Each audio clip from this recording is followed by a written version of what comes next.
I'm gonna say, what's all the hullabaloo? I'm not gonna type that. That wouldn't actually make any sense, unfortunately. I'm gonna say it's streaming time. There we go. Let's begin, shall we? We're currently embroiled in a brand new mystery in the world of Ace Attorney. I was supposed to not save, but then I forgot and it auto-saved. I didn't save, I swear. I can even show you. It says auto-save, so it was not my fault, even though I totally accidentally saved. It ended up auto-saving anyway over it, so it wasn't my fault. But yeah, the new case is the guy from the last case, McGilded, our lovable defendant, who definitely wasn't a horrible monster and a terrible loan shark. He died! He burnt up to a fucking crisp. He was in the courtroom after the trial inspecting that carriage that was evidence, and somebody locked him in it and burned him up. Burned him to a fucking crisp. I don't believe he's actually dead. Let me just go on the record and say I do not believe McGilded is actually dead. He was like too cool of a character to just unceremoniously axe off screen. He was the best character so far. They know. They wouldn't just kill him off randomly. Tomorrow's an exciting day, isn't it? It is an exciting day. But you know what's even less exciting than that? I might not be able to even stream tomorrow. Or Sunday. I don't know yet. I have to keep you guys up to date on what's going on. But it's entirely possible I won't be able to stream tomorrow. I hope I can, but I don't know. I had more scheduling issues, and now there might be something going on tomorrow during stream time that should not have been. That should have been in the morning, I tell you, the morning. Let's talk. We'll repeat this stuff about McGilded's death. I don't understand. What happened? How can he be dead? After the trial concluded yesterday, there was a great commotion in the Old Bailey. As you'll presumably recall, an omnibus had been wheeled into the courtroom. Yeah, this is all that stuff I was just talking about. Yes, of course. That was the scene of the crime, which Mr. McGilded had been accused. Of? Precisely. Of. Well, while the bailiff's attention was diverted by some other matter, the omnibus went up in flames. No! How could such a thing have happened?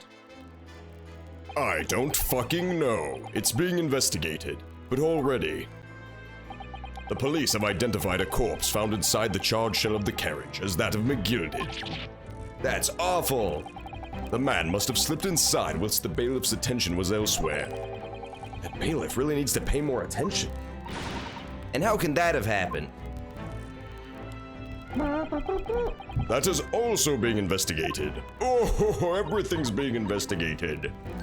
Thinking back now, immediately after the trial, Mr. McGilded did mention going back into the courtroom to look at the omnibus.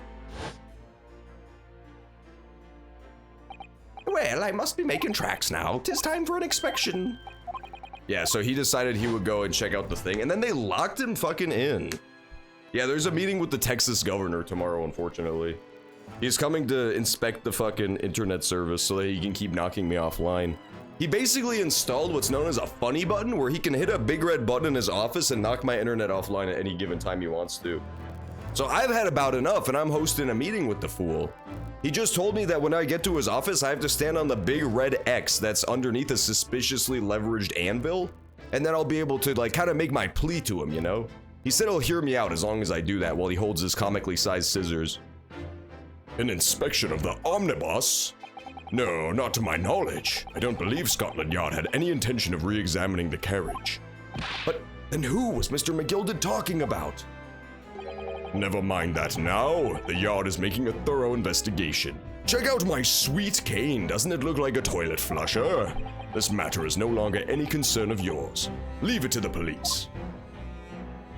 Poor Mr. McGilded. That's all this bitch ever says, dude. I hate Susato. British Court. British Court. That's the name of my new sitcom where there's wacky antics when British people try to understand how the law works.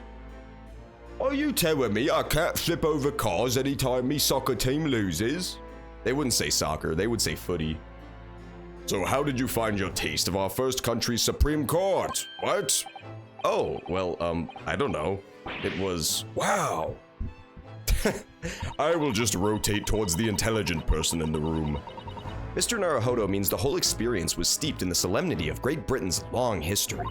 It's really a world apart from our own judicial system in Japan, which is only a few short decades old. Wow, Susato-san has such a way with words. And you seem to have a way of failing to find the right ones. The judicial system here is the most advanced in the world. Learn all you can. The most advanced in the world? Is it? I don't know. Hey, what's up, Hitman12W? Welcome back to the stream. Good to see you again. We're currently embroiled in a new mystery because our nice friend who is evil was burned to death and murdered. So, you know, the attorneying starts all over again. So much attorneying in this game, really. It was fortunate that your very first trial was a simple affair. Simple? That was simple? As I believe I mentioned yesterday morning, it was a trial you couldn't lose. I don't mean to be contrary, Lord Strongheart, but the case was anything but simple. No, it was pretty fucking simple, man. That guy was a cheater. Our defendant, I loved him, man. He was such a cheater. He was like straight up fabricating evidence and stuff. It was great. He was a hero. He was so evil and he kept lying and making shit up.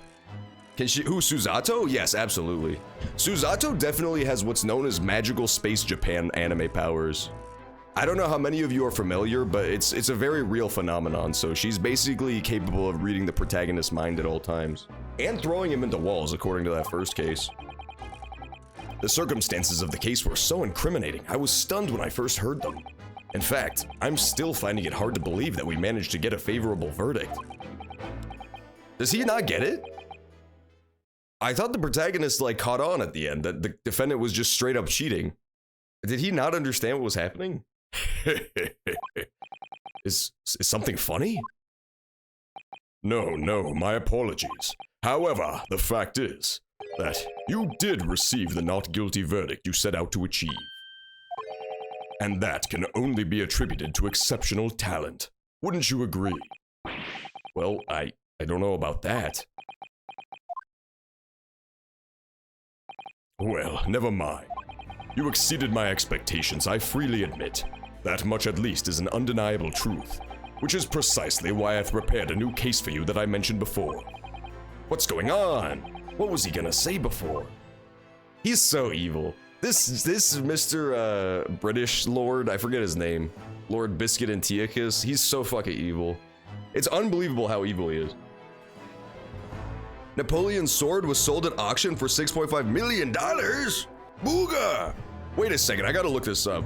I wanted Napoleon's sword. Fuck me, that's like the best artifact of all time. Unfortunately, I don't have $6.5 million. I have like 6.5 cents, so maybe like we'll be willing to do a trade. That's so sick. I just searched it up on Google Images, it looks so fucking cool. Damn, man. Oh, I want that so bad. Am I gonna have to break into a rich guy's house and beat the shit out of him and take his Napoleon sword? Am I gonna have to break into a rich guy's house, beat the shit out of him and take his Napoleon sword? I love swords, I'm a sword fiend. I'm fiending for them. Damn, that looks so good. Oh, okay, sorry, I'll play the game again. He wasn't on the McGilded scandal. This old judge, I think so too. I think he's evil as hell. I mean, here's what we know already, right? We already know that McGilded was like presenting as though he's this really fancy businessman philanthropist, and he turns out to just be like a scumbag criminal who propped himself up with loan shark tactics. So who's to say that he didn't do the same with this guy? Who's to say that this guy isn't also just some underworld element, some seedy individual that McGilded put into place because he's got so much pull in the court system, you know? He's got so much cash that he could just float these guys to the top and use them to stay out of jail. I wouldn't put it past him. I wouldn't put it past him at all. That was actually a plot point in Ace Attorney 1, I believe. There was like except the opposite, really. It was like a really crooked police chief, which is like this guy's position, essentially. That was, fucking with the judges. So I could see them doing that again, for sure. This could definitely be a McGilded special, all the way through. They found a sword in the ocean near Israel that is 900 years old. Yeah, I saw the Crusader sword. That was sick. It's all covered in barnacles and stuff. I would still buy it, I'm not gonna lie. I would try to chip the barnacles off and then the whole thing would just crumble into dust like a cartoon. Like in a SpongeBob type gag. The little handles. Well, I mean, the whole thing is, A, people were smaller back then. They didn't have giant malformed American hands from our human growth hormones and our foods. And B, it's actually not a bad thing to have a small grip. As long as your whole hand is on the grip, unless you're like needing to two-hand it, like a hand and a half sword, it's a good thing to have a grip that's just perfectly sized for your hand. It's not bad at all. Oops. Oh, fuck, I might have just done something bad. Hang on. I accidentally mashed my mouse with my elbow. Did I end the stream? Okay, good, I didn't.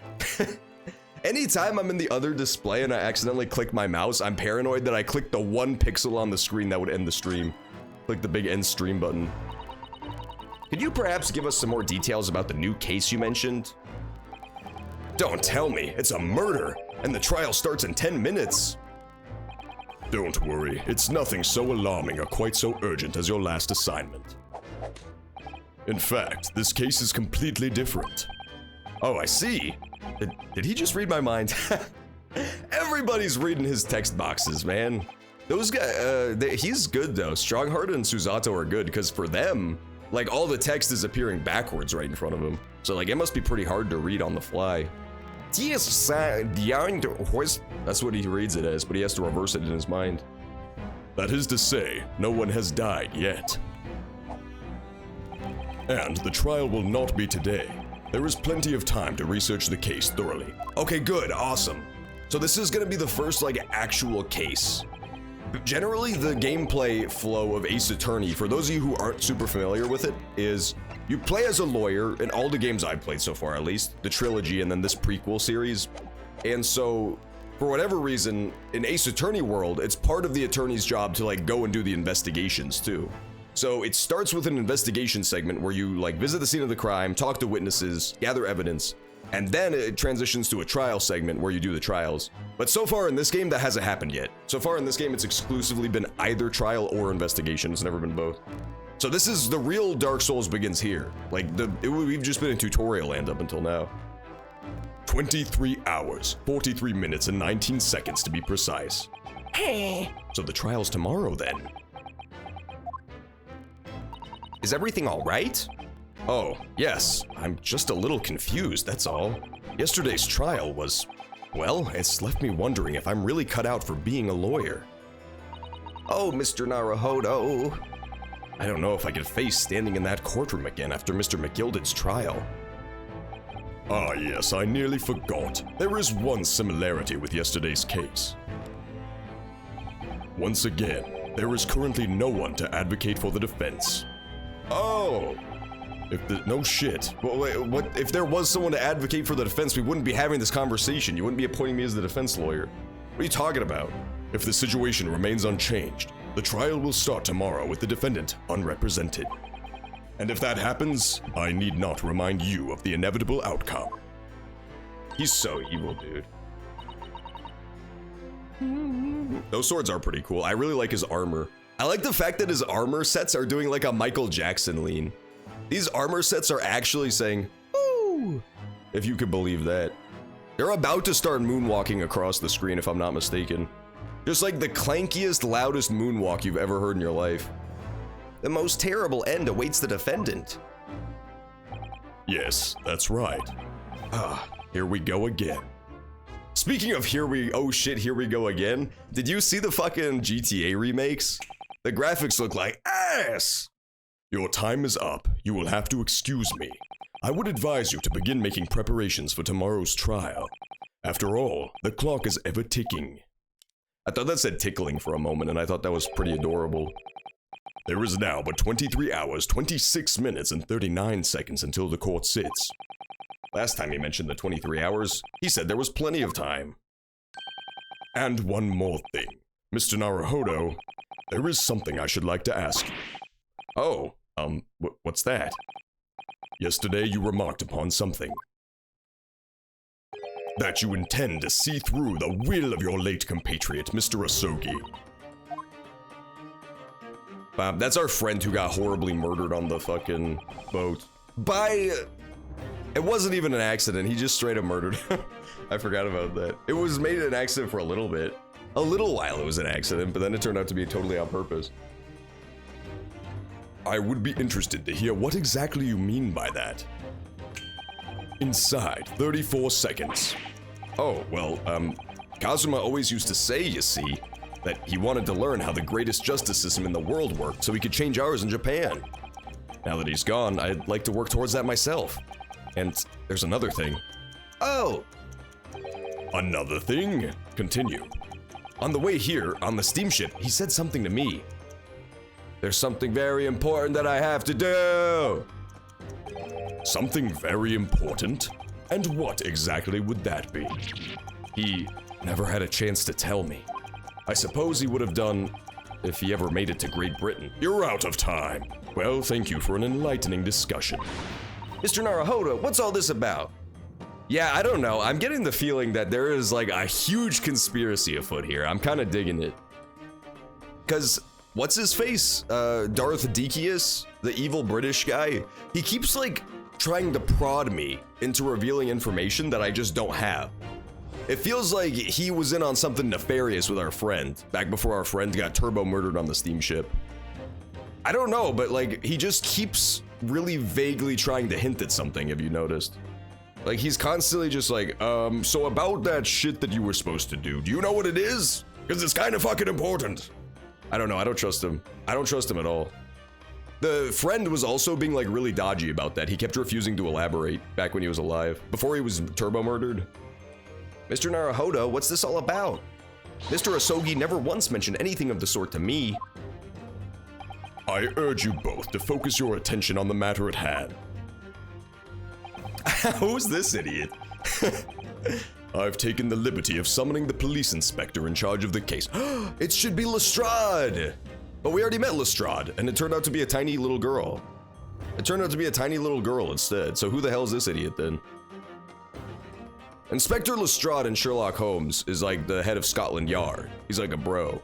But in this, he was a tiny idiot urchin girl who shot smoke grenades at me. So I don't understand what's happening anymore. He'll be able to apprise you of the details. How long has he been there? He looked like fucking Luigi, bro. This dude looked like Luigi. This is like Luigi if Luigi had like a conspiracy theory YouTube channel. Like a alt-right political commentator YouTube channel. That would be him on the right there. So I wish you both the best of luck and bid you farewell. Remember movie of the scary movie version of Spider-Man? The fuck are you talking about? No? Remember movie of the scary movie version of Spider-Man? No, I don't remember that at all. I do vaguely remember the movie you were talking about, but I've like erased 95% of it from my mind. I remember almost nothing except some guy gets kicked in the nuts. There's something very important that I have to do. Kazuma-sama, what did you mean? I wish I knew, but honestly, he never told me. Anyway, we had better talk to the detective, don't you think? Yes! I hope I'm just imagining it, but I wouldn't say he looks pleased to see us at all. He also has French fries in his hand, which is kind of interesting. I thought I was joking and that was just in his pocket, like a flower thing, but no, he straight up has French fries in his hands. Fish and chips! He has fish and chips for sure. The knockoff Spider-Man. No, I don't remember this, honestly. There were a couple. We saw the one with like, oh god. The one with like the exploding thing on the roof. I remember that. They had to like build the shield generator or whatever the fuck. Man, that movie was fucking terrible! I don't remember which one you're talking about. I remember Dwegon Land, that's the important one. Just look at all the naughty books packed together on those shelves. They go from floor to ceiling. And they're all books that you couldn't hope to come by in Japan. Can we please have like a British translator? Do any of you know how to speak the subhuman British language? Because like, what the fuck does naughty books mean? Not naughty like N-A-U-G-H-T-Y, but like K-N-O-T-T-Y. How the fuck, what does that mean? And they're all books you couldn't hope to come by in Japan. It's like a dream. Yes, a very cringe dream. They're not all about British law either. There are books about the judicial systems of other Western nations. France, Germany, Spain, Holland. Holland. Fuck you, Holland. You Hollandaise motherfuckers. What about Russia? Why do you ask? I was wondering about asking the Lord Chief Justice how you say wardrobe in Russian. That's funny. That was a reference to the first case. What do you think? I think perhaps it's a thought best abandoned. I guess we'll inspect this guy now. Naughty? Yeah, naughty. That's what they said the books were. John gave me the China virus. Only because I felt like it. Only because I fucking felt like it. Okay, it was a fucking practical joke remix. You don't have to be a fucking baby about it. Remix can't fucking... I'm at Chimichanga. Chimichanga can't take a fucking joke, dude. Every time I give him a hideously deadly infection as part of my prank series on YouTube, he gets so pissed off. I already linked your Twitter in the bio, dude. Like, what more do you fucking want? Okay? Just because you were hospitalized for 3 months doesn't mean fucking shit to me. That's how his face looked afterwards, too. It got blue and bloated as he laid in the hospital bed. He was just making that face up to the doctor that came to save him. Yeah, I remember that now, Remix. The guy that had, like, the youth-sucking gun. He, like, blew his way into a bank or something. Not that way, but, like, exploded the walls. He didn't suck off the security guard, though. That would have been a much more entertaining movie. That's how he really sucks the youth out of people. Don't you dare. Okay, good. Could we trouble you? What do you think? Lovely weather, isn't it? What's the weather got to do with anything? Listen to me, you young Japanese upstart. Some frippery about the weather doesn't get every English gent eaten out of your hand, you know? But Susato-san told me it was foolproof. He's like a little boy. Look at how he eats. He loves fish and chips. I'm a busy man, a very busy man. There's a crime scene to investigate, but I'm here having to give the likes of you a talking to. Oh, I'm ever so sorry. Can you imagine what the other officers will be saying? Haven't seen Gregson anywhere, have you? No, he's too busy with the bigwigs these days. And all because of some bumpkin who's here on a jaunt from a country I've never even heard of. Hear that ripping sound? That's my reputation at the yard, going to Taz. There's no need to rip us apart as well. He does, dude. He has the fucking cornucopia, except it's a fucking newspaper. I was gonna call it a tissue, but that's not the same thing at all. That's actually two different objects. He's got the newsacopia. There's no need to rip us apart as well. I don't believe we've been introduced. He just fucking said his name 2 seconds ago. This is Mr. Ryunosuke Naruhodo, a defense lawyer. Hey! It's a pleasure to make your acquaintance. Dude, she should have said, haha, what? You know what I'm saying? She should have made, like, Pac-Man noises. It's a pleasure to make your... I don't know what I'm talking about. Leave me alone, okay? I'm Mr. Naruhodo's judicial assistant, Sue.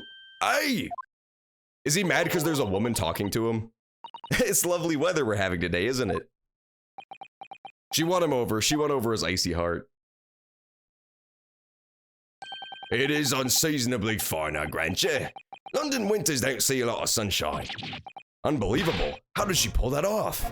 She fucking tamed him. So, Lord Stronghart has asked me to fill you in on the case. The name's Tobias Gregson. I'm from Scotland Yard. I think that's a real character. I'm pretty sure that's a real Sherlock Holmes character. I could be wrong. This game, if you don't know, has a ton of Sherlock Holmes characters in it. I'm pretty sure he is an actual Scotland Yard character. But I thought Lestrade was the chief. Maybe I'm just wrong. Maybe it's been too long. I thought Lestrade was like the big dog of the Scotland Yard. Maybe he was just Holmes's contact in the yard. I don't remember. No, I'm pretty sure Gregson was like a minor character. He didn't come until like way later. I don't know. It's been way too long. I'm sorry. I don't remember. Gregson? Inspector Gregson? What's the matter with Susato-san? Does this detective's name mean something to her? Inspector Gregson. Dude, what if it said Imposter Gregson? Go buy his Tregson. That's a way better name.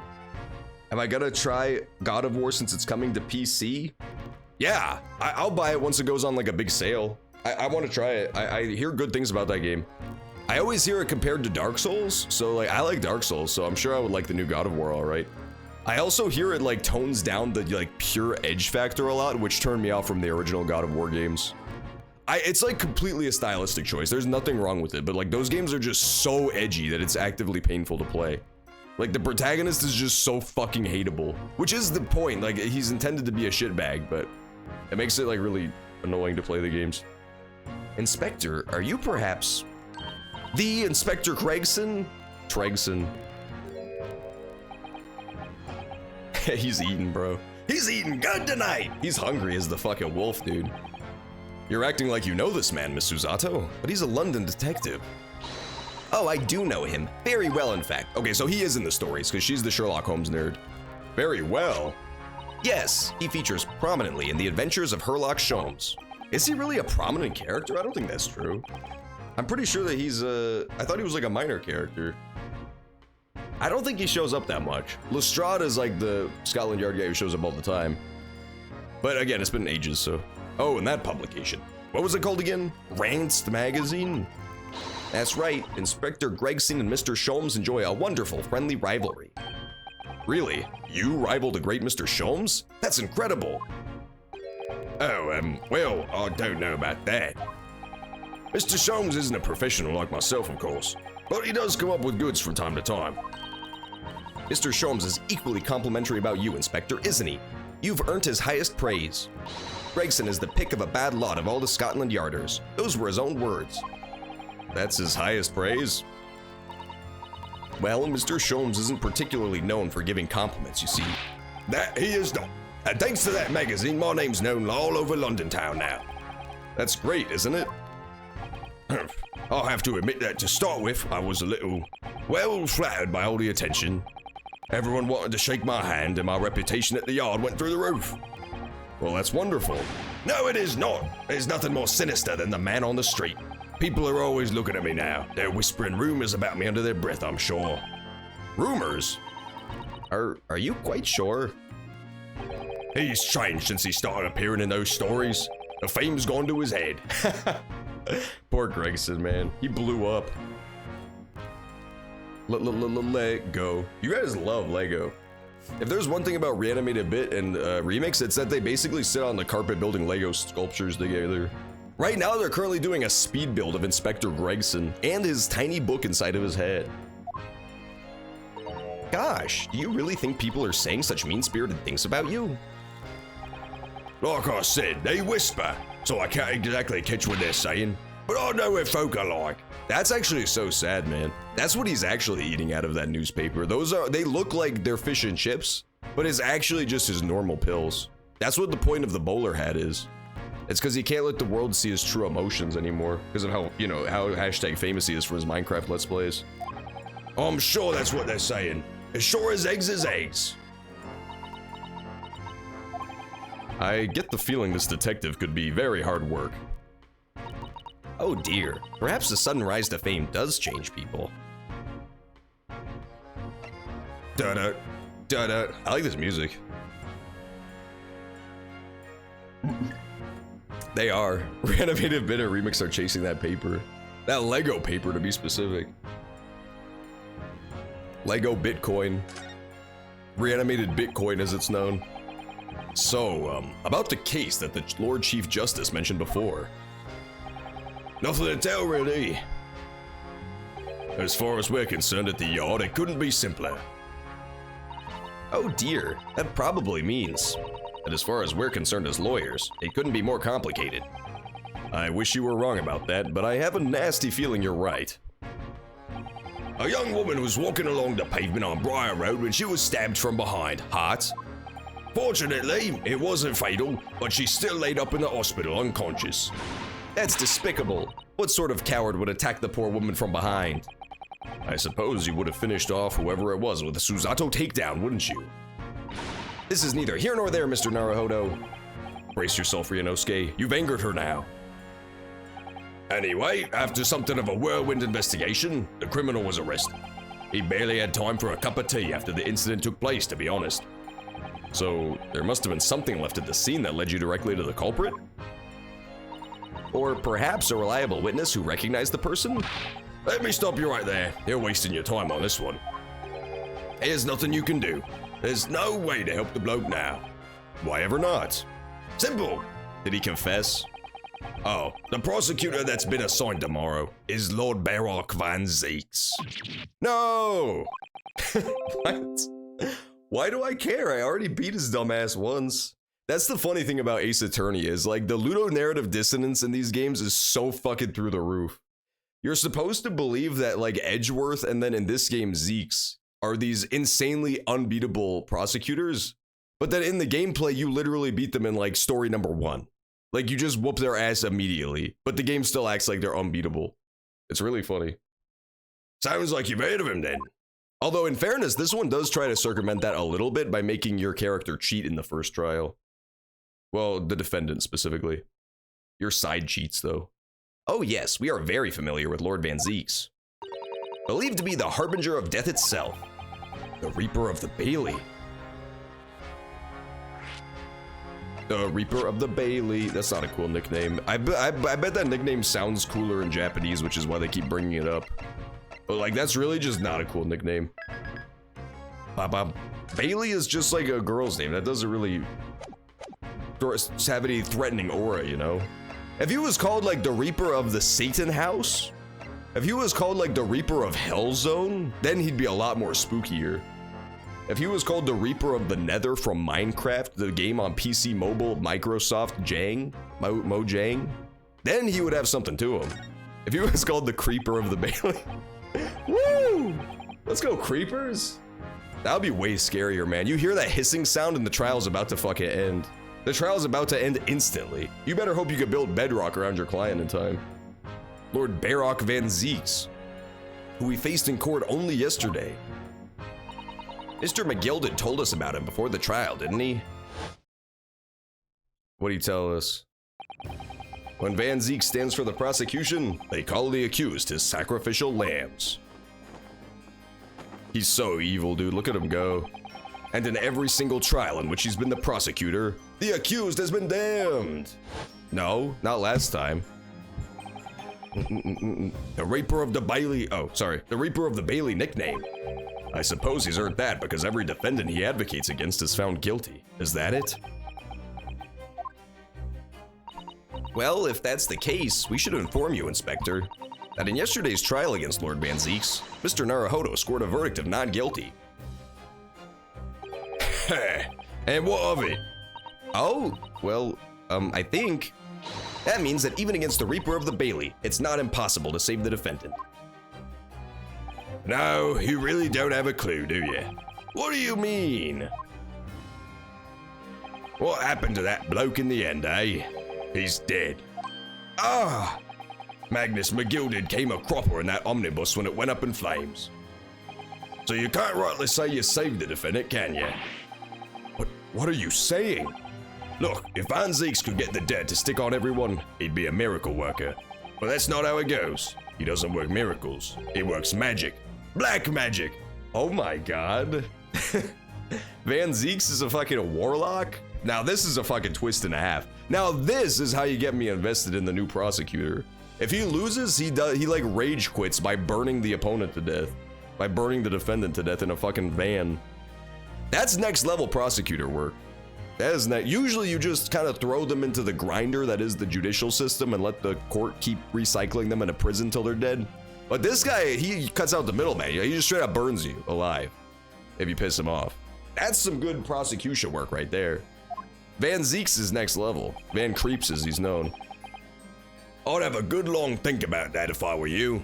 He basically waddles up next to them, grows in size and hisses and then explodes.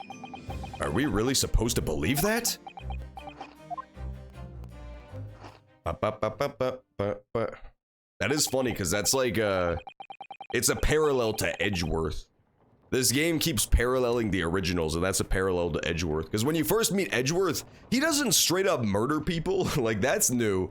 But he had the same thing where he was like very underhanded. He would just straight up cheat to secure victories. If Edgeworth thought that there wasn't a strong case against the defendant, he would just like forge evidence and shit. He would use falsified evidence to make sure he wins. Right, well, I've filled you in as requested, and I'm very nearly out of chips. So I'll be heading back to the crime scene now. We're still carrying out a few investigations there. It was Briar Road, you said, didn't you? Where the incident took place. That's correct, ma'am. And if you head over to the holding cells, you can meet the criminal himself. You've branded him a criminal already? He's as good as. Shaking like a leaf in his cell, he is. It'll give you a chuckle if nothing else. I'm taking this little night action figure when I leave. I wish that the characters would just sometimes grab random background elements and exit stage left with them. It would make it more visually interesting if you just stole one of those armor sets. He's inmate 53. Speak to the jailer and he'll show you the way.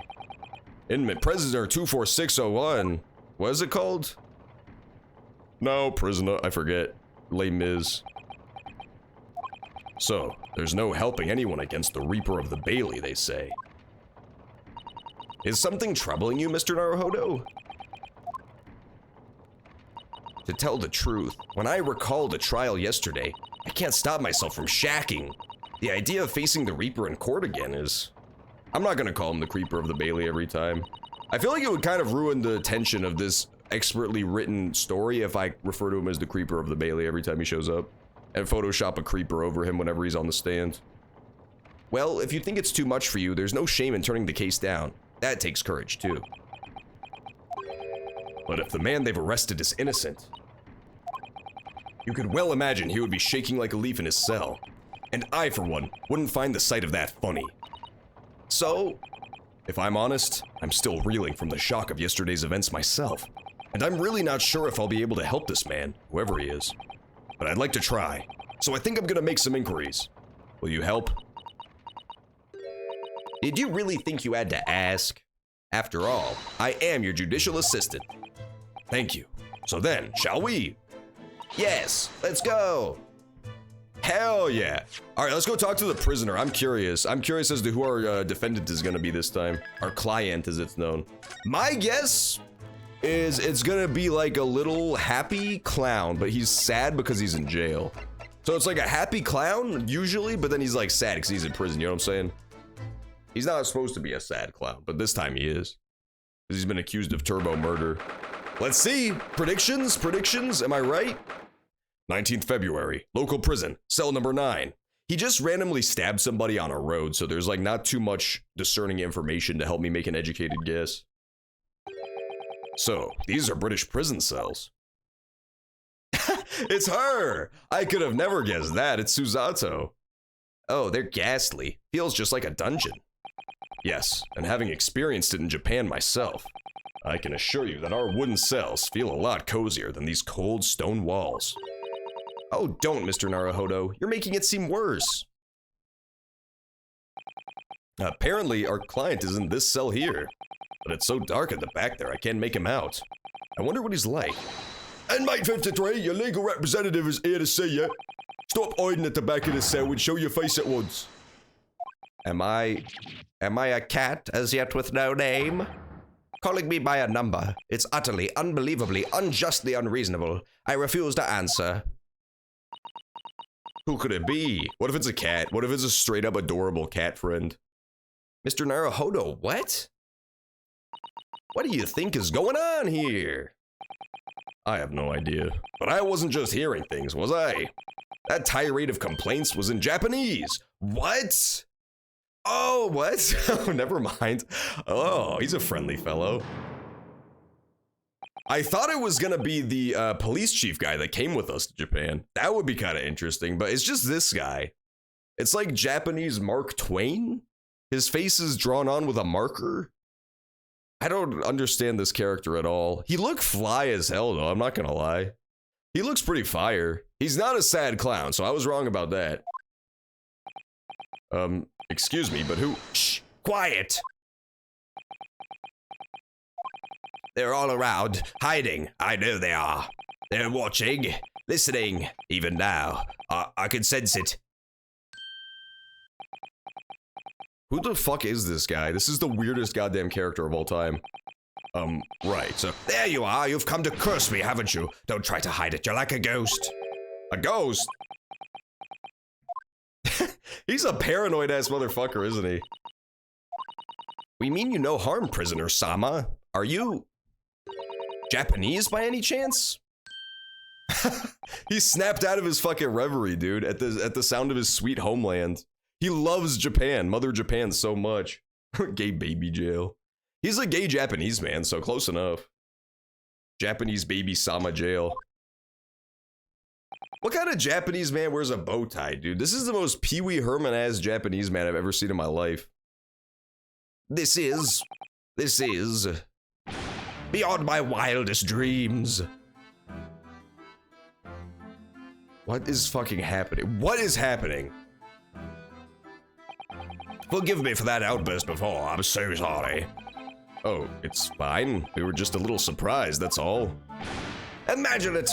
It's been 12 long months since I left my hometown, and here I am, in a frightful fix in a foreign land. So, hearing the sweet, sentimental tones of a compatriot's voice here in this damp, dark hellhole was a most monumentally moving moment. I fucking hate this guy. I fucking hate this guy.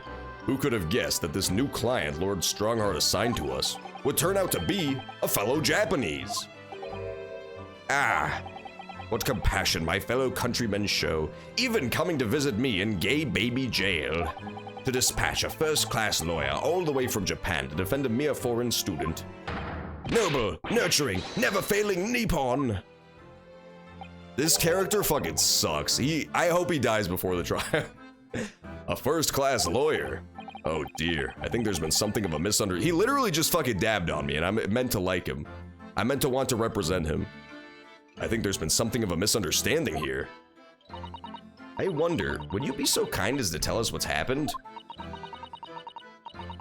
What's this, Nippon? Nippon just means Japan. Nippon just means Japan. There's a whole stupid history behind why we call it Japan.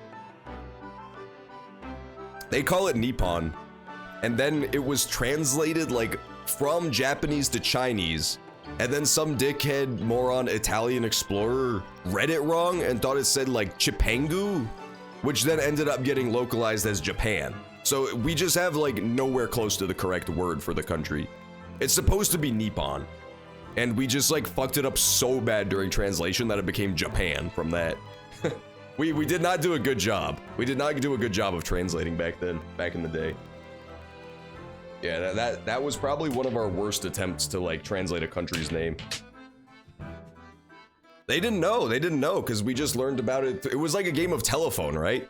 Like we learned about Japan from China, and then an Italian idiot translated it back.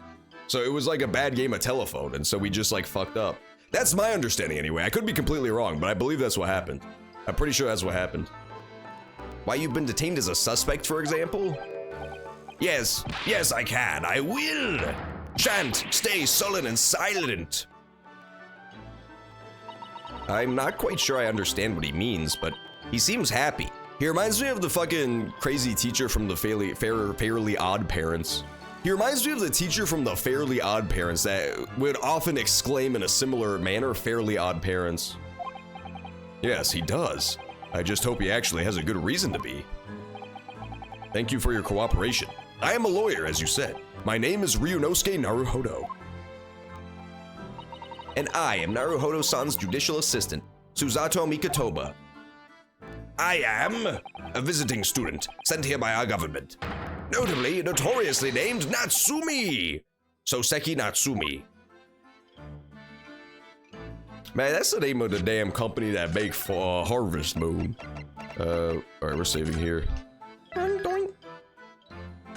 Japan is too submissive. It is. Japan is literally too fucking submissive and breedable, so they just kind of let it happen. They just kind of let it roll. They're like, my name's Japan. Cho-chang? Chong-chang? We just didn't understand. We couldn't understand that they wanted to change their name. Because, you know, we didn't really care. We just gave them our own name. It's like when you find a dog and you name it Robert and you find out that its actual name is like Apple or some shit that its owner gave it. You're not gonna start calling it Apple because you already know that he's Robert. You see what I'm saying? Do you understand this fucking stuff I'm putting down? The wisdom that I'm laying down here about Robert and Apple? Soseki Natsumi. San? What an unusual name. Call me Soseki, please. I'm a poet, you say? You see, a writer of haiku. It's something of a nom de plume. A nom de plume? You mean an alias? That's right, Naruhodo-san. No, don't be so prosaic. It's much more refined than that. And haiku? That really reminds me of home. Is that what he's supposed to be doing when he like busts a move? Is he supposed to be doing haikus, but they didn't bother to make it into a haiku format? Maybe they did. And I should have been looking out for it. Did I hear you say that you were a visiting student sent over here by the government?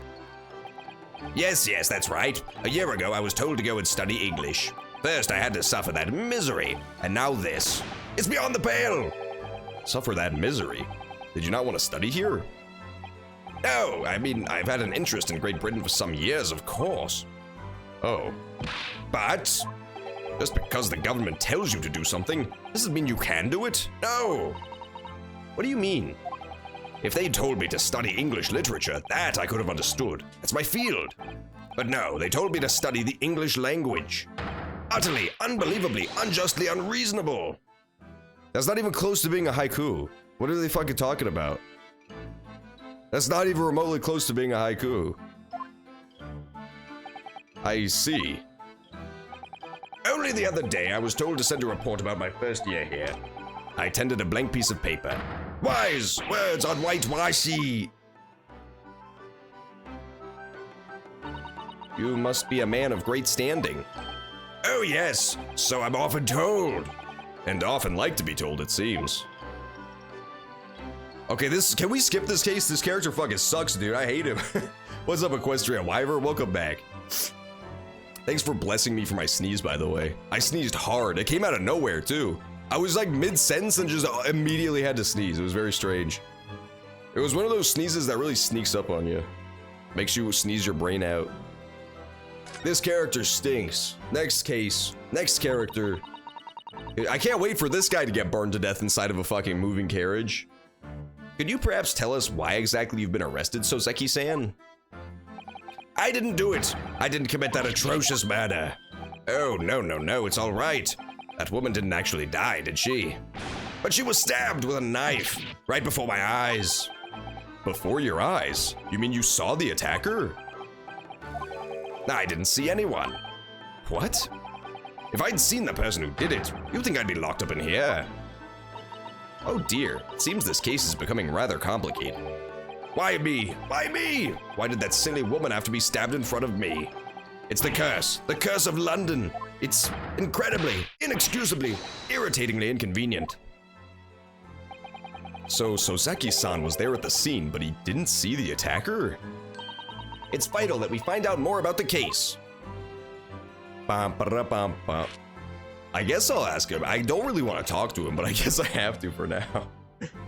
I threw the knife into the air like Call of Duty. They probably did, dude. The killer probably literally just spawned, did a 360 jump out of spawn, and threw the knife across the map. The kill cam is absolutely out of control. He and his buddies just keep watching it back while this guy rots in jail. And how is that supposed to be fair? This dude straight up has to have drawn on eyebrows, and the guy who does a sweet trick shot gets away with it scot-free. It's a cruel world we live in. It's a gamer's world out there. Poets got no place in it anymore. It was an accursed evening. Just after the snow had started to clear and heavy with fog. I'd been to the bookshop to buy some books, and I was on my way back to the accursed lodgings. Sure the bookshop wasn't accursed too? As I was walking along that accursed pavement, I could make out the sole silhouette of another ahead of me. A woman wearing a green overcoat she was. Okay, so, fog, green overcoat. This guy is trying to pass on the pavement. Got it. How does he know she was wearing green if it was too hard to see? Oh my god. She suddenly let out a little scream and collapsed onto the cold, hard slabs of stone at my feet. Got it. So, foggy. She got stabbed in the back. No blood came out, strangely enough. That seems pretty important. She's got a pouch, but the pouch is closed, so like it wasn't pilfered. Books! Books! So she was coming from the bookstore too. That's really important. I should write this down. I should take notes, so I'm not going to, because I'm a god. Oops, how do I see the history? There it is. Yeah, let me check. Yeah, I'd been to the bookshop to buy some books, and I was on my way back. Yeah, so she was also coming that same direction from the bookstore. And it was a snowy, foggy day. The snow stopped, and it was foggy. Got it. And they were on the pavement. They were on the pavement. I see. Okay.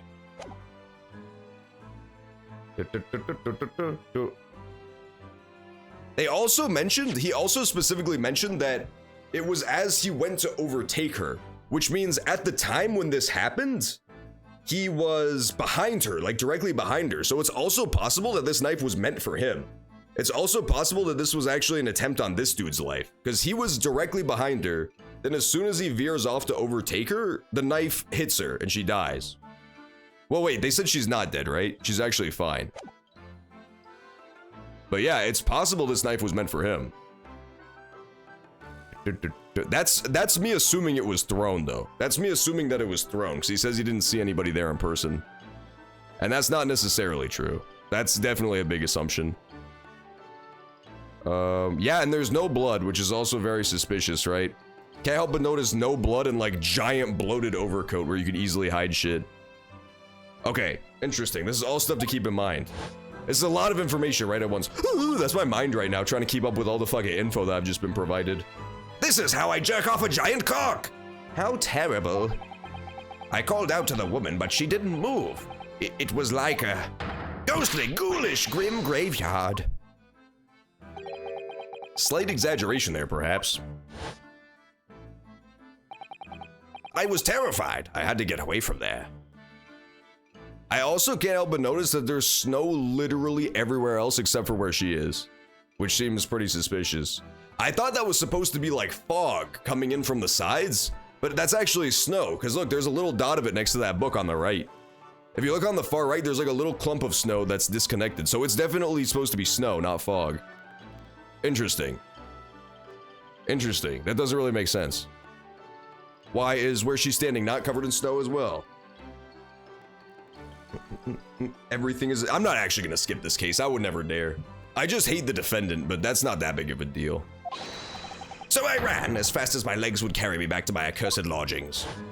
I would never skip the case of the missing books. That's not good.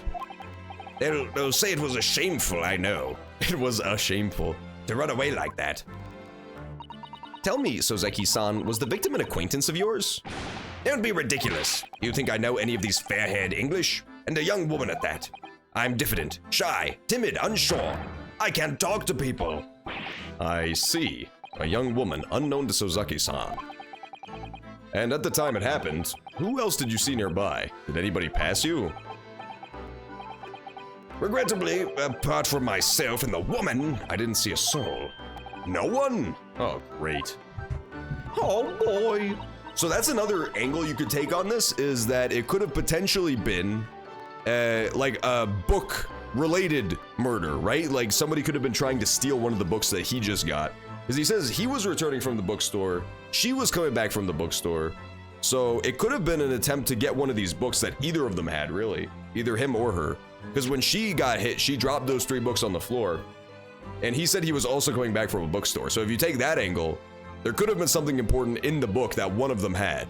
Whether he was the intended target or not, one of them could have had something important in one of their books that somebody needed back.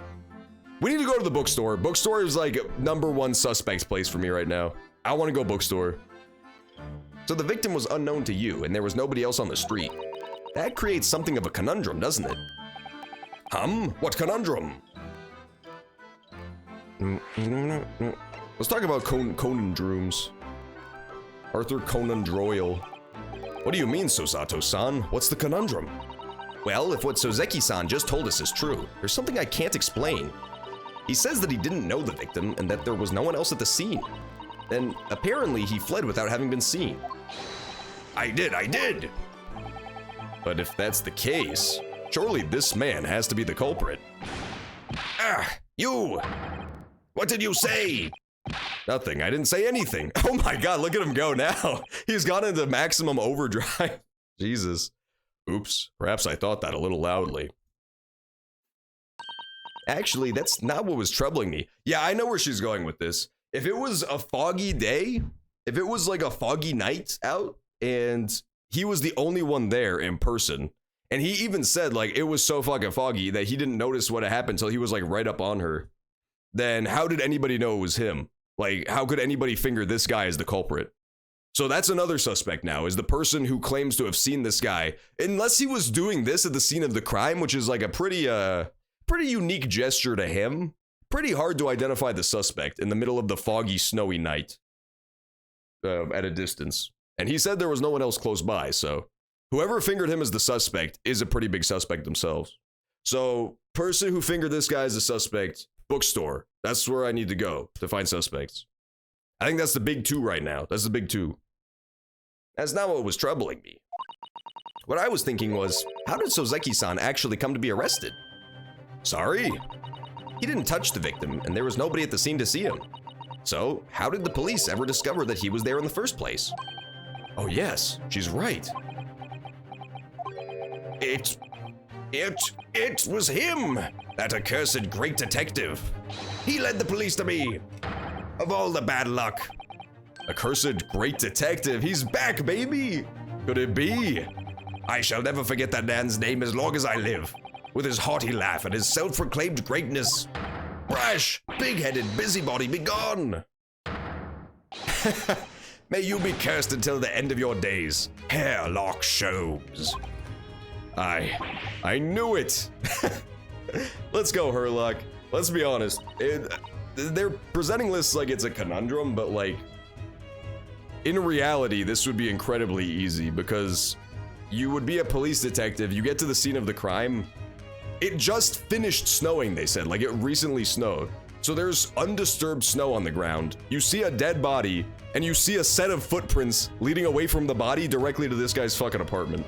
It does not take a turbo mind to put two and two together. Mr. Sholmes? Oh my god. Hairlock Sholmes. I love Hairlock Sholmes. He hasn't been here in ages. I want him back. Well, I didn't expect to hear that name from this man's lips, that's for sure. It was the morning after that nightmare had unfolded on the pavement before me. I was gnawing on a sliver of hard cheese when some men suddenly burst into the door. They started shouting at me, "'Tis the police, put the weapon down." Yes, it was a thin sliver, and yes, it was hard, but I wasn't eating a weapon. Disgusting, dietary discrimination devils. You clearly had a trying morning yesterday. And there he was, in the middle of all the policemen, grinning like a Cheshire cat.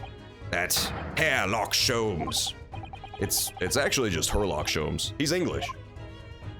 I've since found out that he's a famous name in detection here in London.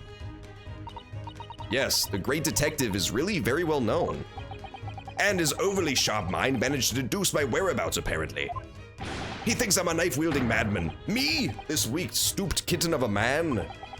I wonder what great deduction process led him to his conclusion this time. You mean to say that Mr. Sholmes' deduction was the only reason the police arrested you? That would be really most unreasonable. Don't mess with the British authorities. Yeah, it's true, man. They don't mess around. They'll put you in jail if you eat cheese in front of them. Do you have a license for that cheese? Huh? Oi, mate. That cheese hasn't been registered. Well, the thing is, I was thrown into a panic when they barged their way in. Of course you were. That's only natural. I was terrified and trembling like that, Sure, why not? That's how he tried to get off. He tried to get them off so he could get off scot-free. And they kept throwing question after question at me in impossible English. Fiendish foreign flimflammery. Sorry, flimflammery. I keep getting the MF dyslexia today. First it was sliver and now this. Well, we are in England. You can't really blame them for questioning you in English. Good point, but my mind went blank. I knew I had to answer, but I didn't know what to say. So I just kept repeating things like, yes, I do, and I'm fine. The next thing I knew, I was in manacles. And before I knew it, I was thrown in here. Oh dear, I'm afraid that's hardly surprising. I'm fine? He's not fine now. Mr. Naruhodo Esquire. Oh, you can just call me Naruhodo. And when we're speaking English, a simple mister is more than enough. Oh, yes, alright, yes. Okay, yeah, alright, sure. They've really got to me. This country's poisoning my mind. But please, I beg you to defend me in court tomorrow. You can tell them what really happened. You'll do it, won't you? Well, why is it so hard to say yes to me? Is this guy's whole thing gonna be like he's the original incel? He's the original fucking incel of all history. This is 1895, man. Come on. Well, the thing is, I'm just a student like yourself, on a study tour. A student? I have defended a case in the Old Bailey. Only one, though. But at this moment in time, I really don't know what I'm supposed to believe in. I'm confused about what justice in this country even means. Oh, Naruhodo-san. I'm not even the foreign student who was supposed to be here. I'm a sort of locum lawyer, I suppose. But that armband! That's the mark of a defense lawyer from our great empire. It's a keepsake from the man who should have been here. He was my best friend. A keepsake? I know exactly what they're saying about me. Oh, who do you mean? The lawyers, all the British defense lawyers. They won't defend me. Goodness, why do you say that? For the same reason as you noted before. When it happened, there was only the victim and myself around, and I ran away from the scene of the crime. I'm not a fool. I know it looks as though I must be the culprit. It must be very hard for you, Soseki-san. And anyway, I'm a student from overseas. Can we talk about the fact that he's like fucking 45 and he says he's a student from overseas? What is happening? What is going on here? He looks so much older than every other student we've seen so far. He has a full-on like Mark Twain mustache. You cannot grow a Mark Twain fucking mustache when you're a student. He's supposed to be like, let's check the fucking court record. How old is this bitch? Maybe he's like a graduate student. Oh, he's 33. Okay, fine. That's fine then. Yeah, he's like a motherfucking graduate student. That's fair. That's fair. He looks a little bit like Nietzsche, like anime Nietzsche. I'm just a foreign nobody to them, someone not to be trusted. I heard them openly laughing about me before, in my earshot, without any compunction at all.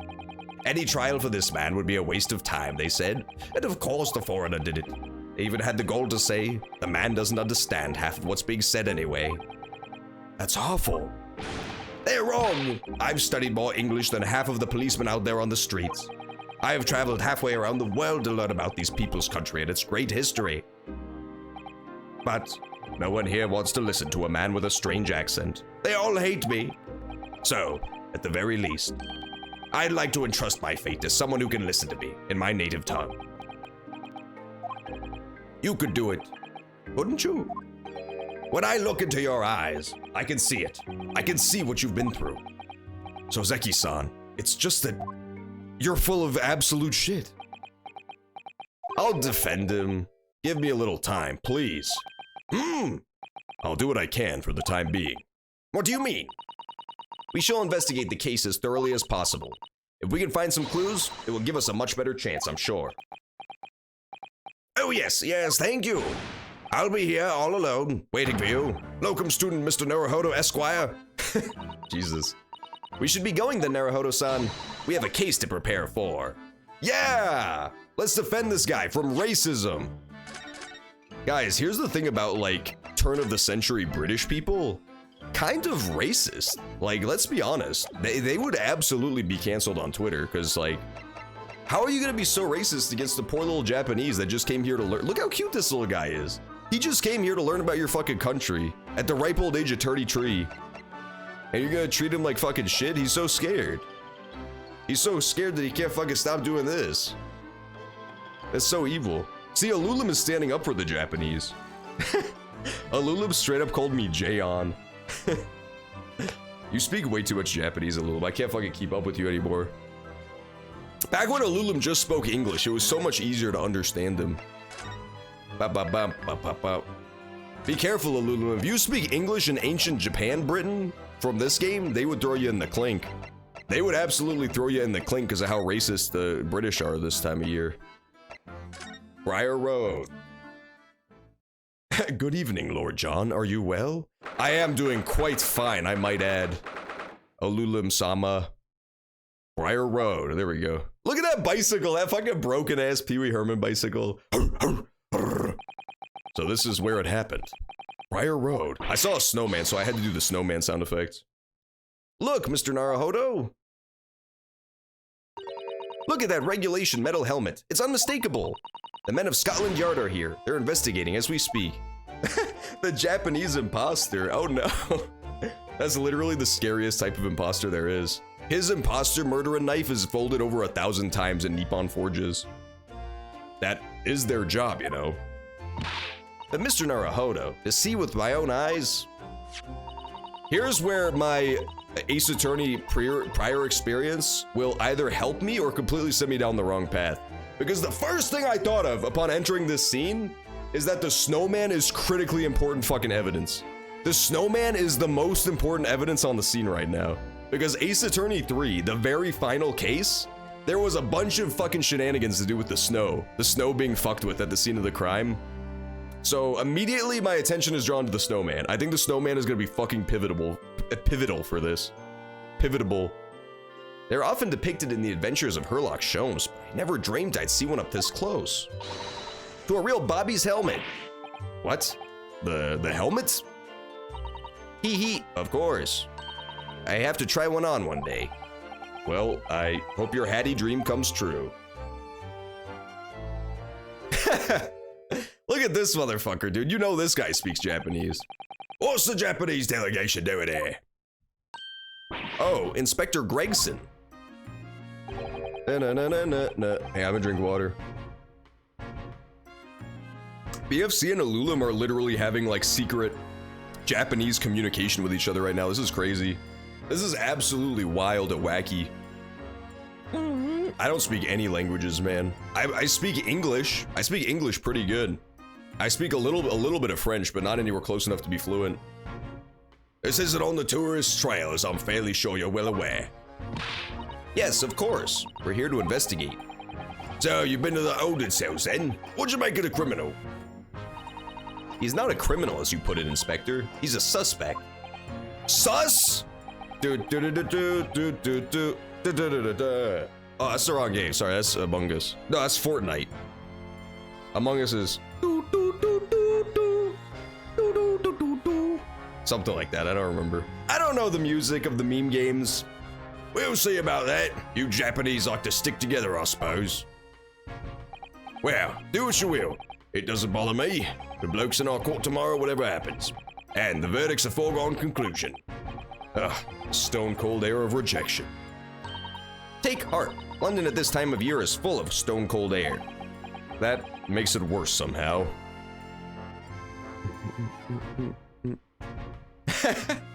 Google translated on. Let's go.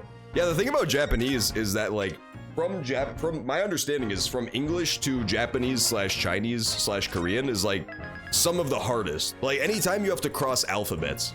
When you are using like English to French to German, that kind of stuff, it's like easier. It's still hard to learn a new language, especially once you're grown, because like when you're a kid, you got that fucking neuroplasticity for days, you know, it's way easier to learn shit, but languages that are similar are a lot easier to learn than the very, very different ones. They got them fucking new ass alphabets you have to learn. I'm checking out the snowman because the snowman is the most important evidence in the whole case. What a delightful snowman. I didn't realize the English had a tradition of making snowmen as well. It looks a little creepy though. Oh, it has a scarf, look. You'd need one if you were out in this freezing cold all the time. I wish I had one. I'm afraid our budget is somewhat frozen at the moment too. We certainly can't afford a scarf. Surely the snowman here wouldn't miss his. But the person who made the snowman certainly would. Yes, I know, you're right. Anyway, even if I borrowed it, it wouldn't do much to warm my neck, would it? It's covered in snow! Yeah, that's the interesting thing about snowmen's having scarves is that it's actually like an insulating agent. That's why you put scarves on snowmen and on yourself. So like if you're already cold, the scarf keeps the snowman cold by fucking his neck with ice particles. If you're warm, if it's like a human neck, then it keeps the heat in. It insulates your heat. That's why they're so effective at come winter time. I'm saving it here. This is John in hiragana, and this is John in katakana. I do have a smiley and wink. That's just because I'm so fucking fiendish, man. I'm such a little prankster. I get both. I definitely like my name better in katakana. I'm not gonna lie.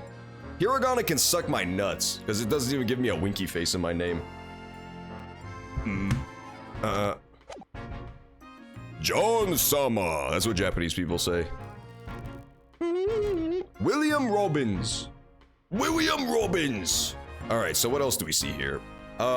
So this is actually a lot harder than I originally thought, because like, based on the way I was visualizing it, when he was describing it, I assumed that this was like a straight shot, right? Like this was just a straight pathway and they were just walking like straight down a road. But the hard part is that it actually happened at this corner, which really complicates shit a whole lot. Like, the fact that there's so many buildings around, there's like a park right next to it, there's a lot of stuff that complicates this. It's not nearly as straightforward as I thought at first. So this is gonna be hard. Katakana is used when you're saying people's names or words from a different language. Oh, okay, gotcha. Yeah, so I would be in katakana anyway. Yeah, the hiragana one doesn't look that appealing to me. That looks fine, I guess. But like Smiley 3 Smiley is a way better name. Smiley 3 Smiley is a way better name than that other thing. Like Ampersand Land. I don't know about that one. Hang on, speaking of ampersands, I'm gonna be right back. I'm gonna go to the bathroom real fast. I will be back after this 1-minute ad break, and we will continue the Sherlock Holmes adventure. So give me a sec here and I will return.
Hey, welcome back, Space Arabs. We're continuing from where we left off with the snowman murder. Snowman murder. I dropped that. Let me get back into display mode as well real fast. So while I was gone, I was mulling over the facts of the case as we know it so far. And I think using my massive fucking brain, using just extreme brain power, I have discovered that I have no goddamn idea what's going on anymore. I thought I had like a little bit of a handle on it, but like now that I've seen the crime scene, I'm back to square zero. Just no clue. Just back to having no goddamn clue. I think the snowman did it. The snowman's the killer. There's no way out for you, snowman, because I'm onto your little ass. No, I still think the snowman's gonna be important, but like the rest of everything I was talking about doesn't really apply anymore, is the thing. Because like, yeah, it's not taking place on like some old late night road on the way back that's like a straight shot. It's like a whole row of stores. So now it's not even guaranteed that this lady was coming from the bookshop. In my mind, I pictured like standalone bookshop road that they were both on, but that's not the case at all. It was like one of them little pop-out shops from the side, so yeah, she could have been coming from literally anywhere. She did have books though. So she may still have come from the bookstore regardless. I don't know. This got harder. This got a lot harder. I'm going to the crime scene. This patch of pavement must be where the incident occurred. Yes, it's a very wide open space, isn't it? That's true. I can't see anywhere an attacker could have been hiding. Oi! What are you foreigners doing here? Ah! Oh, just investigating the scene, of course. Conspiring with that mustached fella from Japan, oh yeah? Conspiring? Come here to destroy evidence, have ya? Get out of here before I give you an hiding. Go on. He shoot us away like rats. Yes, we should give him a wide berth, I think. What a disappointing experience.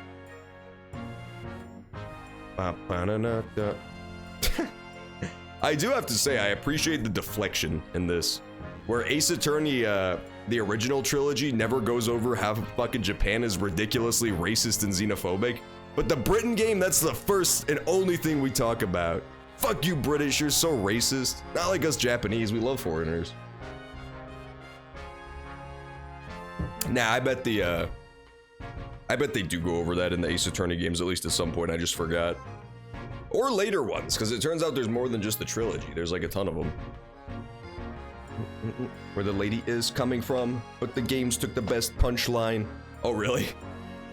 All I know is that she's got a giant fucking coat, so I don't trust her. That's one of the officers from Scotland Yard. The police are making sure the crime scene's undisturbed. I have a feeling that if we wander too close, we'll be clapped in irons. I think perhaps you're being a little overcautious. We've done nothing wrong, so we have no cause for concern. Oh no, I'm not getting caught out again. Twice is enough.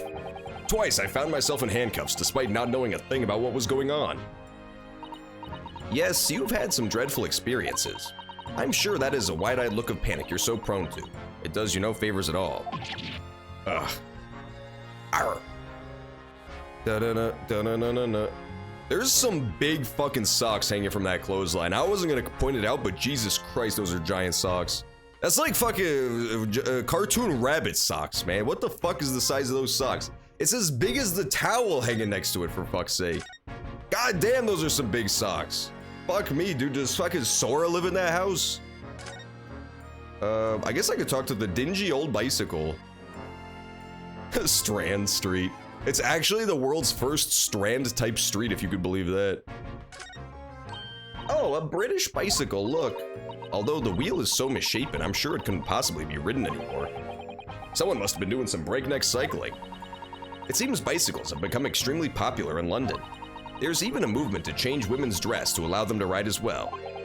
The bicycle fad won't last. I don't see why anyone would want to ride something like that.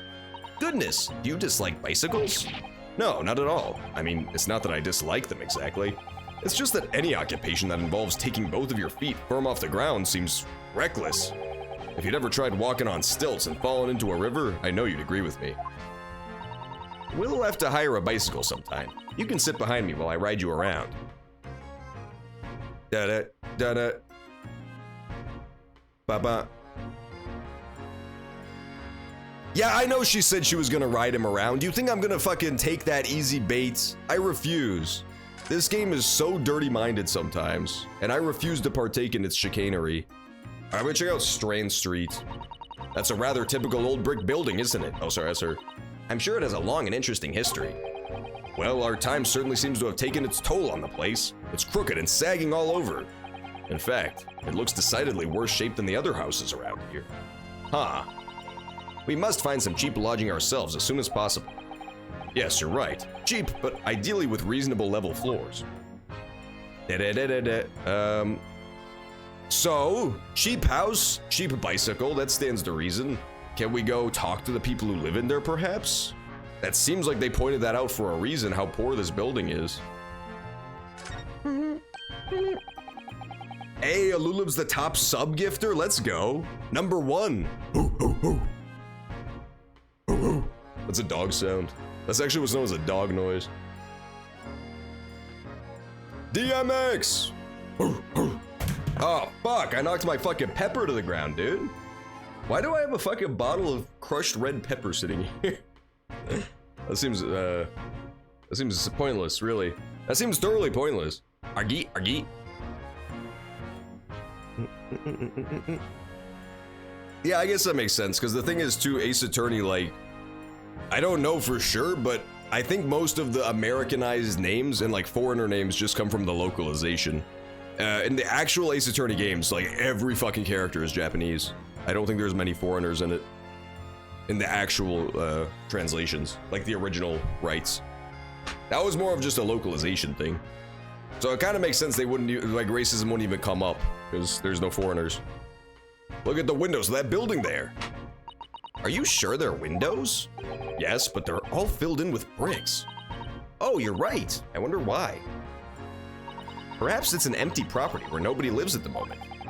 There's smoke coming from the chimneys, though.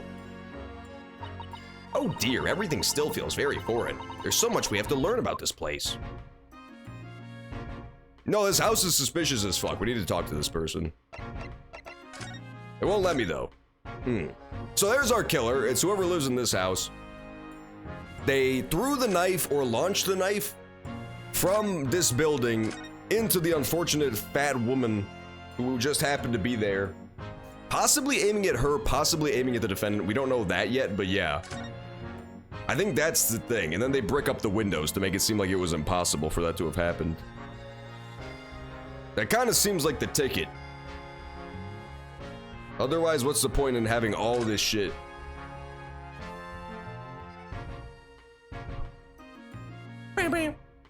I guess I'll look at the stagecoach too. Stagecoach.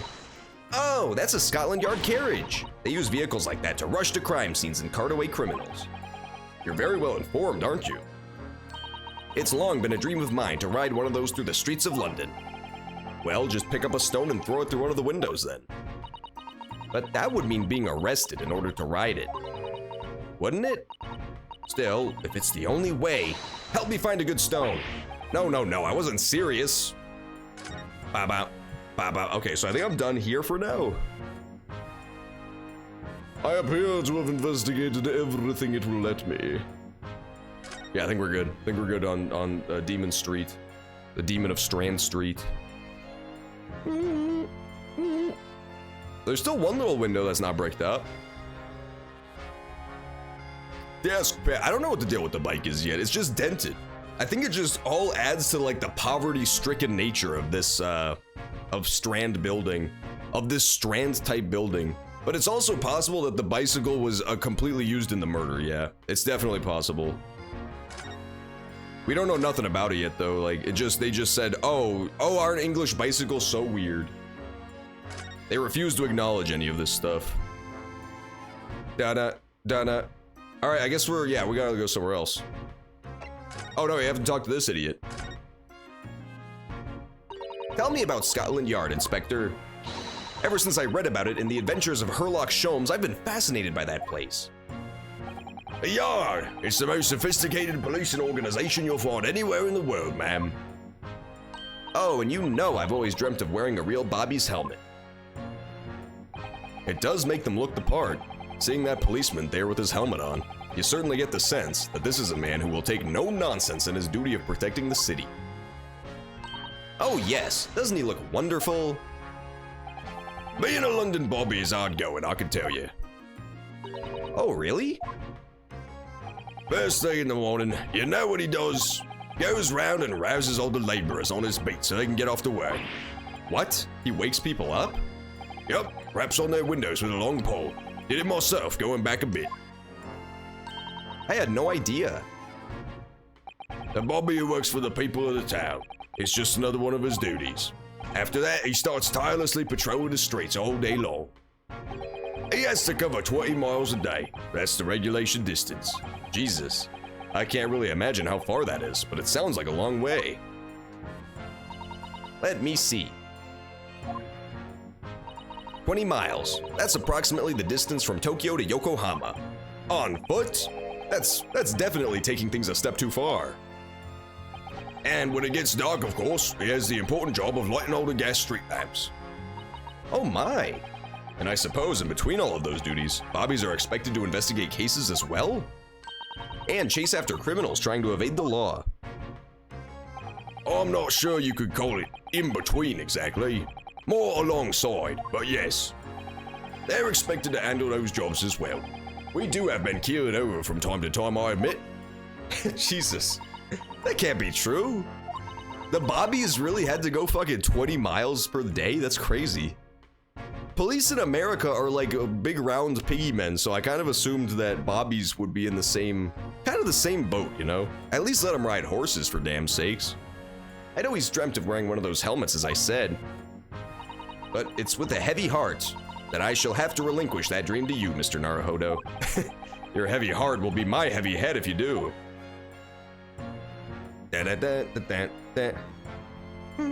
Oh, the Von Karmas are foreign. Wow. That's crazy. Huh. That's actually nuts. I didn't know that. I assumed the Von Karma thing was just like to denote how fancy they were, you know, when it came to the localization. I thought they were just supposed to be like really fancy, proper Japanese people. But they're actually just straight up foreigners. I didn't know that. I knew they were foreigners in my version, the localized version, but I didn't know about the original one. About the case. It happened at around 5 in the evening 2 days ago. Just there on that bit of open pavement. The victim, a young woman, was stabbed with a blade from behind. Okay, so we need to know the orientation right now. We don't know where behind is yet. We have like literally zero information on where she actually fell. Is it right that the lady's still unconscious now? You mentioned she's being treated in hospital. I never said she was a lady. Truth is, unless she comes around pretty smartish, we won't be able to find much about her at all. I suppose that means they haven't been able to take a statement from her, of course. Here's a map of the local area I happen to have on me. You can take it if you want. Really? Are you sure? It's yard policy to give lawyers defending suspects the odd bit of information to go on. I haven't actually accepted the job yet, but still. Thank you, Inspector. We gratefully accept. Okay, this is gonna be super fucking important. Let's check this out immediately. The map. That's not helpful at all. Oh. Da-da. Da-da. Okay, so she died, I think right there, like in between those two police barricades. Why are the barricades so far up then? That doesn't make any sense. Because this is ostensibly the corner, right? Yeah, wait, that doesn't make any sense. If this is the corner, where like in between the two barricades, it looks like that's the corner. Oops. Yeah, apparently she supposedly got hit like way far back. Huh? Huh? Huh? Huh? Confused. I'm very confused. This is probably my horrible spatial reasoning kicking in, but it looks like this X is like way off the mark. Okay, so Calabash Road is back here. Mears Chaum Street is up here. Baba. Got it. I got it for now, I guess. Anyway, as far as we know, there was no one else on the scene other than the victim and your fellow countrymen. So, who did it, do you think? Not much of a head scratcher, is it? Well, I know Mr. Natsume is also claiming to not have seen anyone else around, but just because he didn't see anyone, it doesn't mean we can be sure nobody else was there. I'm sorry to have to tell you, but we most certainly can be sure. How? Because, ma'am, the precise moment of the stabbing didn't go unnoticed. Did what? We have two very reliable witnesses, no less. How? It was foggy. You're a liar! He's a liar. Gregson is actually pissing me off. It was a typically foggy London day, and your client obviously didn't see him. There were witnesses now? How? These witnesses are full of dog shit, dude. Who are these witnesses, Inspector? A fellow and his wife, and the man's one of the most reliable and respected citizens in all of London. He's a copper from the Scotland Yard. Oh. A policeman? That might change things. And this policeman just happened to be there at the exact moment the woman was attacked? Then why didn't he do anything? He just said, no, that's actually gonna be important. This is gonna be part of like the contradiction. Because remember, like literally 2 seconds ago, Lestrade said that the duties of the bobbies include, alongside their patrols and everything, like going after criminals and stopping criminals if they see them about. So, the whole thing of like, I saw it but I didn't do anything doesn't hold up. That's a contradiction right there. That's a big contradiction right there. We just talked about the fact they're not allowed to do that. Even if he's on a different job or like doing whatever, he still has that duty of going after criminals. Nothing peculiar about that, ma'am. Part and parcel of being a bobby. catching them banging the act and all that. Do you think it might be possible for us to ask that policeman a few questions? Be my guest. You can ask him what you like. In court tomorrow. Oh, I've no doubt he'll be summoned as a witness. So, that'll give you something to look forward to. That's that then. He's got no intent of letting us meet the man beforehand, it seems. A policeman witnessed the incident? As your judicial assistant, I must warn you that this could make our job very difficult indeed. Yes, as a non-judicial assistant, I could have warned me of that too. Owned. Oh yes, one more thing, Inspector. The person who led you to the suspect. I hear that was Mr. Herlock Sholmes. Why did they need Herlock Sholmes if somebody saw him doing it? What are you bringing him up for? Was it something I said? The color is drained from his cheeks. Which cheeks? I'll leave that for you to decide. Mr. Sholmes. Who did you hear that name from? Oh, well, it was Mr. Natsume who mentioned it. He said Mr. Sholmes was with the police when they entered his lodgings. I'm sure it was the result of Mr. Sholmes' great deductions. Fiddle faddle! Ah! The man's an amateur, and I'm getting sick and tired of him showing his mug everywhere. Oh. I don't know where he gets his information from, but he turns up at the scene of the crime, wanders around spouting incomprehensible rubbish, and before you know it, he claims to have solved the case. Yes, he's quite astounding, isn't he? He is a great help to Scotland Yard, though, isn't he? Gibble gabble! Ah, not gibble gabble! Ever seen this before? Oh yes, that's Rance Magazine. That wonderful publication in which the adventures of Herlock Sholmes appears. Yes, well, that wonderful publication, as you put it, sees fit to include several of the Yard's detectives in its stories. And the so-called great detective makes a mockery of all of us. If you ask anyone at the Yard, it's a misadventure to be included in any of Herlock Sholmes' tales. Well, I suppose there is an element of that. We work our socks off, every last one of us, only to be frumped by the public thanks to that obnoxious detective. The man's as dangerous to us at Scotland Yard as he is to our criminals. That can't really be true, can it, Inspector? Yeah, can it, Inspector? Clearly the great detective and the police have a complex relationship. He eats fish and chips. Gibble? He did like Gibble. He was the original Pokemon master. Detective, Stumblehead. Detective Gibble. He kind of looks like a Gibble, given that he has no fucking chin. Given that he's just all neck all the way up. Looking like a goddamn Fist of the North Star character. That twitchy Japanese bloke goes on trial tomorrow. Are you gonna defend him or not? Gibble gabble! That's also just the noise he makes when he vibrates his fucking giant George Lucas mandible. His giant fucking George Lucas lumpy throat. Well,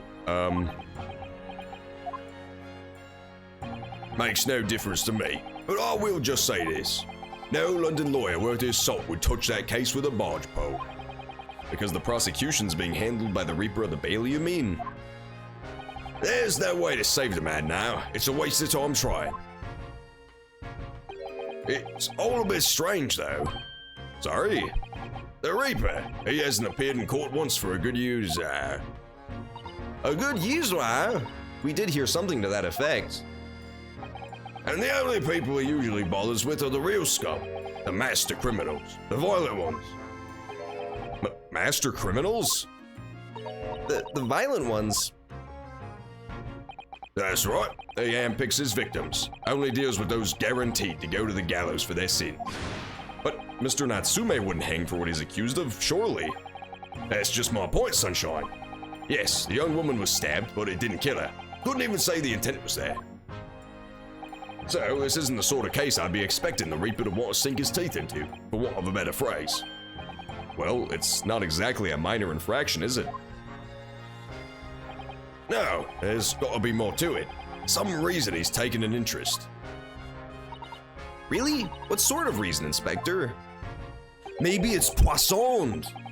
Maybe the fucking knife was poisoned. Maybe there's like a poison in a foot, because they did say that that lady still hasn't recovered yet. And it was like pretty superficial when we saw. She was like stabbed vaguely in the back, but there wasn't even blood. Like, it wasn't even that deep of a cut apparently. So maybe it was poison. You think I could tell? There's also Poisson inside of his newspaper right there. You think I could tell what's going on inside the head of that Lord of Darkness? You'll have to ask him yourself at tomorrow's trial. Are we really gonna have to face the Reaper again? The Lord of Darkness, as he put it? They're really fucking hyping up this prosecutor guy. They're really gassing him up. Well, I don't think we're going to get any more useful information out of the detective. They're giving him the fucking John Cena treatment. They're really trying to put him over. Mr. Naruhodo, can I make a suggestion? Oh, yes, what is it? Well, it seems to me that we must speak with him about this. By him, do you mean? Yeah, we do mean Mr. Sholmes. That's when the studio audience just goes nuts, dude. That's when the studio audience starts hooping and hollering. Yes, Mr. Herlock Sholmes, exactly. Look at those shining eyes. You can't wait, can you? She's such a fucking Westaboo, dude. Fucking what's-her-face is just the original Hideo Kojima. Well, Mr. Natsume did blame Mr. Sholmes for all of this, didn't he? Yes, he did. He really did. Which makes him an involved party of the case. Are you just going to ignore that? I hope not. I assure you, it's not simply my selfish desire to meet with Mr. Sholmes again. The trouble is, we have no idea of the man's address even. It's Baker Street. How do you know that? It's in the stories, of course. 221B Baker Street, the most famous address in the world. Oh, I see. Well, there's nothing to stop us from going, I suppose. We'd better try to find our way there before Susato-san gets any more excited and unpredictable. Hurrah! I'll summon a carriage! Hell yeah! We have a reunion? With the great detective, Mr. Herlock Sholmes? Fuck off, stupid idiot guy. See, nobody cares about idiot guy. All we care about is Mr. Sholmes, and for good reason, because he's the best character ever created. Get out of my fucking face, Cyber Luigi, I'm leaving. Oh, yeah. Can we really visit, do you think? Pinch me, I must be dreaming. That's how I feel right now. All the trash characters could get out of the way. Just fucking clear off the fucking desk. Anime! Guys, there's an anime moment, hang on. There's no subtitles, so I can't talk during this. Really, I gotta just keep it radio silence this whole time, because otherwise you won't be able to hear a word they say. It'll just be drowned out by my voice. And you will be unable to hear any of the dialogue. So I gotta make sure to just, you know, mum is the word right now. Mum, mum. Just dead fucking silence. White noise. Only the sounds of the characters speaking, otherwise you just would not hear a damn thing. Might as well be deaf, honestly, if I just kept talking, so that would be an unmitigated disaster. I can't. In all good conscience, I've got to shut up. It's the only way forward. Dang, Baker Street looking fine. Wait, what happened? Where's the cutscene? Oh, rats. I talked through the whole thing. Darn it! I ruined it all. He's got a bust of Napoleon in the corner. Sholmes is sweet. This is, I'm looking it over. This is a really good Holmes, room. This is accurate. This is pretty accurate. So this is where the great detective makes his living. It feels surreal to be here somehow. What the fuck is that thing? He's got like a fucking Franken machine in the corner. Is it as it's described? This is super weird seeing her from the back. This feels so unnatural for like a Ace Attorney character. 554 Barbecue Lane. It's where they make all the best barbecue. That's where Ted Cruz does his Ted Cruzian barbecue. He barbecues all the people who die during the snowstorms because there's no fucking power here. Is it as described in the stories, Miss Susato? This is actually Ted Cruz's house, if you could believe that. He's got his famous case of Mountain Dew in the back there inside of that bong. He's got that Mountain Dew Baja Blast right above his violin. Susato-san. Many famous cases have been solved here in this very room. Oh, I suppose they must have been, yes. I've never read the story, so it's hard to get quite as excited about it as she seems to be. The detective chases the villain relentlessly as he disappears into the fog down an unlit London street. Oh, the thrill of it, the romanticism. Can't you feel your heart thumping in your chest? Can't you, Mr. Naruhodo? Oh, I suppose I can, yes. So, if you don't mind... I'm rotating! I'll just stand here and rotate for a while longer. Please, don't mind me. She's obsessed. Why does he say hey? I still can't get over the fact that he says hey. At least he's got that fucking Wicked Witch of the West slipper on his shelf. Well, it looks like our detective friend isn't home at present. Excuse me, is anybody home? Do we have a visitor? Please tell me that Toby is in this and he's a talking dog. I really hope that he's a magical, like Mr. Tadakichi-ass talking dog. Jack the Ripper. I bet there's gonna have Jack the Ripper. I would honestly be shocked if they don't. I would be shocked if they don't have Jack the Ripper in this. In fact, I think there's a decent chance that Jack the Ripper is straight up, what's his face? The Irish guy, Mr. McGilded. I don't believe Mr. McGilded is dead. And unlike Reanimated Bit would have you believe, Jack the Ripper was a high-class gentleman. He was a highfalutin sort of guy. So it would make sense. It would all line up. Though they do seem to be kind of leading us to believe that the Reaper of the Bailey is like Jack the Ripper. But I'm not buying that. Come on, be oh, fucking boo. Boo. Boo. I thought it was fucking Toby. I thought it was a talking dog. Hello, is it a big new case for Mr. Sholmes? Hello. Please don't let this be Watson. This is definitely Watson. This is 100% Watson, given that this is inside of Baker Street. It could technically be the landlady, but then why would she be decked out like Sherlock Holmes is?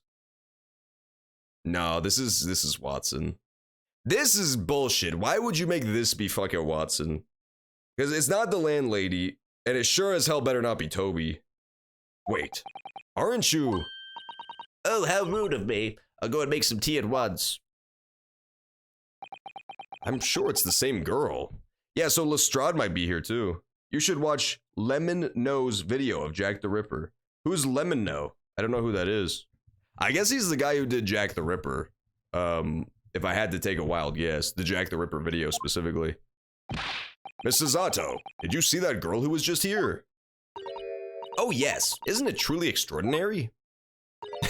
She didn't fucking see shit, dude.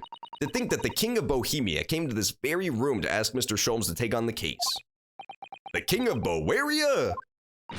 King Wilhelm Gottsreich Sigismund von Ormstein, of course. Sorry, I'm drawing a blank. Forget the adventures of Herlock Sholmes for a moment and look over there! That did happen. That is true. The tea's brewed, and I've got a freshly baked cake as well. Ah, it's you! I knew it. Susato-san recognizes her too. It's flashing back. This happened at the end of the last case for those of you who missed it. When the little rapscallion girl who was trying to escape, who was named Lestrade, for no discernible reason. There you are. And they both had the same voice, because I can't do any little girl voices. And taking that with you as well. I was looking forward to the trial round of my experimental smoke grenade launcher. Oh, good day to you. I'm, well, the inventor, I suppose, of that machine.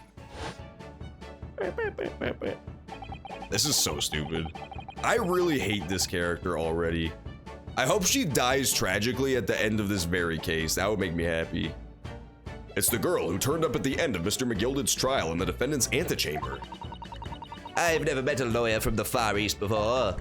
Who are you, having to get straight to work when you've only just arrived in London? Oh, yes. It was challenging. Well, try this tea. It's my special blend, you know. Oh, thank you. Is tea supposed to look that color? Oh my, what a fragrant yet mellow flavor. Hooray, it's a winner! I tried blending different leaves designed to alleviate fatigue, you see. You must be exhausted after your long voyage here, and you have another ticklish trial tomorrow. Oh, and you're to defend a Japanese man. How does she know all this? I do wish you lots and lots of luck.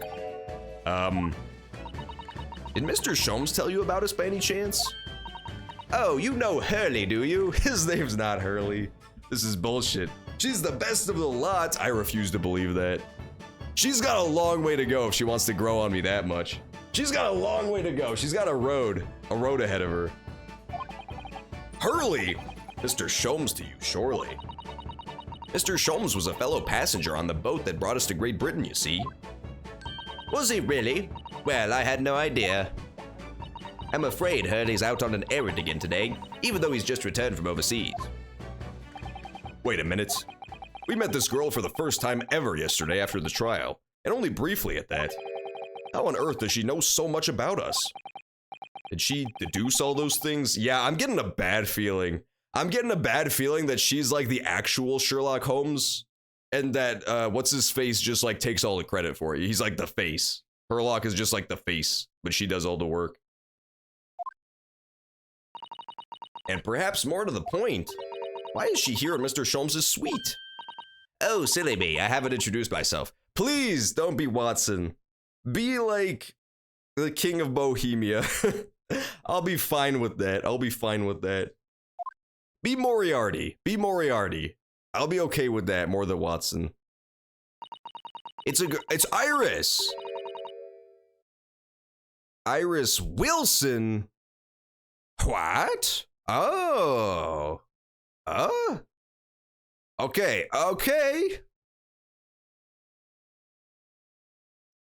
I don't understand. It's a pleasure to meet you both. My name is Iris Wilson. I live here together with Hurley. Ah, Iris, is it? What a lovely name. It's not a lovely name. She's full of shit. She's evil. She's the real killer, guys. She's the real killer. She's 100% the real killer of every case. I'm gonna try to throw her under the bus in every single case. I remember back when I played Danganronpa 1, I decided really early on that I was gonna make that one guy my rival because he pissed me off one time. And then every case I tried to find ways to link it back to him. That's gonna be her in a second here. That's absolutely gonna be her in a second here. If she doesn't shape up and fly right. Yeah, she can't be Sholmes' assistant. That's John Wilson. She's... What a lovely name. Because then they would name her Jane Wilson, right? Like, that would be easy. That wouldn't even be a problem. What's the matter? No, wait, this can't be.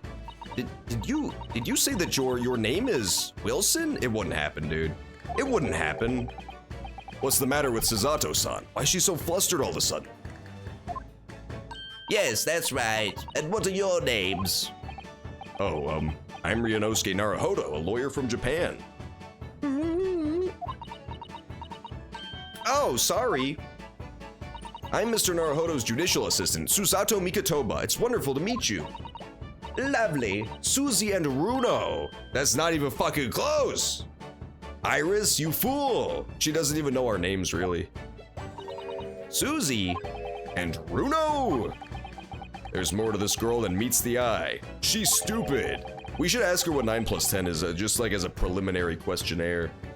I have so many questions for her. I don't even know where to start. I do. Who are you, really? Yes, and so do I.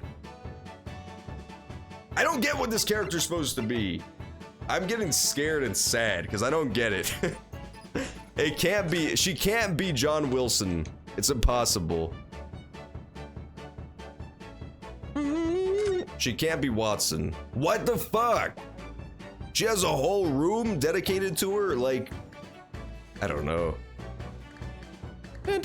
Maybe she's Watson's daughter, but I don't think Watson ever had a daughter in the stories. I'm pretty sure that didn't happen. I'm like almost positive that didn't happen.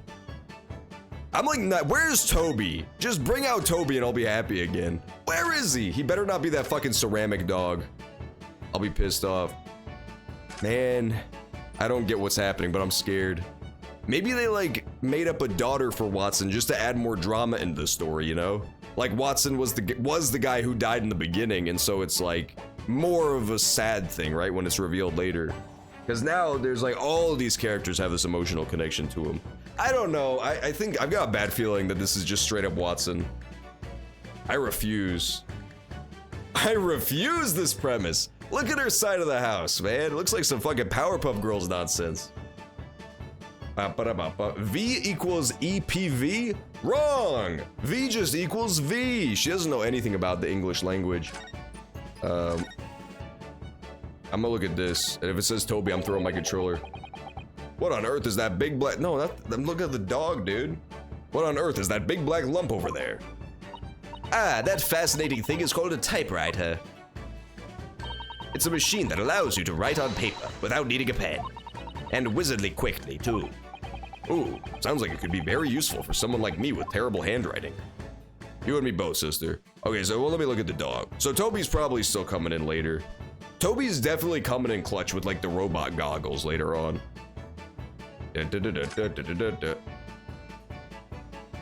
It's playing some crazy circus music right now, dude. Because this game just threw me for a loop and it knows it. It knew it just threw me for a fucking loop. Yeah, it's true. We saw, in the first case, there was a guy named John Wilson who was like turbo dead. So,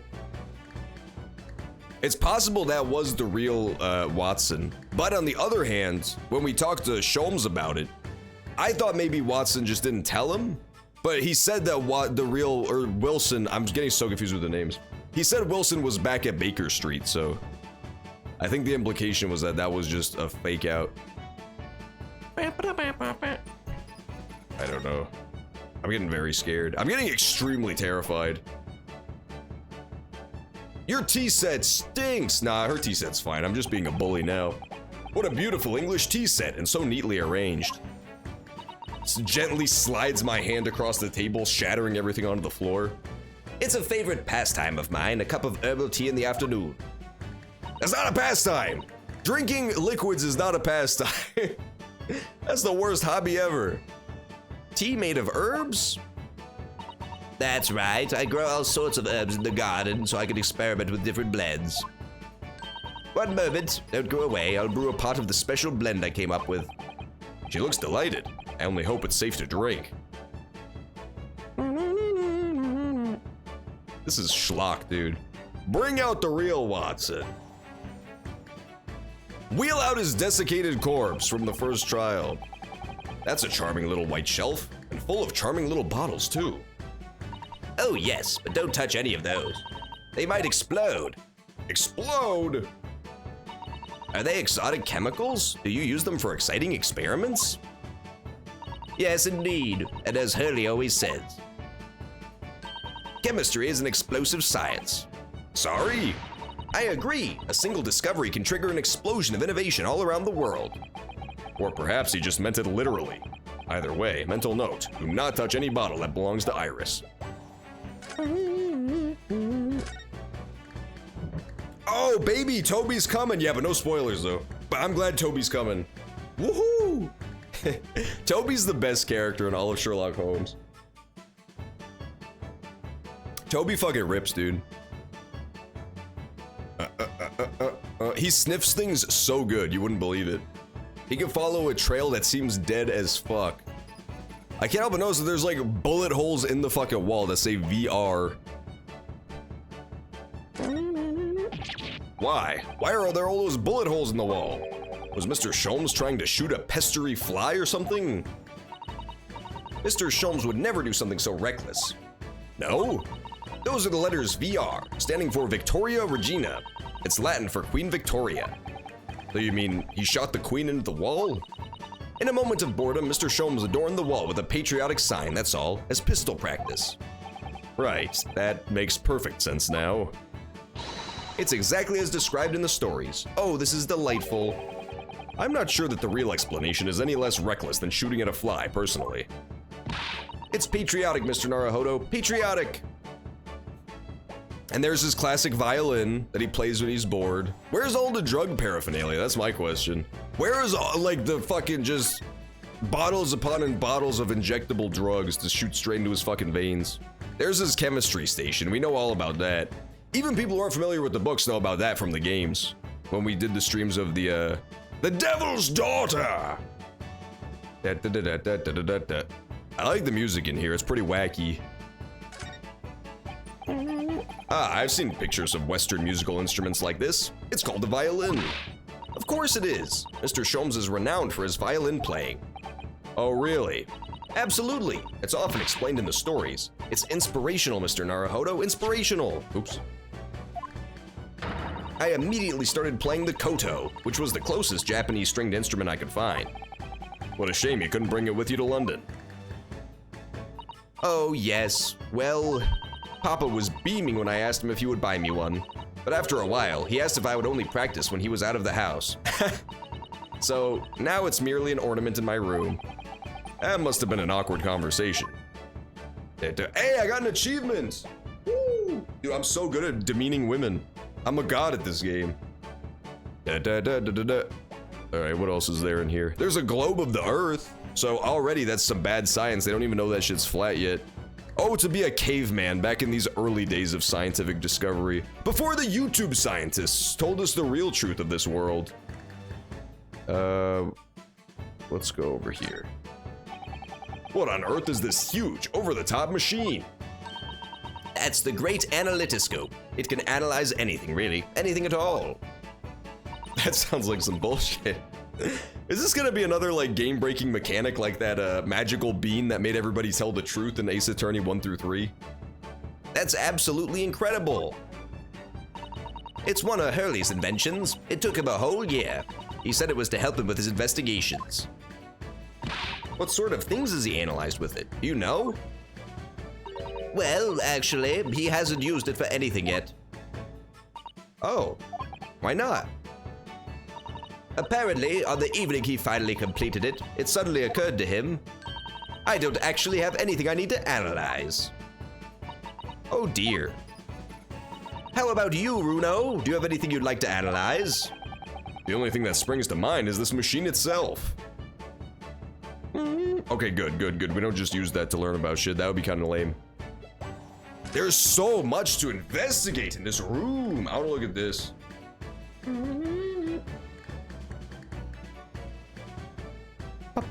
Bang, there's so much stuff in here. Ew, there's a little thing in the trash too. Disgusting. This is the worst Baker Street. It looked so promising when I saw this view of the Baker Street and this. And then I got to this side of the room and I said, ew, what the hell's going on? A mystery shoe, a curious hammer, and some mysterious dancing men. A bust of Napoleon. Ah, what an entrancing collection. This is the first time in my life that I've seen a lonely old shoe displayed as an ornament. Oh, those are all mementos that Hurley has collected from his past cases. Really? Even the bust? Yes, that's right. When the mood takes him, he likes to throw it on the floor and smash it to dust. The poor defenseless emperor? Mr. Sholmes destroys it? Yes, and then he buys a new one. You make it sound like he has the temperament of an insane sculptor. Ah, how entrancingly bohemian of him. I'm saving again because I'm scared. Magical beam or magical bean? It was a bean. B-E-A-N. There was like a little green bean that Pearl Fay gives you. I think it was in the third one. And it basically forced everyone to tell you the truth. It was called the Magatotimba, I believe. And I will not be taking any corrections on pronunciation or spelling. It was called the Mogatontonga. It glowed with a green aura that forced people to speak only the truth if you could break their mind locks. It was just as stupid as it sounds, to be quite honest, but it was kind of awesome. I do like this fireplace. It's one of those best things I've seen since we arrived in the country, in fact. Lingering beside the fire and watching the flames flicker and dance in the grate. Ah, it's so relaxing. We can't relax, not when there are so many interesting things on the mantelpiece. Oh, it's just as it was described in the stories. It is? Yes, exactly. Inside that Persian slipper, for example. I buy chocolates for 11s. And the transfixed by that large jackknife. Here's my shopping list for the market. None of this is true.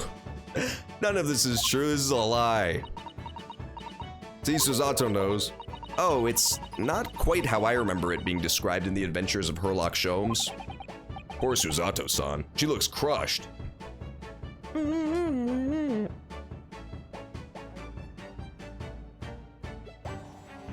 What the hell is 11s?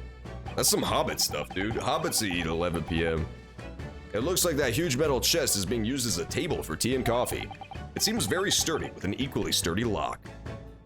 Mr. Naruhodo, you mustn't go around opening things. I always have to keep an eye on you, don't I? You're very mischievous. How did you come to that conclusion? Oh, that chest contains some of my most valuable things.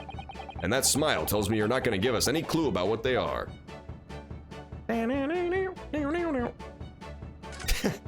Man, bring out Herlock already. I'm getting scared in this place. This is a whole new world I've discovered now.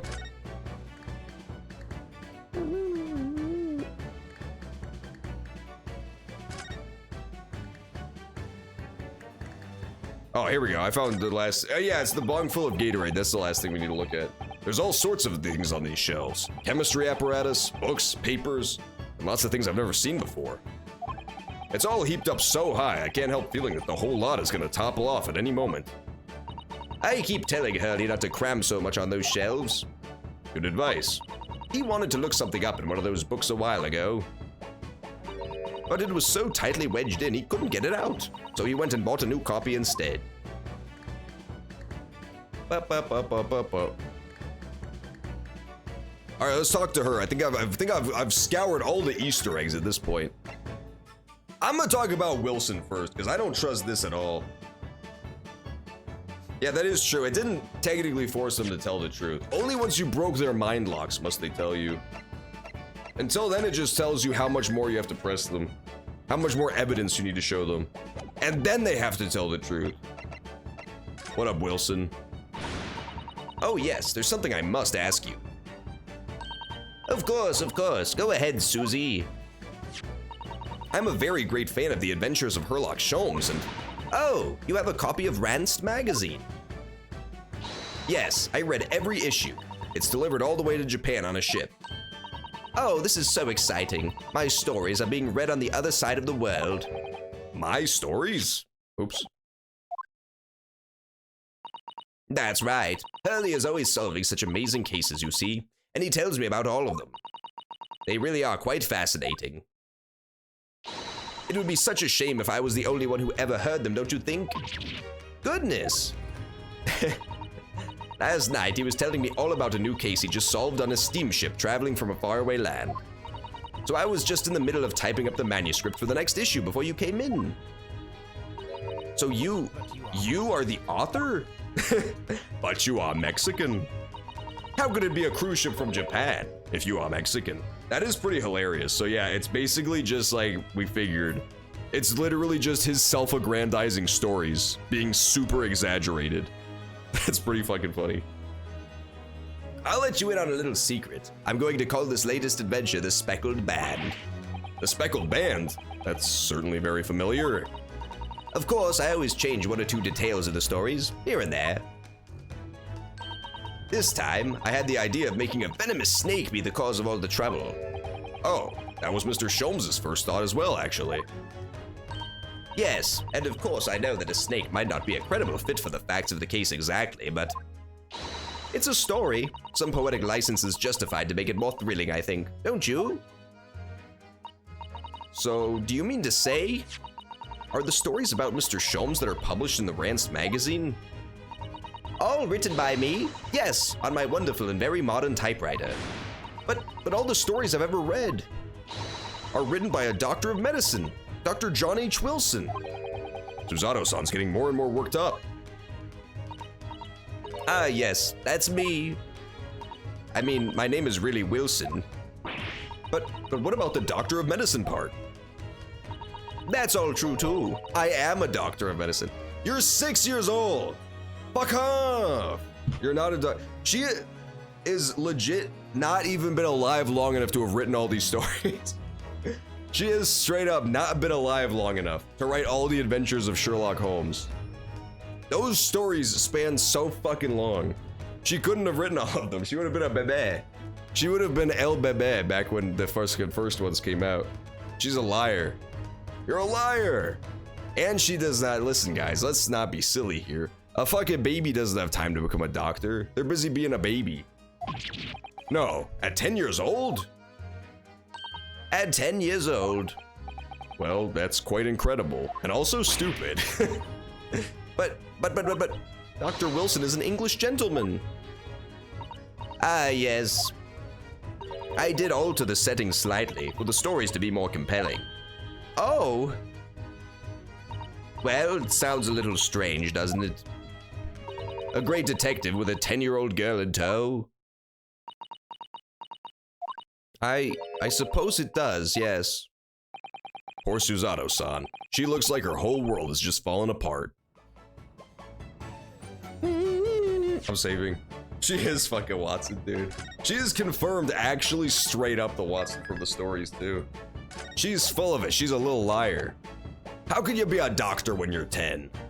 There's still hope, though. I mean, like I said, the cases so far have had this common element of people not being who they say they are, so it's still technically possible that she's not actually going to be Dr. John Watson, and that she's an imposter, for lack of a better term. Yeah, because that's been in every single case so far. There's been people not being who they say they are. Well, actually, last case it turned out it was true, right? Lestrade actually was Lestrade, even though she was like a homeless vagrant rat woman. No, but that still applies because the guy wasn't actually a highfalutin English gentlewoman, he was a loan shark. So yeah, even in that case it still applied. Iris. And then in the case with the cruise ship, which I forgot existed, there was the Russian ballerina who was pretending to be like the revolutionary guy. It was you who we ran into yesterday, wasn't it? At the Old Bailey! Yes, that's right. You were ever so helpful. Thank you so much. Oh no, not at all. I'm sorry we couldn't have been more helpful or welcoming. Though at the time, we did have a rather large gun pointed at us. Oh my god! She's got a bazooka! Like this? Gulp! The next time I play like a D&D game and I play a knight, I want a retinue of people and supplies like a real knight. That would be kind of cool, like a war campaign where all the players get their own little army. Or at least, you know, their own little retinue. You could even have a fucking Pied Pfeiffer of sorts. Thinking back now, you left with Miss Lestrade in tow, didn't you? Oh yes, that awkward witness, Gina Lestrade. Oh, Ginny? Yes, she's a professional pickpocket. So we found out. It was very naughty of her to pinch my invention like that. Are you referring to that trial-disrupting, gun-like contraption? Exactly. So I followed her, you see, to get it back. Perhaps I should think about fitting a self-destruct mechanism in my inventions. This girl is dangerous. Anyway, I brought Ginny back here after that, so she could apologize to my trusty technician. Yes! Your technician, it's gonna be Toby, dude. 100%. Aw, damn it, it's just Herlock. Listen, they have a 10-year-old as a doctor and also inventor, so it wouldn't be literally any dumber to have a dog be the technician. It would not be any dumber. We've reached the bottom of the barrel in terms of stupidity. There's nowhere left to go from here. Anything's on the table. We could have a fucking frog as the Queen of England. Hurley, of course, silly. Hurley? Yes, Herlock. Herlock Sholmes. We live here together. I had no idea the great detective had such an interesting young daughter. Daughter? Not likely. What? I wouldn't call him Hurley if he was my father, would I? Well then, what is your relationship with Mr. Sholmes? Well, I expect you've found out that lodgings of any kind in London are very expensive. So the solution is to share the cost with a partner, a roommate. Your roommates? This is so stupid. This is great. This is fucking hilarious. Roger the Teamster. That sounds like a good fucking D&D character.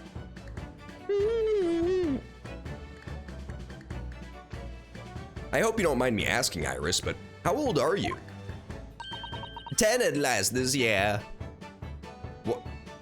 I don't understand what's happening in this game. There keeps being situations where characters say the name or the age of another character before the character actually reveals it. It's very strange. It just happened right now. It just happened right now. This dude said, "You're 10?" And now she reveals her age, like later on in the script. It's super fucking weird. And I watched back, because I said that they said Lestrade was 15.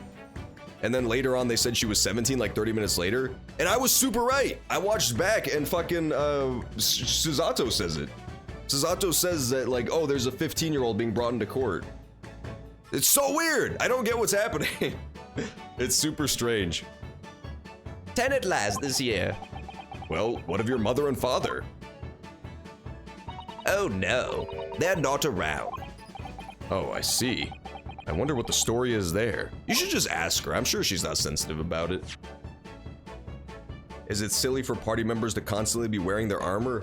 Yeah, but it's just like a convenience thing. Like, nobody wants to be equipping and unequipping all the goddamn time whenever something happens, you know? And also, to get like just people following you around, I feel like that's pretty common. You could definitely get a D&D to do that. It would just be like DM NPCs probably. Like the DM would just control them for you. Your deductions just now. About before. Yes, what's on your mind, Runo? Do tell me. I hate you, Iris. I'm sick of her. Get her out of here. I don't know, she's fine for now. I hate the idea so much. I'm so against the concept that it's like poisoning me against the character, you know? It's not her fault as a character, but I just hate the idea of Watson being a little girl genius. Like Dexter's Lab Watson girl. I don't know, it's weird.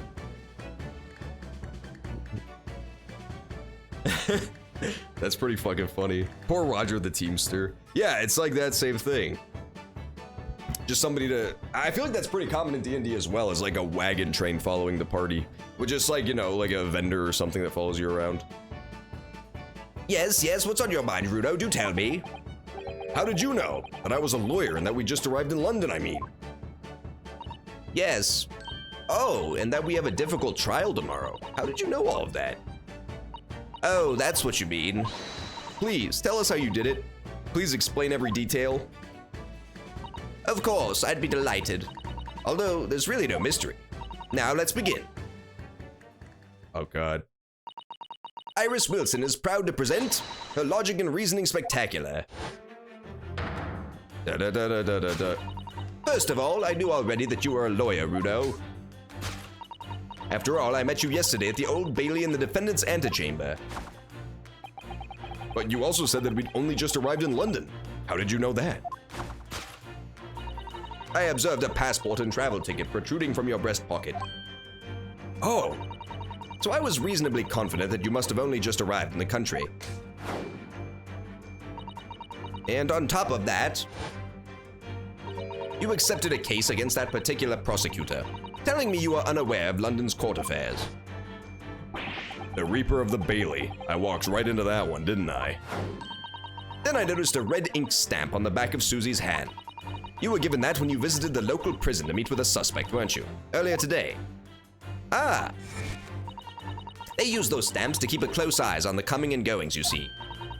I didn't realize. And a red stamp is only used for people visiting foreign inmates. So, that told me that even though you had only yesterday concluded the trial of Magnus McGilded, the two of you had already had cause to visit a foreign inmate at a local prison. However, neither of you was wearing a particularly sad expression, so I concluded that the prisoner was unlikely to be a friend or relative. That led me to believe that you must have accepted a new case. I see. But how could you have known that the trial is tomorrow? Well, having barely been home for a few hours yesterday, Hurley solved yet another case. It obviously amused him. He told me he'd caught a Japanese man who was bawling and trembling. A Japanese man? Well, clearly that must have been... Mr. Natsumi! Now, Runo has that fancy Japanese sword. And I think your outfit is called a kimono, isn't it, Suzy? Well, anyway, it was clear to me that you both come from Japan yourselves. So I put two and two together and decided you must be defending the Japanese man Hurley caught. And there was only one conclusion those facts could lead me to. You both came here to ask Hurley about the case.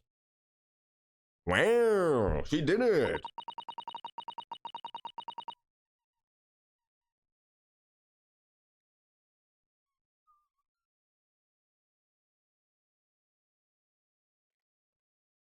Trying to do a DM fantasy setting. Yeah, that's definitely like, that's the reason why everybody just does the normal settings, you know, like the pre-made settings, because there's just so much that goes into making like a custom D&D setting.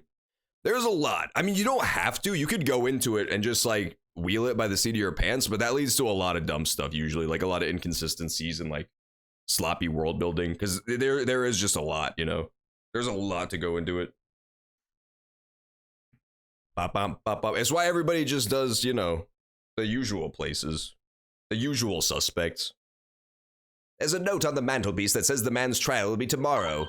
Hurley is always stabbing his notes with a knife, you know. He is silly. And that's where all there was to it, really. Thank you for listening. I'm Iris Wilson, and that was one of my greatest deductions. That was not deduction at all. That wasn't a deduction. That was induction. She just created a strong possibility. She didn't eliminate any possibilities to get her there. That was pure induction. There was literally zero deduction during that. She's a liar, I tell you. Well, was it a winner? Were my deductions correct? They were spot on. That was amazing, Iris. Truly a great deduction. You even managed to certain something of Mr. Sholmes' delivery. Oh, well, I was just copying Hurley's style for that. This is really very good news. You could tell us all about the case involving the Japanese man. You will, won't you, Iris, please? The case of the Japanese man. The greatest Herlock Sholmes story of all time. Hang on, I'm saving again. Yeah, that's the thing about world building is like there's a lot to go into complex worlds. And especially when you get to the stuff of like, you're trying to DM a Dungeons and Dragons campaign, you have like a set kind of path you want to go on, right? But you have no accounting for what players are gonna do. They could go in like the complete opposite direction of where you intend, and then it's like, well, shit. So I've got to have like everywhere mapped out and ready in case people go there. Or you could just have your entire world be a straight line. The entire planet is just noodle shaped, and you have to follow a certain path. That's the other workaround. The case of the Japanese man. So yesterday, Mr. Sholmes apprehended a Japanese man, you were saying? Yes. Hurley had just arrived back in London after his sea voyage, but the police were waiting for him at the railway station to take him directly to the crime scene. Ah, the great detective is a popular man, it seems. Apparently, a woman was stabbed on a quiet street somewhere in town. There were witnesses who had seen a short, shifty-looking, stooped man running away from the scene. A short, shifty-looking, stooped man. Mr. Natsumi, beyond any doubt. Sozaki-san says he didn't see anybody else on the street at all. But it seems there were witnesses after all. Hurley used his great deductive powers to determine the man's address. It was a lodging room very nearby. He went directly there with the police, and what did they find? A short, shifty-looking, stooped man, shivering in fear. Mr. Sholmes' great deduction certainly hit the mark that time. Of course it did. He's a great detective. Still, that means the incident occurred only 2 days ago. Surely tomorrow is too soon for the trial, isn't it? Definitely. We have no time to investigate properly. Hurley says that London is rife with crime. Oh. Scotland Yard is doing its best, but they can't stay on top of it, apparently. Oh dear, I hadn't realized the situation was so dire. That's why they can't afford to spend too much time investigating cases and trying the criminals in court. Trying the criminals. Staff and money are both short. Crimes are usually pinned on the first suspicious person. That's terrible. I suppose it's the harsh reality of the workings of the world's greatest justice system. I suppose it is. But in that case, I don't hold out much hope for Sozeki-san. So now we know where the Ace Attorney 1 through 3 justice system came from. They base it off of this shit. That even the 3-day thing, the 3-day limit. Thank you for answering so many of our questions, Iris. This has been very informative. Oh, you're most welcome. I had so much fun. Do you happen to know where Mr. Sholmes is at the moment? As you guessed, we'd like to ask him some questions. Ah, well, I expect Hurley is still investigating the scene. Of the case involving Mr. Natsumi? Yes, Mr. Nuts. Ume. Okay, sure, why not?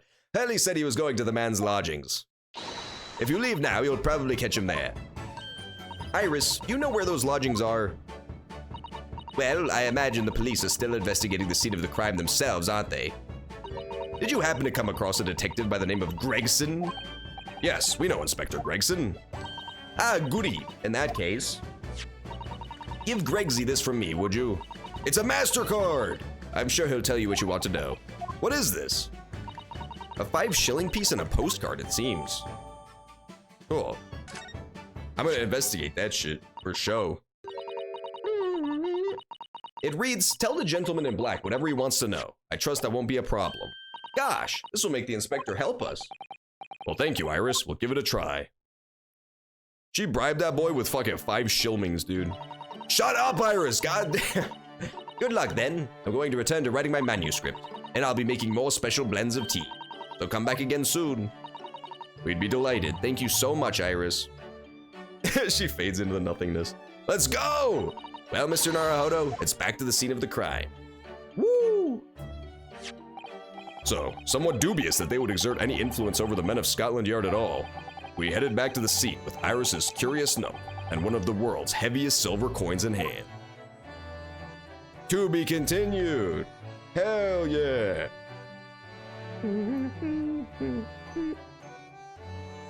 Yeah, that's the thing is like, you don't really need to get too in-depth with most things for DM purposes, because 9 times out of 10, like 95% of stuff you think about, players won't even interact with, right? Like, you could create a super rich tapestry of history for a Dungeons & Dragons world, and then your party just, like, runs around killing everything. Like, they never even bother to interact with it at all. But that's the problem, right? Because, like, you have to prepare all the stuff, and then, like, 5% of it gets interacted with. That's where the power of making shit up on the spot comes in handy. But again, that leads to some, like, inconsistencies a lot of the time. 19th February, Briar Road. It looks as though the police are still here, carrying on with their investigation. I think that's honestly, like, the #1 thing you need to have to be, like, a good DM, is just flexibility when it comes to that kind of stuff on the fly. Because the worst DMs are the ones who are just, like, way too rigid about their stuff being seen, you know? Like, just basically taking the players on a fucking tour through all the stuff they thought of, instead of letting the players lead the experience. That's what you don't want to do. That's, like, way worse than not having enough stuff prepared, is having too much that you demand that they look through. Perfect, so let's find Gregson as quickly as possible. Yes, and let's see if he'll take a break from his chips to look at that silver tip. Take a look at my silver tip. He's got a bunch of chip. I want to present it, but first I want to examine it too. What's so great about this postcard, huh? But I wanna! You can't, they'll get mad if you make them look at all your crazy stuff. You can definitely do too much, but you just have to be prepared for 95% of it to never get interacted with at all. That's why many DMs go fucking insane. That's why many DMs go completely mad with power, because they create these incredible interactions and, like, experiences and, like, cool scenarios, and then the player just, like, stabs the first NPC in the heart that was supposed to put you on a cool quest line. Just immediately derails the entire experience. That's the life of a DM. Iris's handwriting is adorable, isn't it? Tell the gentleman in black whatever he wants to know. I trust that won't be a problem? Yes, the handwriting might be adorable, but the message is ominous. There's no room for sentiment there. I'm sure it's simply the way you're interpreting it, Mr. Naruhodo. Anyway, I do hope the inspector will tell us what we need to know. You don't think it will just make him a munch, piping hot chips until the steam comes out of his ear? Well, that wouldn't be an entirely terrible outcome. Didn't. This is a 5 shilling piece, isn't it? I believe it's called a crown. Yes, and you can train a Scotland Yard detective to do whatever you want with just a single one. Iris must be the most powerful 10-year-old in the world. How much is 5 shillings, by the way? What's it really worth? Well, it's probably enough to buy all the chips that the inspector could possibly eat in a whole month. That's greasy.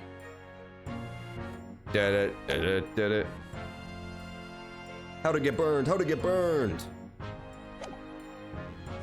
Yeah, pretty much. I agree, Equestria Wyvern. It's not, like, super necessary, but it's nice to have. It's nice to just, I don't know, think about, like, games you play, right?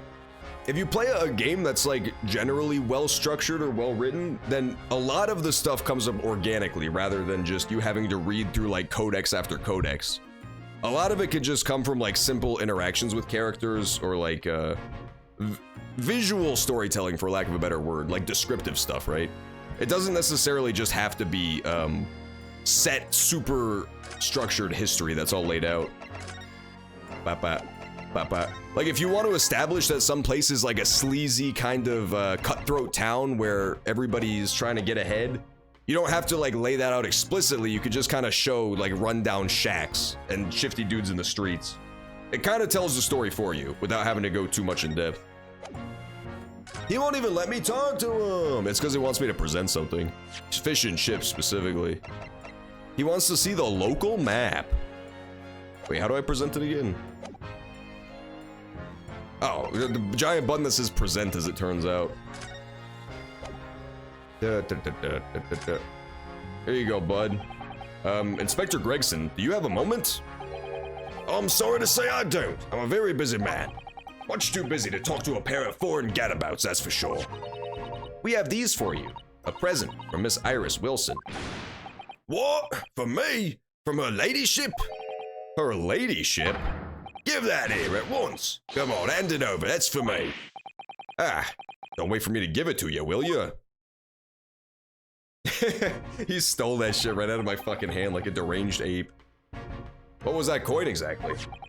It's a silver crown, obviously, but it's a lot more than that. It's an appearance fee is what that is. An appearance fee? Oh, I see. You mean... That's right, for the adventures of Erlock Shones. Her ladyship always offers me a little financial reward for featuring me, every time. Yes, of course. I know all about your exploits, Inspector. I read them avidly. Of course, her using my name without my say-so does make me the butt of a lot of unpleasant jokes, but still. I am sorry, Inspector. That must be difficult for you. Never you mind that. So, what do you want to know then, eh? Sorry? Tell the gentleman in black whatever he wants to know. I trust there won't be a problem, it says. Well, obviously it's not a problem. Go on, fire away. What do you want to know? Well, if you wouldn't mind, Inspector, we'd very much like to know the address of Mr. Natsume's lodgings. Ah, the little knife-wielding, mustache Japanese fella. He lives in a right old hovel. I knew it! It's the stupid bicycle house, god damn it. We're right over there, look. Fuck me, that's bad. I thought this was where the murderer was gonna be. But that's where my client is! No! God damn it, that's the worst. On the first floor of the house on the corner where that wreck of a bicycle's propped up. Then that is nearby indeed. If I remember rightly, the landlord is a Mr. John Garrity B. Right, well, if you see her again, you make sure you give her ladyship my regards, you hear? I mean it. You tell her that Gregson sends his very best wishes. Don't worry, Inspector, we will. Huh. So he calls her ladyship, that's interesting. He shouldn't call her that if she's just some random orphan. If she's just some random orphan, maybe she's not being entirely truthful about the deal with her parents. Goodbye for now then, and long live her ladyship. Well, at least he told us what we wanted to know before he left. Yes. So then, shall we go and see what we can find in Mr. Natsume's lodgings? Definitely. Are kimonos warm? I honestly doubt it, because I don't think they're very warm at all. I bet kimonos would be quite chilly. They don't look like they're particularly thick. And I don't think there's much room to wear a whole lot of undergarments underneath it, you know? It's not like you could wear like a turtleneck under one for extra warmth.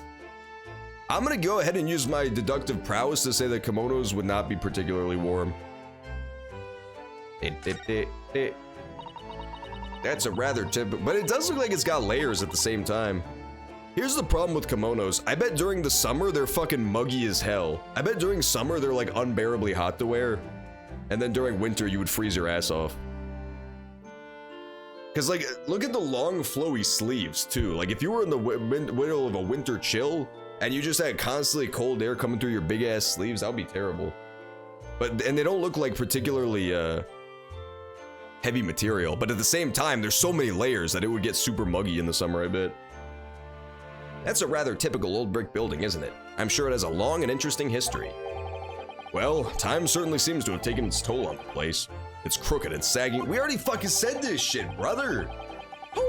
I guess I just gotta move inside of it. My bad. She does. She needs to fucking bundle up, man.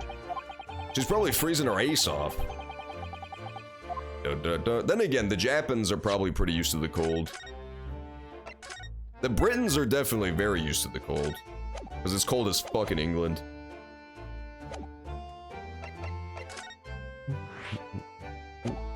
Oops.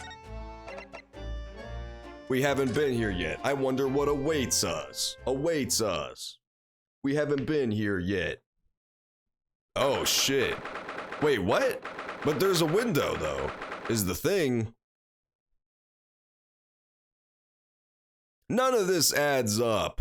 The windows were all bricked up from the outside. The windows were literally double cheeked up outside. And then he's got a portrait of Moon Man, yet supposedly he's like super Japanese, and he doesn't care about British people. I'm not buying this. He's even got a fucking maid apron. Look at him, he's a fucking Westaboo.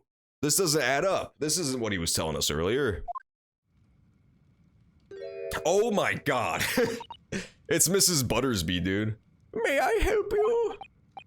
Yes. Would this be the residence of Mr. John Garadeb? Also, I will point out that this looks suspiciously similar to the person who was stabbed, quote unquote. Suspiciously similar in build and appearance to the person who was, quote unquote, stabbed. I'm not buying any of this anymore.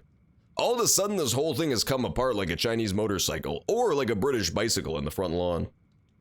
Would this be the residence of Mr. John Garadeb? Indeed it would, sir. And who may— Oh.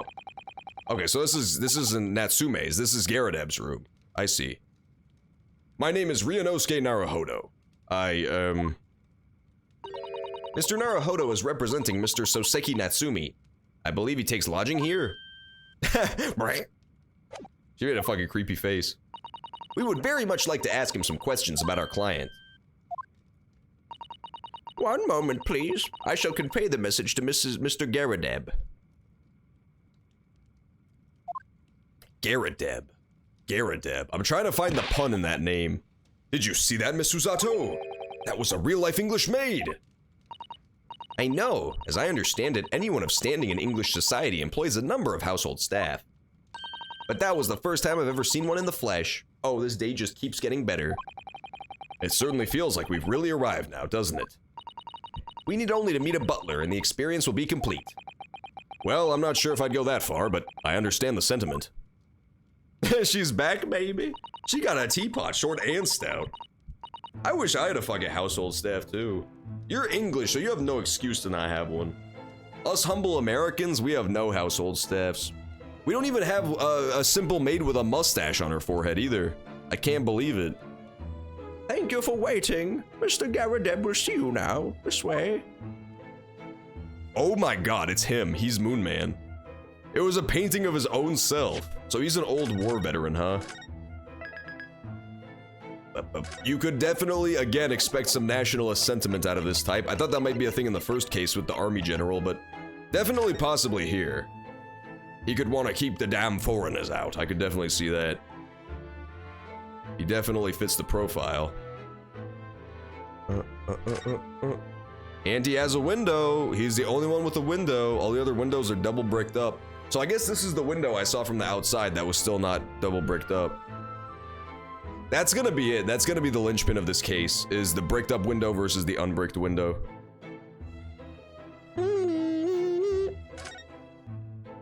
Look at that enormous screen. It must have been put there deliberately, surely. Yes, it certainly seems like someone's trying to hide something from view. What could be behind it, I wonder? I'm gonna have a very quick look. Just a little peek. Ahem, ahem. Maybe let's not, Mrs. Otto. I think the maid is gonna head us off with a cup of tea. Ahem, ahem. I like this old codger. What else do they got? A broken teapot in the corner. Look, all that shit's broken. Everything on the wall got like turbo destroyed. Aha! And thus we find a mere motive for the murder most foul. Or at least the framing most foul. Okay, so try to follow my train of thought, if you will. I'm gonna come up with a rough hypothesis. So, you notice this guy's got like knickknacks galore and aplenty. And then like all of this shit got destroyed, specifically on the outside corner wall, right? And what did we see on the outside corner? That bicycle with the dented tire, like it had crashed into something. So maybe our client, Mr. Deacon Snorf, crashed into the fucking house and caused all this shit to break that this guy is sentimental about. And so he wanted his fucking sweet ass revenge. He wanted his sweet British revenge. And what better way than by teaming up with this foul maid to set up a fake crime scene and frame this Japanese fella who had ruined all his shit. In a cunning murder most foul. The real victim was nowhere to be seen, but this lady was just a stand-in. She was a fake, hashtag fake gamer. That way we don't even have to worry about like a knife throw or anything. We don't even have to worry about a knife throw or like a knife launch, because the knife could have been pre-planted in her back. You notice that there was no blood. I don't know if we got a picture of that, but we saw it. There was no blood on the knife anywhere. There was no blood on the wound. So it could have been pre-planted. And then once she sees the guy approaching behind her, she just falls down to act like she's been stabbed. And then there you go. It's the perfect frame job, isn't it? It's literally the perfect frame job. But that's a bit of a stretch. That's a bit of a stretch, because literally all of that is just based off of the destroyed shit and the bicycle dent. So definitely a possibility, but I think so far the still most likely thing is just a throne or slash launched knife. This window looks out over Briar Road, where the young woman was attacked. Oh yes, I can make out the policeman on the far side of the road investigating the crime scene. The glass is rather murky, isn't it? You can't see very clearly. Is this thing open at all, I wonder?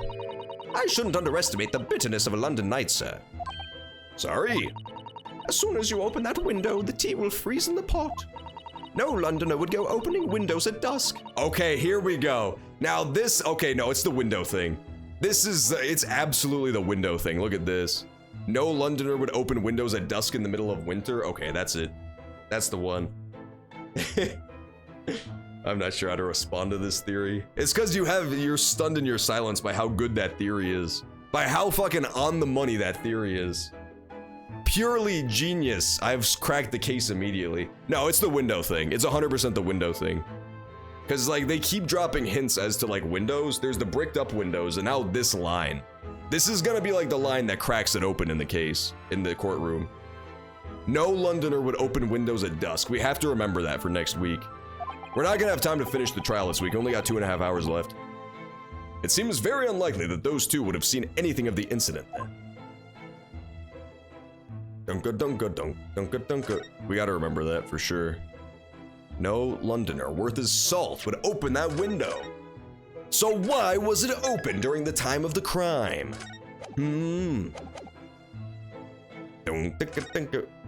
We still have the mysterious policeman and wife though. We gotta definitely investigate them as well. Look at this crockery on display here. It's rather unusual, isn't it? Oh my, a genuine London dresser. Isn't it delightful? Although the shelves seem to be broken, and the crockery is... Oh dear, it's in pieces. It really is. The word cracked wouldn't do that Chinaware justice. Ah, I wonder. Perhaps the cannon was You know what's funny is that's actually exactly where my mind went first. Except it wasn't fired at it, it was the cannon like being fired out the window right next to it. Would cause all that shit to fall and get destroyed. Definitely super unlikely, but my mind also went there, just like Susato's did right away. The cannon did it, I tell ya! Yes, probably something like that, but let's not delve too deeply here. Do obscenely rich people make me sick? No! 107, that's literally what I was thinking, that's so funny. I was thinking the exact same thing. Launching the fucking knife out of the cannon, and then the kickback knocks all that shit over. Because we can't see the other thing that's attached to that wall either, remember? And everything else on his wall is like slightly shifted as well. It would be pretty fucking funny. It would be pretty funny. See, that's how you have to solve these. Ironically enough, this game about Sherlock Holmes, who was famous for deduction, you have to purely use inductive reasoning to solve the Ace Attorney games. Because you just don't get enough information to do deductive elimination. You just have to build possibilities and then keep up with the strongest ones. You just have to strengthen your strongest possibilities.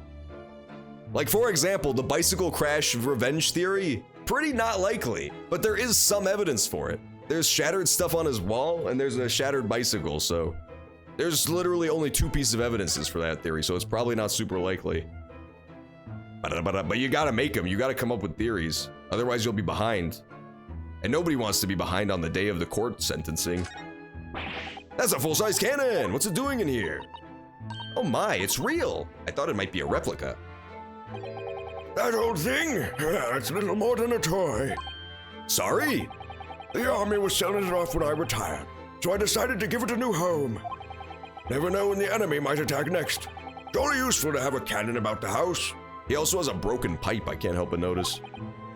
Really? It isn't overkill? Be prepared, I always say.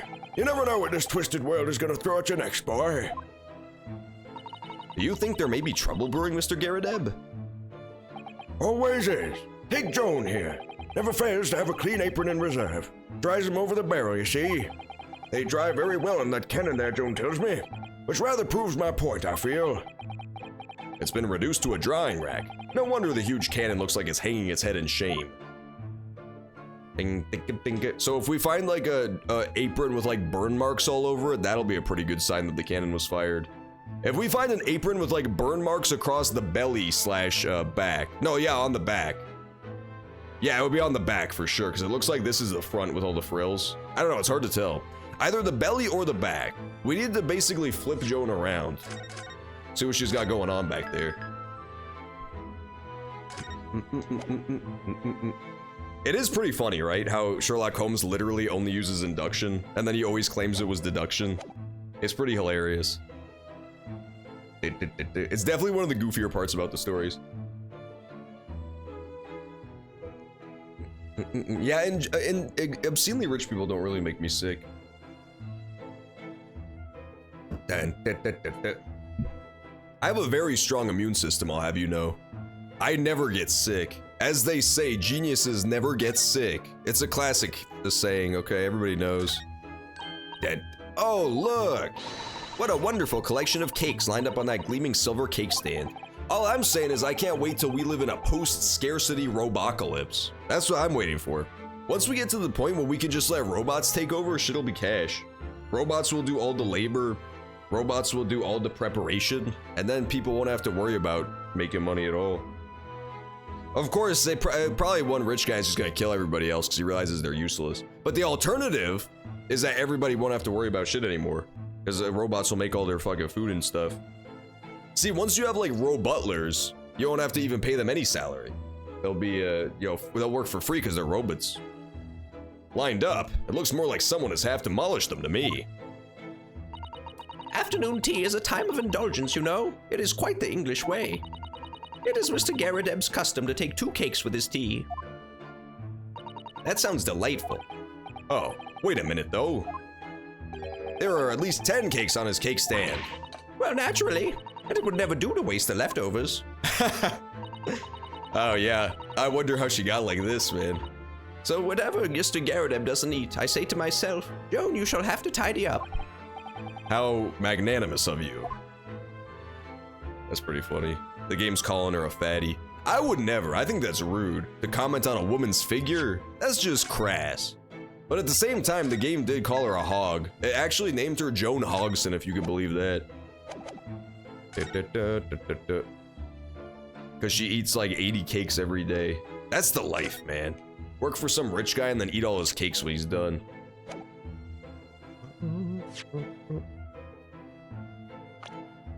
What's her actual name?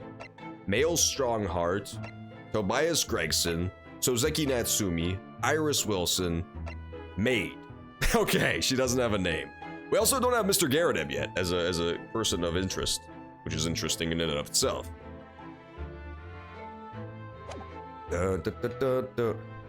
I still think very possible that the maid is the woman we saw in the beginning, the quote-unquote stabbed person, because build is and hair as well is like nearly identical. Nearly identical. I think that's definitely super possible. One candle missing. There it is on the floor. This old candle holder looks a little out of place here.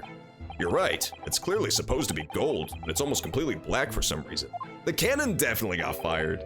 That old thing, yes. It's just a cheap piece of ironmongery. Give 'em crack, really. Oh, used it when I was studying, don't you know? For my commission. I know it's old, hardly worth hanging on to, really. But, well, still has its uses sometimes. Of course. Does everything in this room have some elaborate story behind it? They're memories, Mr. Naruhodo. Memories. Bop, bop, bop, bop. Uba, uba.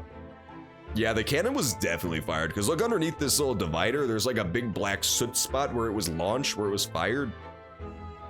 But damn, man, if it didn't fuck up the whole fucking room when he fired that shit. And how did nobody hear it? This is so mysterious. You'd think even the defendant would have heard the fucking cannon go off. Bum, bum, bum, bum, bum.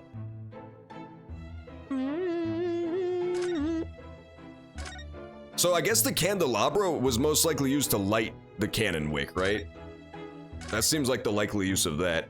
Because why else would one candle be randomly over here and the rest of the candles are still on their little candle stand? Candle stand. Yeah, robots could do all the murder too. That's what I'm waiting for. Murder bots. You can't really blame people anymore once the robots are the murderers. Could you imagine how fucking sick it'll be to be a detective when you have to catch robots? Robots would be so much better at covering up their crimes than humans are. Those boys don't even got fingerprints. They got clammy claws instead. That looks like a Medal of Honor, and it's showcased on a very grand banner. Yes, it's displayed with some pride, I would say, although it bothers me that it's not straight. It bothers me that you're not straight, Naruhodo-san. What, that old thing? Sorry. I should be glad to see the back of it, but the general would turn in his grave if I disposed of it. The wall's the best place for it. Keeps the bally thing out of the way. So it's just been polished to shine by accident, I suppose. Yeah, it's also the only thing that's not like twisted, like tilted off the shelf. Look, there appears to be an encryption on the metal itself. Inscription, sorry. Let me see. It says, for distinguished participation. Sounds like the kind of honors even I could be in line for. Well, one doesn't like to blow one's own trumpet, but I was given that for my time in the army. Can't measure an officer by the number of medals to his name, of course. Common knowledge in military circles. Ding, ding, ding, ding. What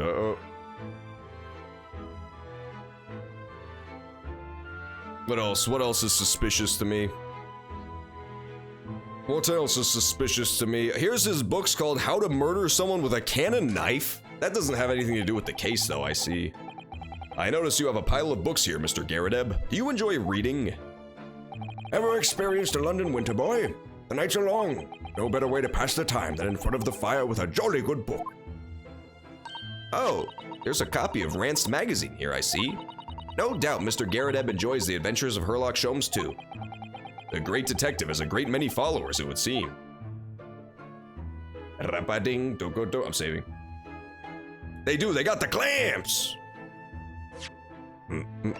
Let me clamp him, boss. Yeah, we gotta save again, because I'm scared. I'm scared of Mr. Garadeb rising up from his wheelchair and battering me with his fucking cane. I want to see Dune as well. I hear it's good. It's supposedly good. I haven't read the books, though. I kind of want to read Dune before I watch the movie. Then again, I didn't read Lord of the Rings before I watched the movie, so maybe it's fine to do it anyway. Are those mortar shells? They're enormous. I hadn't noticed. What are they doing here? Ah, those old things. Couple of little rounds I accidentally fired into the barracks during training, you know. Became a bit of colorful regiment folklore, that incident. You mean you deliberately hunted out the spent shells? Well, I wouldn't say deliberately exactly. They're only scrap iron after all. Usually just thrown away, I believe. But you never know when things might come in useful, do ya? Useful for what exactly? Yes, well... killing Japanese people. Joan here did manage to knock one of the bally things on my foot the other day while she was dusting. Oh no! Hadn't shed a tear since 1869 before then, you know. Maybe reconsider throwing them away. I don't know, I kind of feel like it's trying to mislead me though with the whole cannon thing. Because it would be remarkably similar to the case on the ship when the rocking of the boat knocked everything over. It feels like that would be kind of too easy, given that we already had experience with the whole stuff being shifted elements. It seems like that would make this a little too simple. There's this picture. Municus Generalicus is his name, I tells you. That portrait of Mr. Garrett is glaring at me, I swear. Have you noticed that all the little frames contain photographic prints of Mr. Garrett as well? Yes, and there seems to be a statue of a lion on the mantelpiece. Ah, yes. Seemed to come back from the local pawnbroker with that little trinket. Seemed to come back? What do you mean? The chap who runs the place is a bally wizard. Went in to sell him something and came out with that thing. In point of fact, now I think about it, I rather often find myself leaving the place with something I don't need. The lion ornament certainly does seem surplus to requirements. Susato-san doesn't pull her punches, or her throws for that matter. So here's one possibility that I can't help but notice. If he frequents a pawn shop and buys random shit he doesn't need, that is an alternate explanation for all of this shit we see in the room, right? Like all the military paraphernalia, that's super common in pawn shops. The fucking cannon and mortar shells. He's not necessarily an army guy if he frequents a pawn shop where he buys random shit.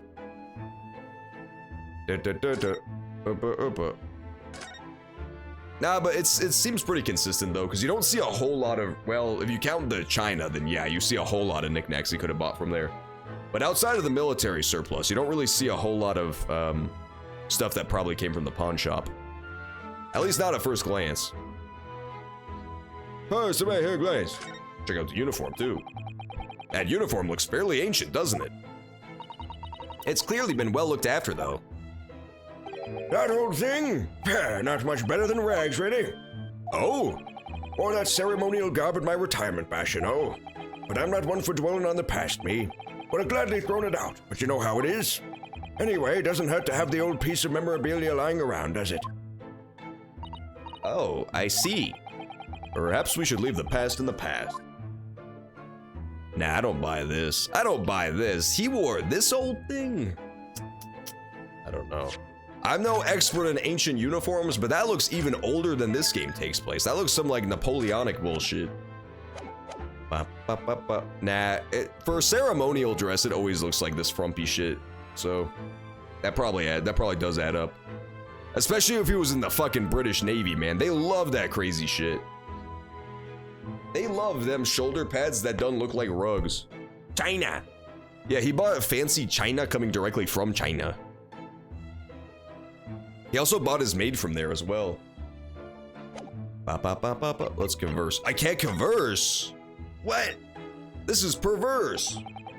Good day to you. John Garrett at your service. That's not me. Don't listen. The game is fucking lying to you. Do you remember yesterday when we played Among the Babies and it straight up had my name in the credits? That shit was so fucking weird. That was actually goddamn bizarre.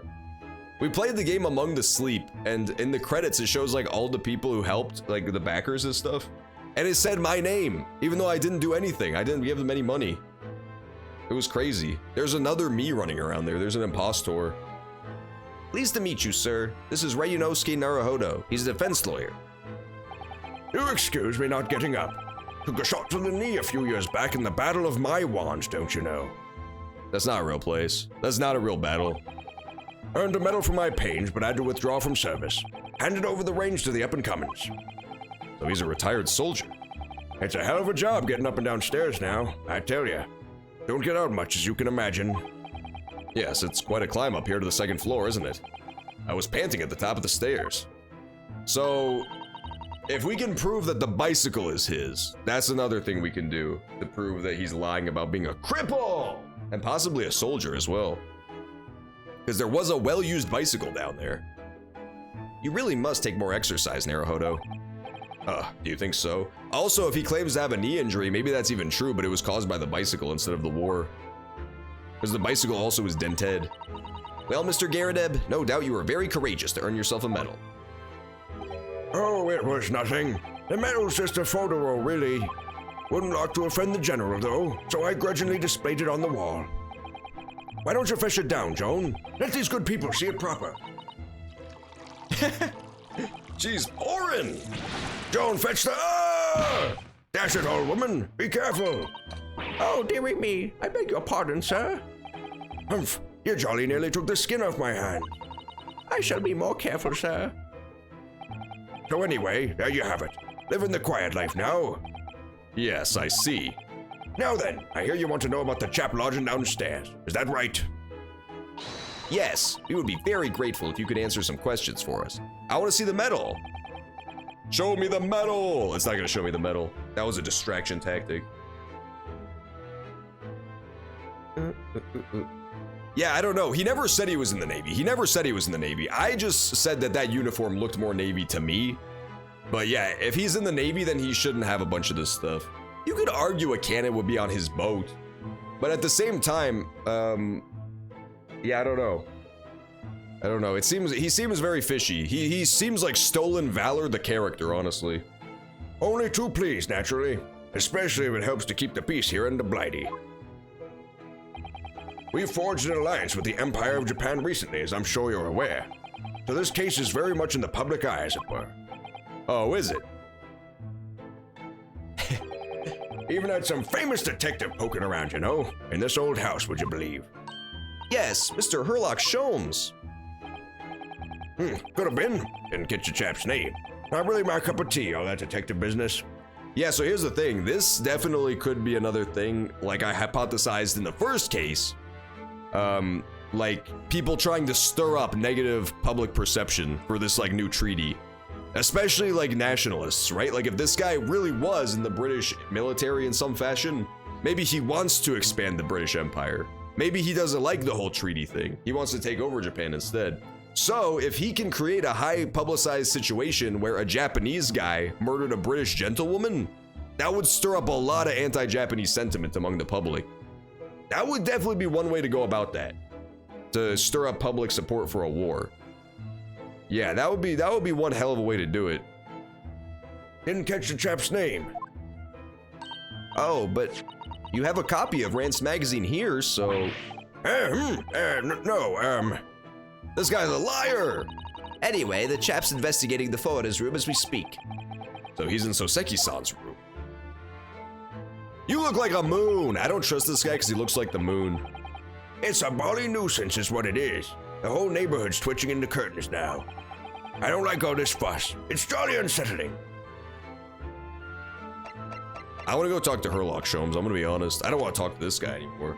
This guy's for nerds. Sherlock Holmes is for birds. Hey, we're saving. I don't know why he won't let us see the other half. It's because he's got two-faced. When he fired that cannon, he absolutely two-faced himself. He's just a skeleton man on the other side of this. Just a charred skeleton man from the launch. Even on the paintings, he really favors one side.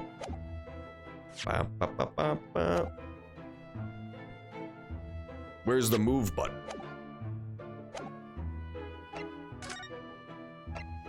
Oh, I gotta finish talking to this guy first. Damn you, old man. About Mr. Natsume. About Mr. Natsume then, Mr. Garadeb. Please do tell us. Ah yes, the Japanese chap. Only been lodging here for a week. Just 1 week? So he moved in very recently then. I have two lodgers most of the time. One on the ground floor, one just below us. The first floor room became available a week ago, you see. There'd been... Dash it all, Joan, be careful. Oh my goodness, I'm terribly sorry, sir. If you want to know my opinion, I thought he was a shady sort from the moment I set eyes on him. I don't trust Joan, dude. She keeps burning his hands whenever he's about to spill the beans. Whenever the old man's about to spill the beans about something he shouldn't, she always jumps down his throat, specifically with tea onto his hand. Oh, why? He seemed to have a most nervous disposition, always shaking and looking over his shoulder. The man had shady written across his sweat-soaked brow, if you ask me. I said to myself, Joan, that man is trouble. Sooner or later, he's going to do something untoward. And I'm rarely wrong about anything. We won't be calling this maid as a witness, that's for sure. Was there anything else that struck you as suspicious about the man? Yes, oh yes, indeed there was.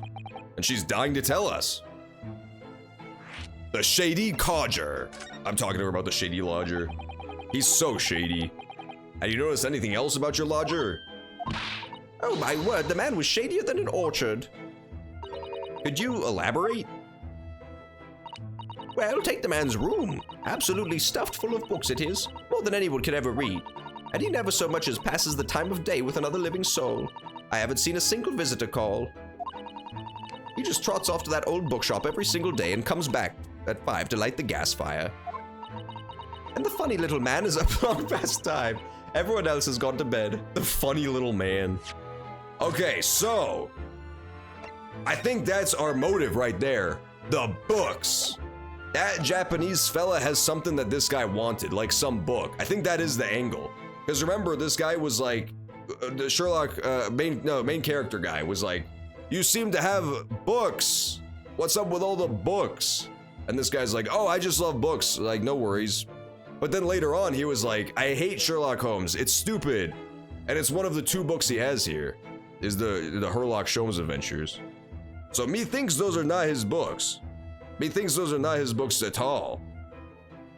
It's some sort of elaborate ruse to get the Japanese guy's book. He must have some valuable book or something. The funny little man is long up. The funny little man.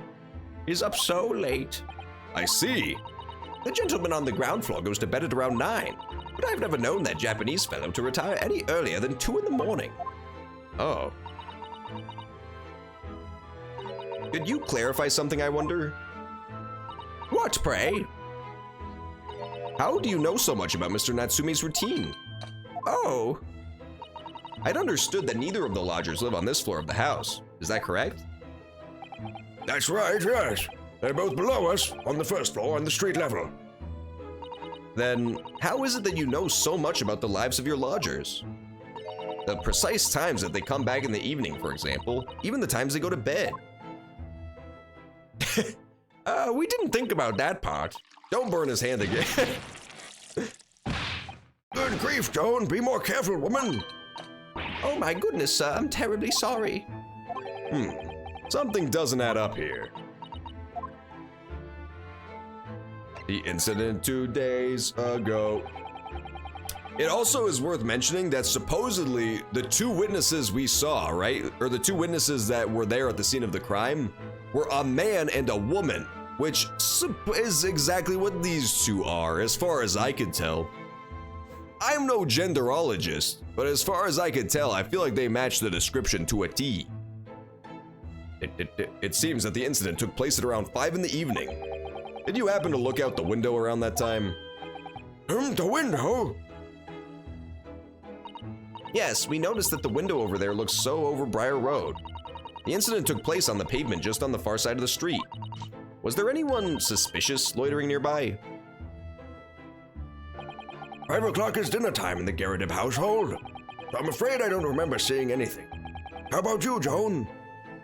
No, sir, it would have been dusk outside already at that hour. And with the fog as well, I shouldn't think it would have been quite impossible to see the other side of the road. Oh, I see. Did you notice anything out of the ordinary then? Such as? Anything at all, even if it seems unrelated. Well? Yes, was there something? Well, it's nothing particularly significant, but at around that sort of time. For the love of God, Joan, watch what. Yeah, she keeps burning him every time he's about to spill the beans. Anytime he's gonna say something important, she just fucking nukes his hands. Oh, dearie me, what have I done? Do be more careful, woman. Of course, sir. If I may, Mr. Narrow Hollow. Yes? I have an exceedingly good memory, and as far as I remember, nothing of any significance took place here at that hour. Nothing at all. Oh, really? Mr. Garrideb? The way you were talking before, it sounded rather like there might have been. Oh, well, as I was saying, it was just a trifling matter. Ah! Joan, dash it all, what's the matter with you, woman? Begging your pardon, sir. Nothing happened. Yes, quite. Nothing happened. We sat down to a quiet, uneventful meal, Joan? That's right, Mr. Garrideb. What is the matter with these 2?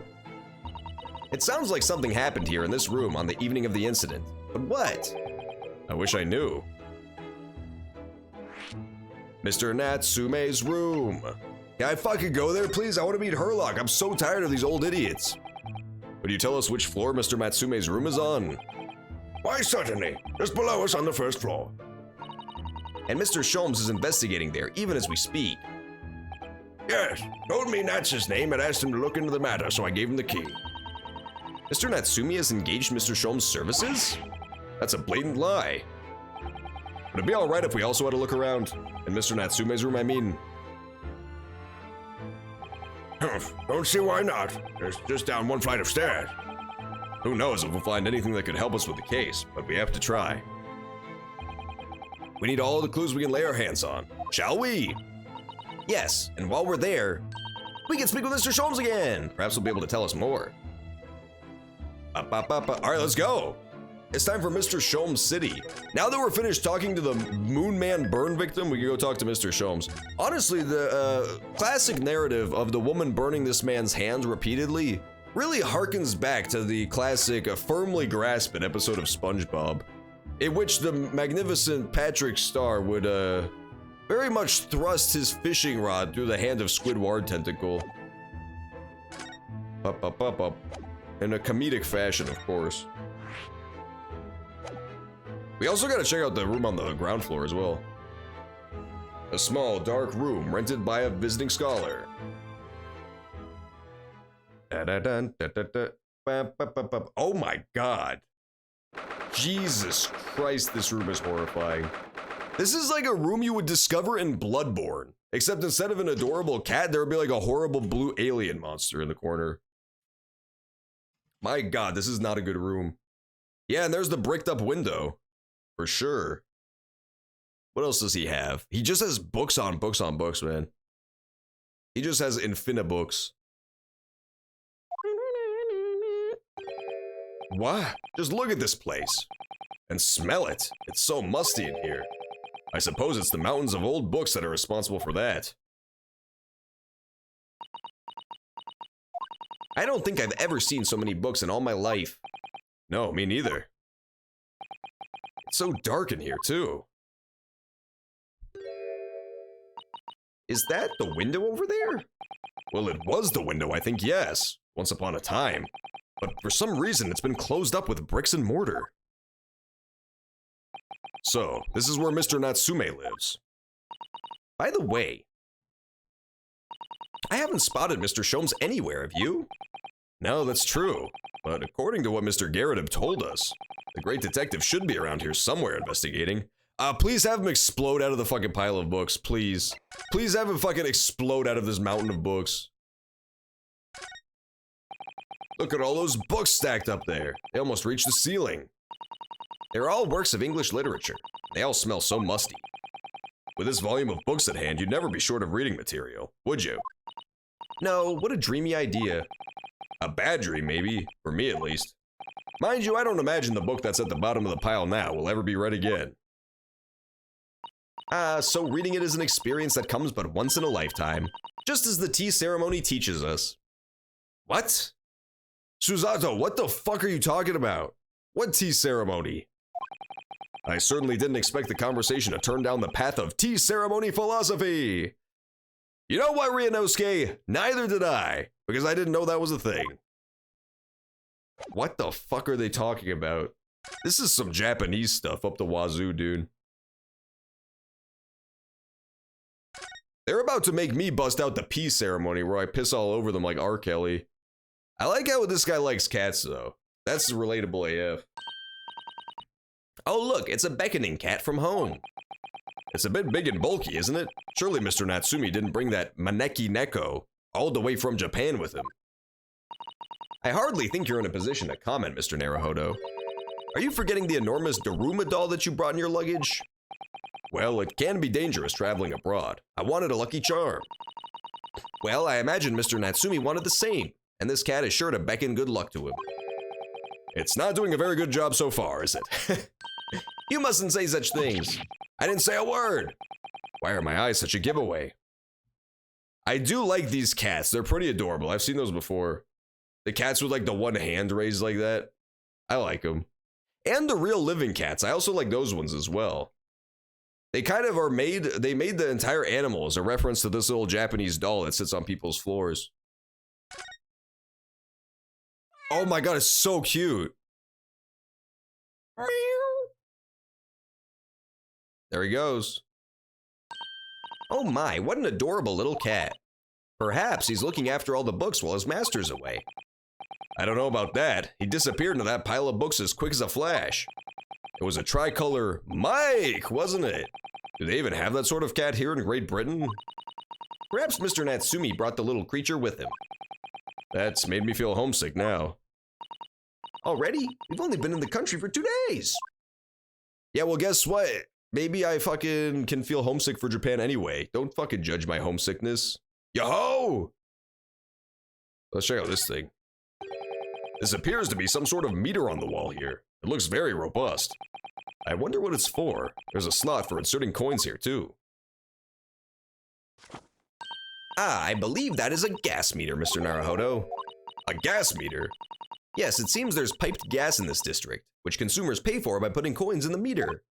Oh, that's cool as hell. So if we were to put a coin in the slot, that would be enough to gas the lights and gas for the whole night. If you're too poor to have a coin, you'd have to spend the night in the dark and freezing cold? That's right, as would a rich man who only carried crisp white notes. Ugh, London is a scary place. That's crazy. I never knew it worked like that back in ancient London times. Now you just have to pay exorbitant utility fees to the utility company and they do it for you. No coins involved. What am I, a fucking vending machine? Hell no. Look at all these balls of paper on the floor. There are notes scrawled all over them, in English. It looks like the waste paper basket is so full they've just fallen out. I think Mr. Natsumi must have been deeply immersed in his research, don't you? Or deeply averse to tidying up his messes. I wouldn't like to speculate which is closer to the truth. All I know is that he's got a fucking Aladdin genie lamp in the corner there next to the book, so he's cool in my books. This guy's starting to grow on me, this defendant. He seemed like a horrible freak at first, but now he's growing on me. Because he likes cats. There has never been a bad man who likes cats. Could you even call this a window? I think so. It was a window at one time, after all. Although all that remains is a frame around some bricks now. So really, it's just a wall then, isn't it? But why would anyone deliberately brick it up like that? Here's the thing. What we need to find out is when this was bricked. When this window was bricked is hugely important. And it may not seem important, but I'm pretty sure that if you had like a cannon being fired from the top floor of a building, and it was like all glass windows all the way down, that would be horrifically destructive. Like, it seems like that would cause a whole lot of fucking problems. If not just straight up shatter the windows. So you would really want to have like a nice brick structure to hold up the cannon while it fires. So if he did this super recently, then that's really important. If this bricking up of the windows happened very recently, that's huge. That's huge for us. But we'll see. I'm afraid I have no idea.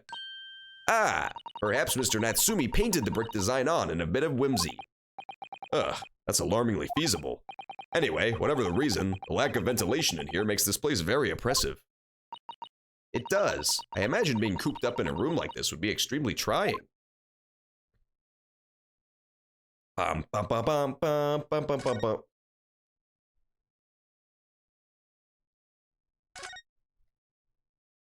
Alrighty then. That desk seems to be wedged into a crevasse between the mountain of books on either side. I suppose Mr. Natsume would sit there and read while stroking his cat. Hopefully he's stroking his cat. I don't want to know what the fuck else he'd be stroking all by himself. But surrounded on all sides by these towering old tomes. Surely he dreamt of books every night as well. Yes, he must have done, mustn't he? Oh, what's this? It's a receipt from a second-hand bookshop. Mr. Natsume's name is on it, look! And the date of purchase. 2 days ago at 4:45 p.m. Aha! Your books. Okay, I get it. Woo! It's spelled like old of yore, but it's like your books. That's pretty funny. Also, 4:45 p.m. sounds important. I wish I paid more attention to the times they were talking about earlier. Damn it. Upstairs, when we were talking to the old man and his maid, they were like mentioning a bunch of times, and I believe 5 p.m. came up. I'm almost positive 5 p.m. came up at some point. Yeah, I feel like that was an important time, but I don't remember for what now. Oh well. Well, remember this time. They bought the book at 4:45 p.m. That's the day of the incident. That's just a short while before he was embroiled in the terrible attack. He must have been on his way back from buying some old books.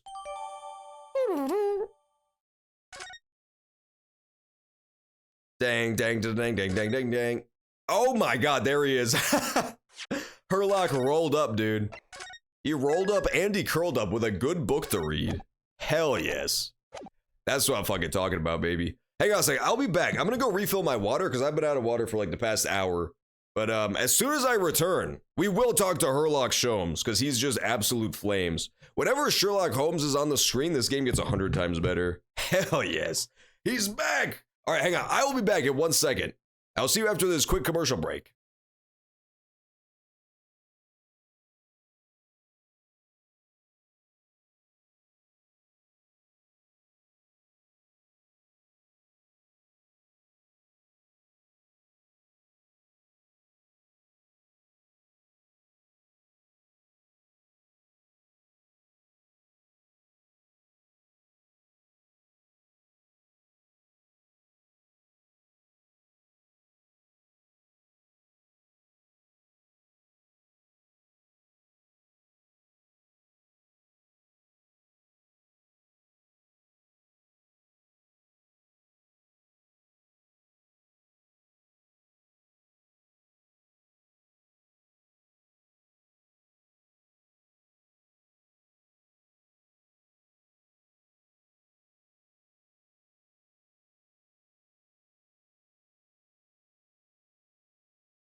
I'm back. Yeah, that is true. I mean, it's definitely possible that Mr. Porsche Herlock Sholmes is dead. It's possible that our crafty killer has simply precariously propped him up, sitting on a pile of books, in order to pin me as the perpetrator. It's entirely possible that as soon as I go to click on him, his head is just gonna roll off onto the floor, land directly on this little pile of orange blankets. And all of a sudden, uh-oh, there's a maid behind me and she screams for the police. Hopefully he's alive though. Hopefully he's just in a sort of like comatose state to rest his genius brain. When you have a brain that massive, sometimes it needs to take a little like, you know, kind of 40-hour naps midday just to keep charged up. Look, Mr. Naruhodo. Aha, there he is. Where did he appear from? He seems to be engrossed in the pages of an old book. I hope he won't mind if we disturb him. Hello, Mr. Sholmes. He fucking instant transmission that shit, man. He's good to go. He finished recharging his batteries. Ah, you two. Good day. Now, let me see. Where was it that we met? He doesn't even remember them. That's amazing. Oh, Mr. Sholmes, we were together on the SS Burya. Yes, of course, the Burya.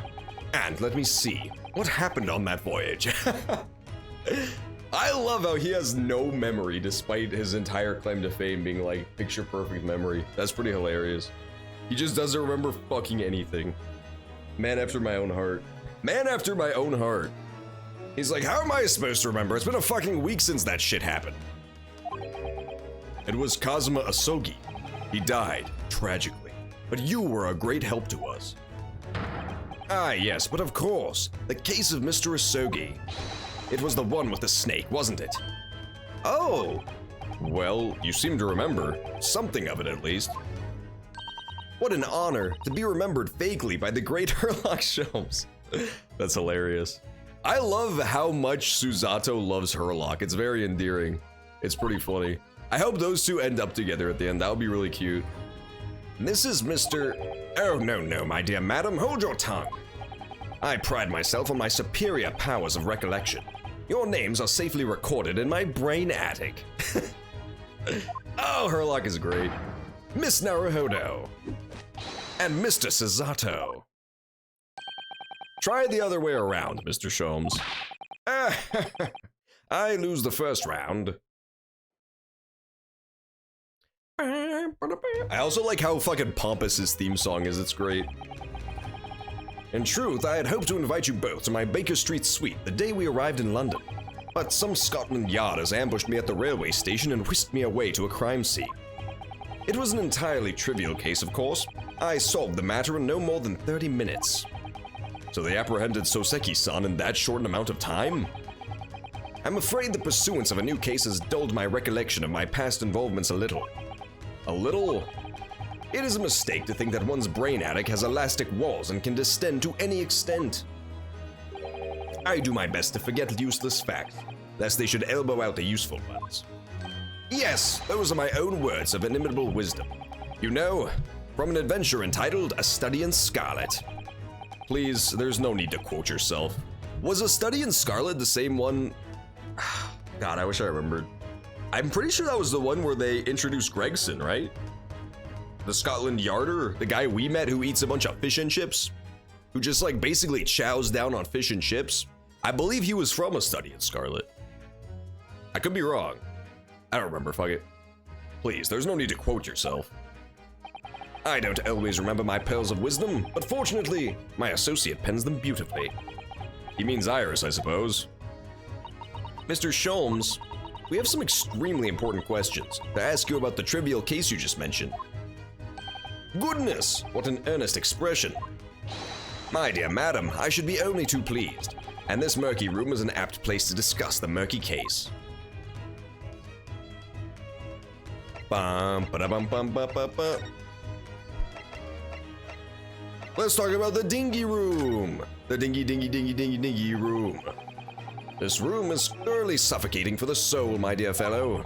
I assure you, any man whose lot is to dwell in a place such as this will stab somebody sooner or later. Mr. Natsumi has stabbed no one. Ah, but sooner or later, as I said. I don't believe that's the issue here. About this dark little room, Mr. Sholmes. Why is there no longer a window? Do you have any idea? No window? Well, I mean, I can clearly see that there is a window, of sorts. But it's been completely blocked with bricks. Ah, I see. The answer to that question is quite simple. Window tax. Window tax? What is that? Surely not a tax on windows. Precisely that. Oh my goodness. Until relatively recently, a tax was levied on households in this country by number of their windows. Those of lesser means, having inherited a sizable and costly family home perhaps, rapidly closed windows up, while the rich opened windows here, there, and everywhere, in an effort to curry favor with those in power by furnishing them with large sums of tax money. How awful and unjust, forcing people to live in rooms devoid of light. Indeed, disease was rife as a result. So some 40 years ago, or thereabouts, the window tax was abolished. I see, okay, interesting. But its legacy remains, as you can see, in squalid lodgings such as these, for example. So yeah, this is not a recent thing. The windows being bricked up, and if it is a recent thing, that makes it all the more suspicious. If this happened recently, this becomes extremely suspicious. But it most likely has no bearing on the case, in that case. It probably has nothing to do with it. But in that case, why would they care about the schedules of the lodgers so much? You would think the reason that the people upstairs, if they are the killers, would care about the, like the times that people would be coming and going, would be to make sure they didn't see anything they weren't supposed to. But if the windows are bricked up anyway, they wouldn't be able to see shit regardless. Unless it was a sound that they didn't want them to hear, such as a cacophonous firing of a great cannon, straight into the back of the Japanese man. Dun dun dun. Basically like Cannonball Run, like Chicken Run, except for a cannonball through the Japanese man's spine. I suppose Mr. Natsume's stipend for living here in Japan isn't very generous, perhaps. It would appear so. I've done a little digging, and discovered that these lodgings were offered at an extraordinarily low price. Because the room is so awful, I should think. This room really isn't that bad. It's pretty bad, but it could be a lot worse. There's a lot of room in it, at least. Apparently Mr. Natsume only moved in here about 1 week ago. Yes, that's correct. However, I don't believe the low rent is explained by the shabby nature of these accommodations. Oh? Still, that is of little relevance here. A matter not worthy of further attention. Are you sure? I'm curious now. He's fucking Curious George! Skeleton. He's a very spooky guy. Dude, what if the real reason that the old man had to kill this guy is specifically because this guy is the owner of the legendary dancing skeleton toy? If you take off the disguise of the cat, that thing on the shelf there is actually the dancing skeleton. Motherfucker! The sound that he didn't want anybody to hear was the sound of the skeleton dancing so fucking fast that it shattered the whole room. That's why everything in his room is knocked over and destroyed. It was the skeleton, I tells you. The skeleton was behind it all. We know this to be the lodgings of a Japanese foreign student by the name of Soseki Natsume. It seems that you assisted in his arrest, Mr. Sholmes, for the stabbing of a young woman outside here on Briar Road. Natsume. Yes, I believe it was a name rather along those lines. But Mr. Natsume denies it. Was it really justifiable to arrest him on so little? I'm sorry, Miss Sasato, but I have not the slightest idea what you mean. What? I can't believe he was looking Sasato-san squarely in the squies while feigning ignorance. I assure you, I am not merely feigning ignorance. It would appear as if the pair of you are under some misapprehension. Oh? How? I assure you I have no recollection of accusing your stupid compatriot of the crime. But that doesn't make sense. The good detectives of Scotland Yard made the following request of me, and I quote verbatim. We need you to ascertain the identity and whereabouts of a man seen fleeing the crime scene. Ah, a man seen fleeing. There were a number of books scattered on the pavement at the scene. From the book plates, I was quickly able to determine the bookshop from which they had been purchased. On speaking with the proprietor, I was immediately led to this address. Elementary, wouldn't you say? I believe there was a receipt around here somewhere from the establishment in question. So don't you think Mr. Natsume is the culprit then? That I could not tell you. But it was aggravating my faculties, hence why I returned here. However, this place is such a trove of fascinating books. I found myself quite lost in bibliophily. Do not be deceived into believing that I am a man of leisure. No, no, no. Oh dear. Okay, so yeah. The Scotland Yarders, I tells ya, they told him to finger Natsume. And they were probably told by the people of the upstairs rooms.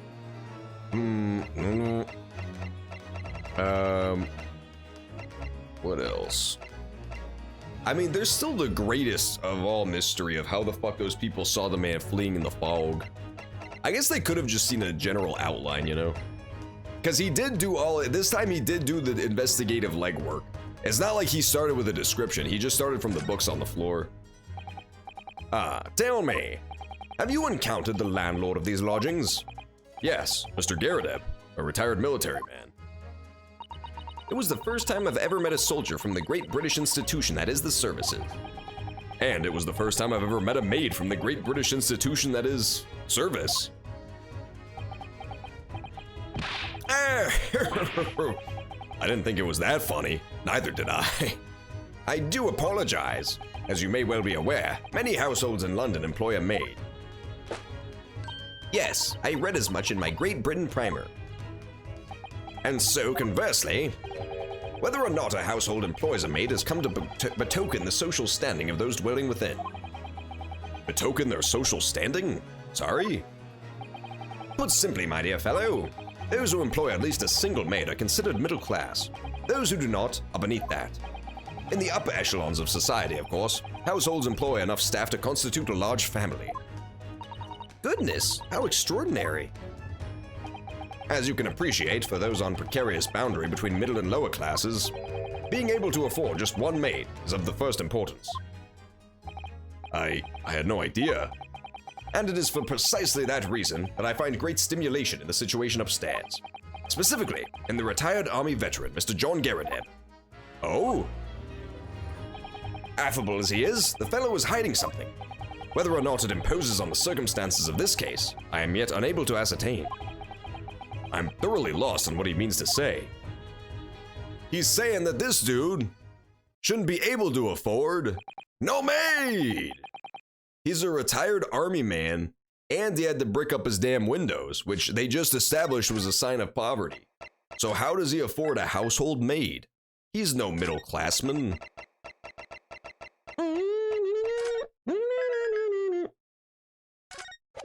Well, I believe I've told you all I can now. Thank you, Mr. Sholmes. Ah, yes, Mr. Naruhodo. Was it not your intention to become a practitioner of law? You remembered that, did you? Will you perhaps be offering your services in this very matter, I wonder? To the occupant of this room, Mr. Natsume, was it? I'm not sure. Not sure? On what grounds? Well, I actually defended someone in court here only yesterday. Really? Well, then I congratulate you, sir, on an ambition realized. And so promptly, too. The thing is, it's really made me question things. Am I right to believe in my clients? To trust in their innocence? Yes. Trust. Mr. Sholmes, Mr. Natsume didn't do it, did he?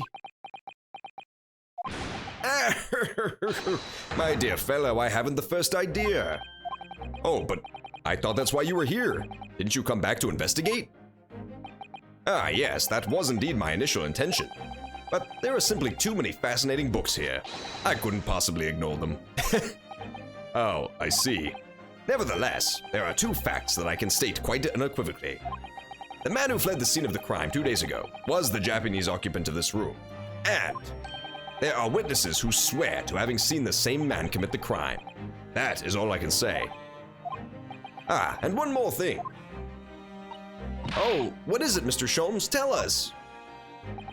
I cannot say with any certainty whether or not it is of relevance to the case, but I am quite sure that the retired army man who owns this property is hiding something.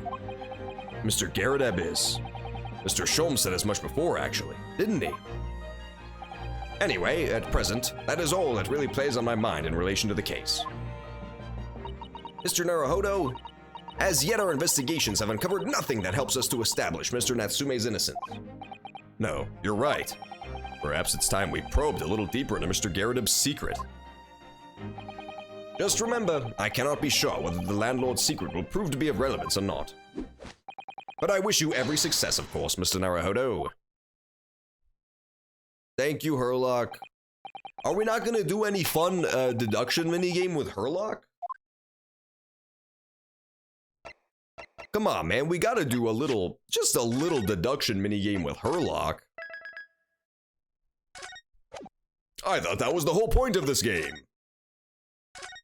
Yeah, he's back to reading his book again.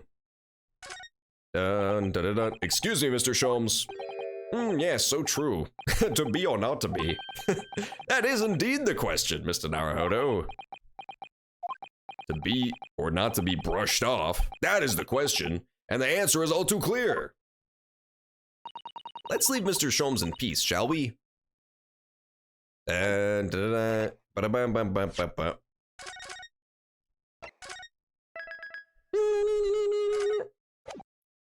Dun, dun, dun, dun.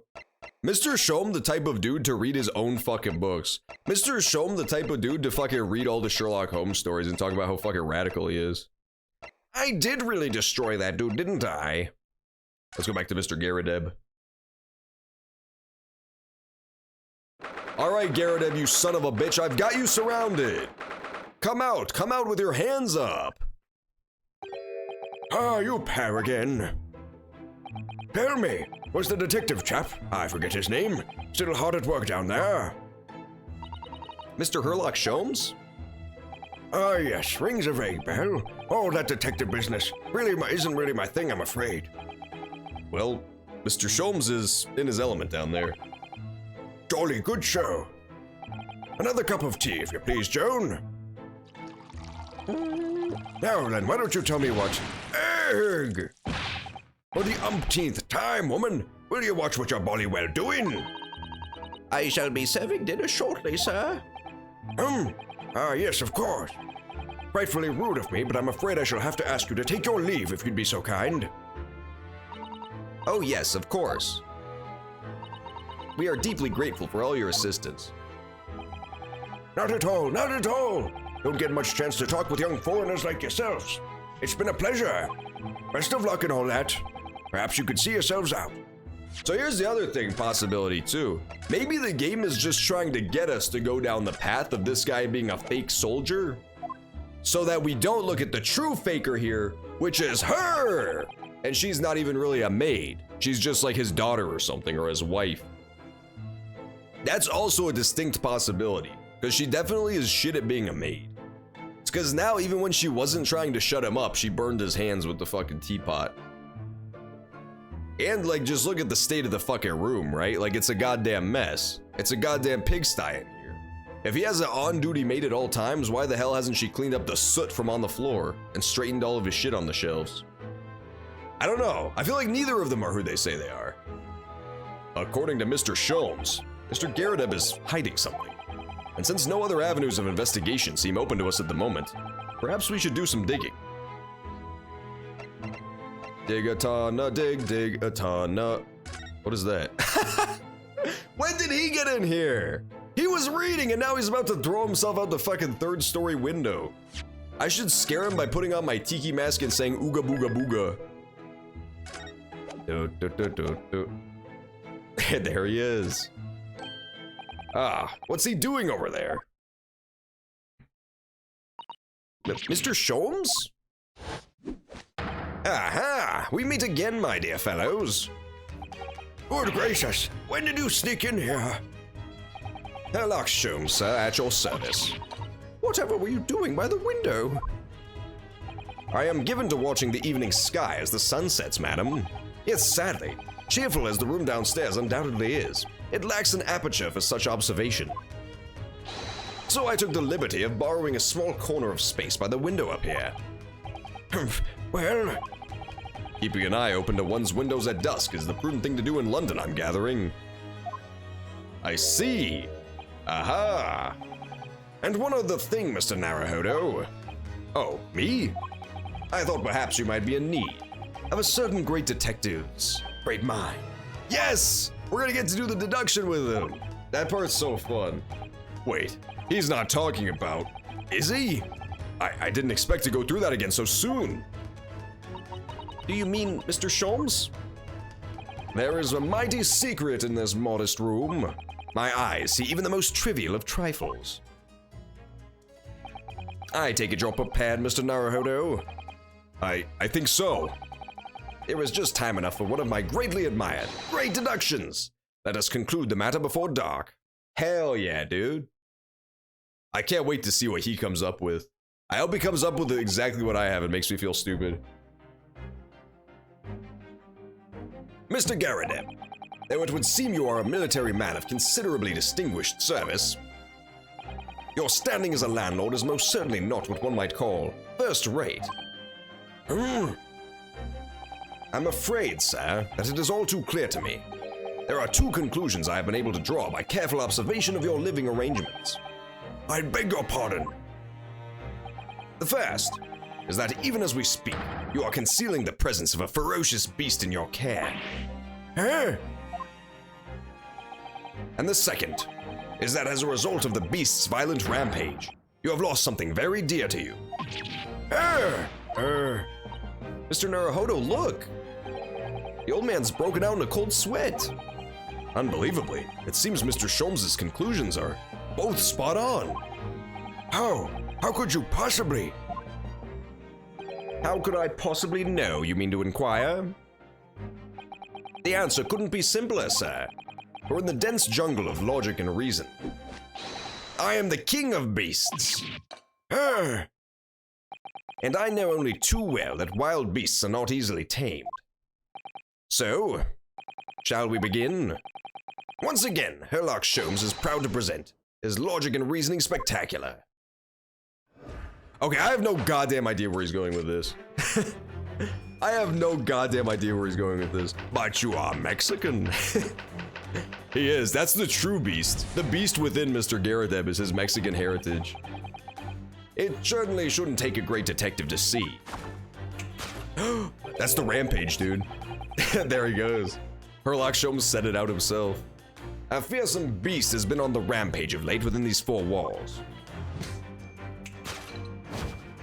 Thus we are faced with the question, what form might this beast take?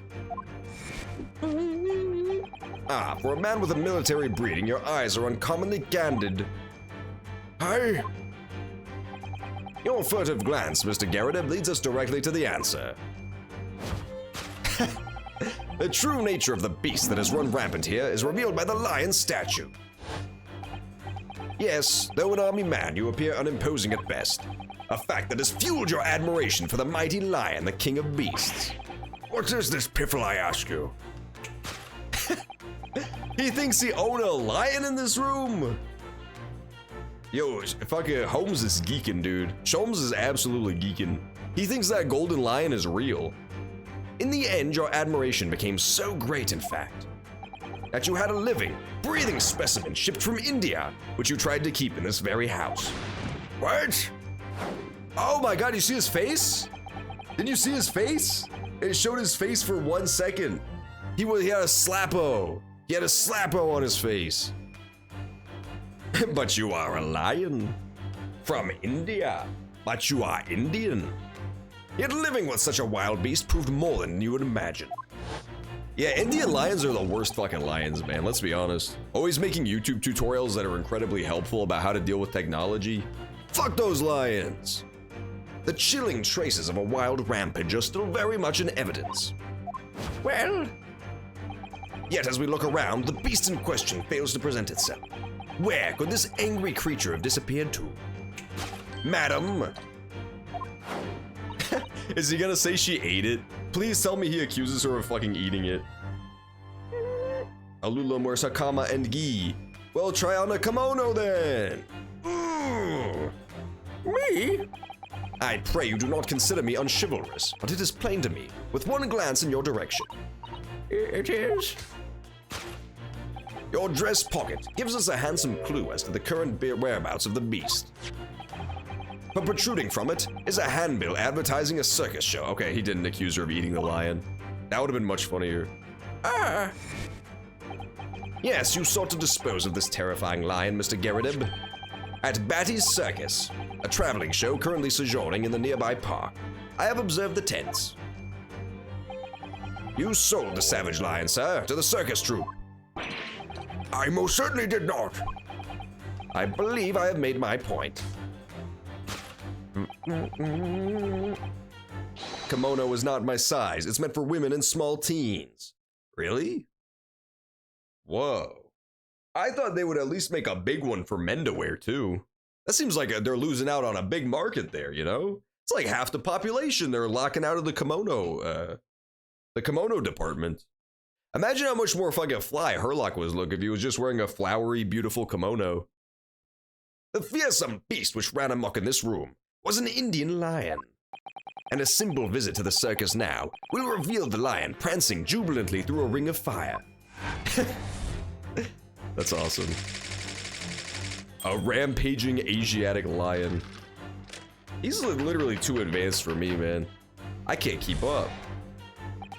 Now, Mr. Garadib, it is plainly clear that you still have deep feelings for this formidable beast. Indeed, in that blithe pose, the distress this loss has caused you is veritably tangible. Your head weighs heavily on your shoulders, the pain you feel being revealed in that supporting arm. Amid fits of tears, you let your beloved beast go. The strain of losing something so dear to you is clearly visible in your visage. Nonsense, man. I simply... But what, we must now ask ourselves, is the true cause of this pain? And we didn't only follow the direction of your gaze to find the answer. There it is! It's the pile of bills that has given rise to the pain you suffer. Every envelope contains another demand for payment. For cartloads of meat, potatoes, wheat and tea.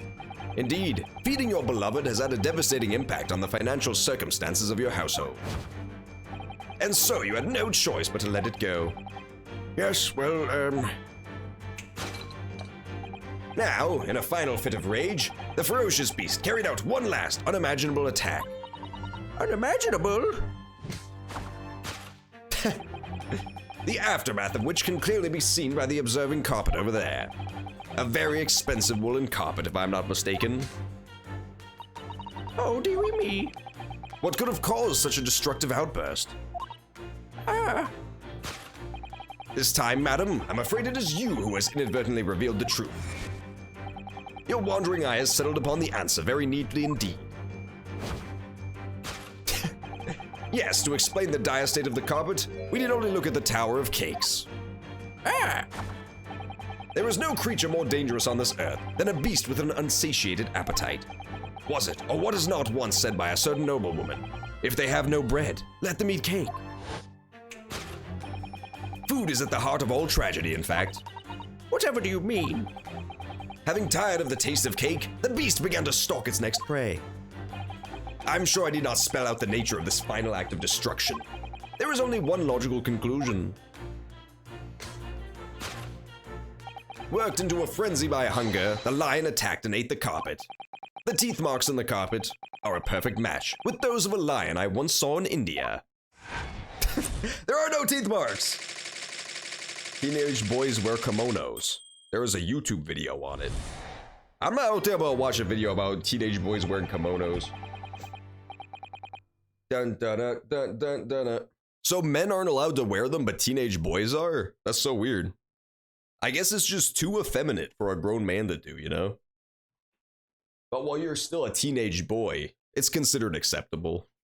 That's very strange. Just make kimonos for men. They could call them man-monos. Him-monos, if you will. It's the perfect market.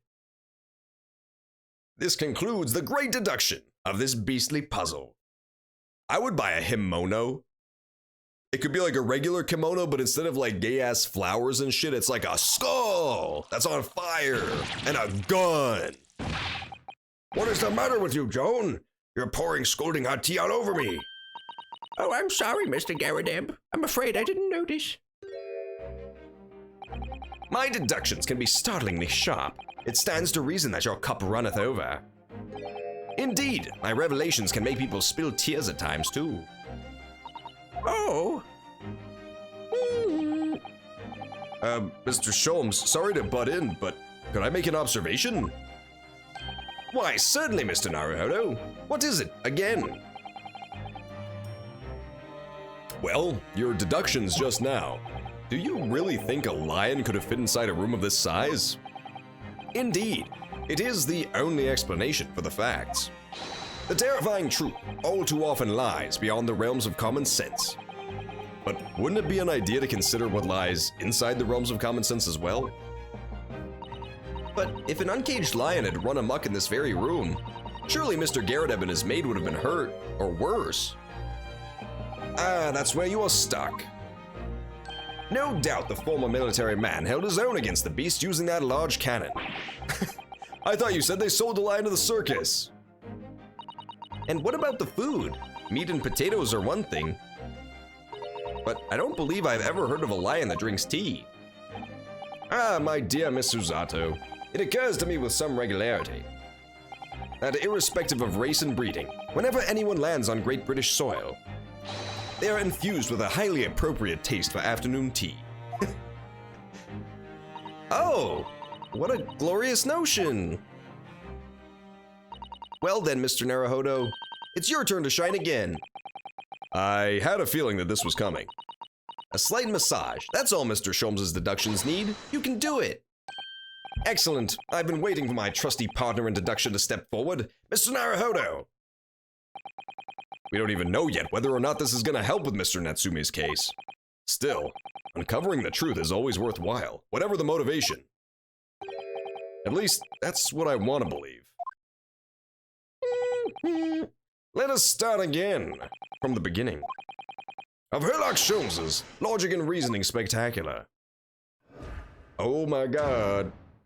Course correction. Hold it, Mr. Sholmes. The nature of the beast. So, forgive me if I'm mistaken, but I believe the beast is the canyon. A fearsome beast has been on a rampage within these four walls. Thus we are faced with the question, what form might this beast take? Alright, let's see what he's looking at. Let's see what he's looking at for real this time. What were you really looking at, Mr. Garrideb? He's not looking at the canyon. Maybe he's looking at the artillery shells.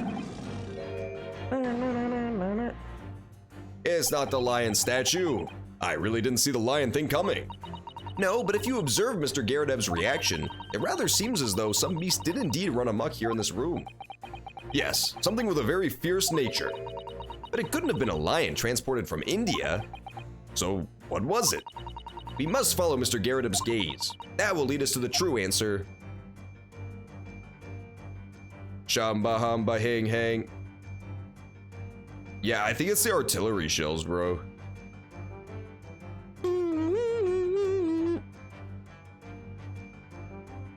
Bang, bang, bang, bang, bang.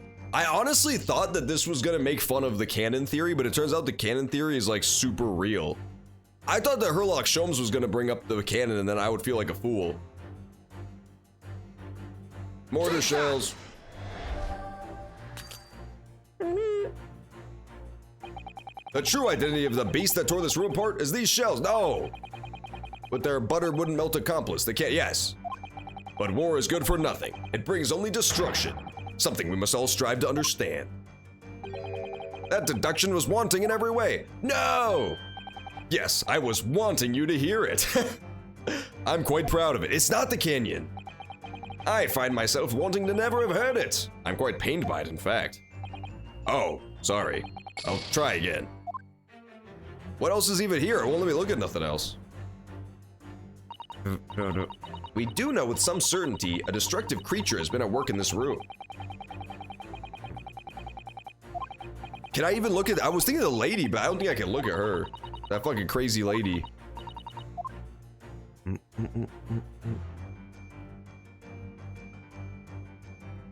There's something behind it! There's something behind it. Oh my god, what the fuck? There was something behind the lion! Take that! Take that! Photograph frame. Behind the lion statue on the mantelpiece, almost deliberately hidden from view, is a photograph. Though I've yet to examine it in detail. It holds the answer! Because I am employing an extremely advanced detection technique called jumping to conclusions. Hell yeah! What spectacularly contrived logic led you to this mindless conclusion? Oh, well, it's supposed to be a logic and reasoning spectacular, so I thought I'd contribute to the show. This is my show, Mr. Naruhodo. Kindly perform any peculiar experiments on your own stage. It's not that either. What is it? I must be missing something like glaringly obvious because I can't see fucking anything.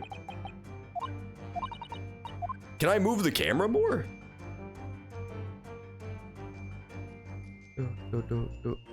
What really caused it? I gotta be careful now because I'm like wasting points.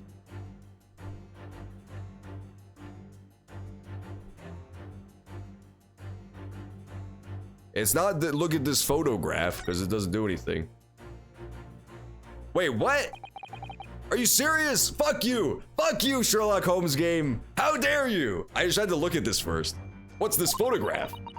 It appears to be from Mr. Garadeb's wedding. He looks very happy, doesn't he? That's his wife? She looks like a toddler. He does, but you can't make out his bride. No, how unfortunate. Something must have struck the glass directly over the woman's face. I wonder what happened. Na. Ah, I can present more things inside of the picture. Yeah, okay. I can present more things inside the picture, I see. Newlywed bride. She's so tiny. Why is his wife so tiny? That's really disturbing. Whoa, what is it good for? The glass is broken, so you can't see the bride's face at all. But no amount of cracks could hide the woman's plump form. I think powerful would be kinder than plump, Mr. Naruhodo. Nah, it's the maid, dude. You're lying, Susato-san. She certainly looks that. There's a lot of horsepower there. Not someone you'd want to upset, that's for sure. Or it could still be the maid as the daughter. That's definitely possible. Have you noticed her wedding ring? It's very large, isn't it? Yes, that's an unusual design. It looks like some sort of embellished sunflower. I want to be careful because I don't want to lose any more HP on this like really early segment. I only have 3 HP left, so I'm gonna fuck it up pretty bad. It's called jumping to conclusions. I'm just gonna gun for it, man. I already lost 3 of my HP. Who gives a shit? Woo! This is crazy broad. Woo! The true nature of the beast that has run rampant here is revealed by that newlywed bride. Precisely, Mr. Naruhodo. No other explanation could possibly fit. Yes, this framed print pictures your wife, Mr. Garadeb. And while we will lament the fact that her face is obscured, we can still make out her mighty arms and note the considerable horsepower they must contain. Oh, Indeed, surely any woman of such powerful constitution would be honored to be described as a beast. Oh, could only be described as a beast. Honored might be stretching a point. Too late, the fact remains that the beast, which so clearly savaged this room, was your wife, Mr. Garadeb. Garg! The chilling traces of a wild rampage are still very much in evidence. Well... Poor Mrs. Garadeb. Alulum's misconception annoyings about Japan? That's a good question. My guess would be anime people. I bet anime people are like the most annoying thing when it comes to Japan stuff. That would be like if everybody came to America and dressed up like a fucking cowboy and said, "Howdy, partner." howdy, partners.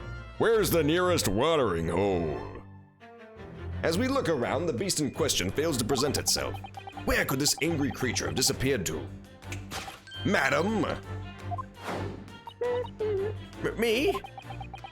I pray you do not consider me unchivalrous, but it is plain to me with one glance in your direction. It is. Your dress pocket.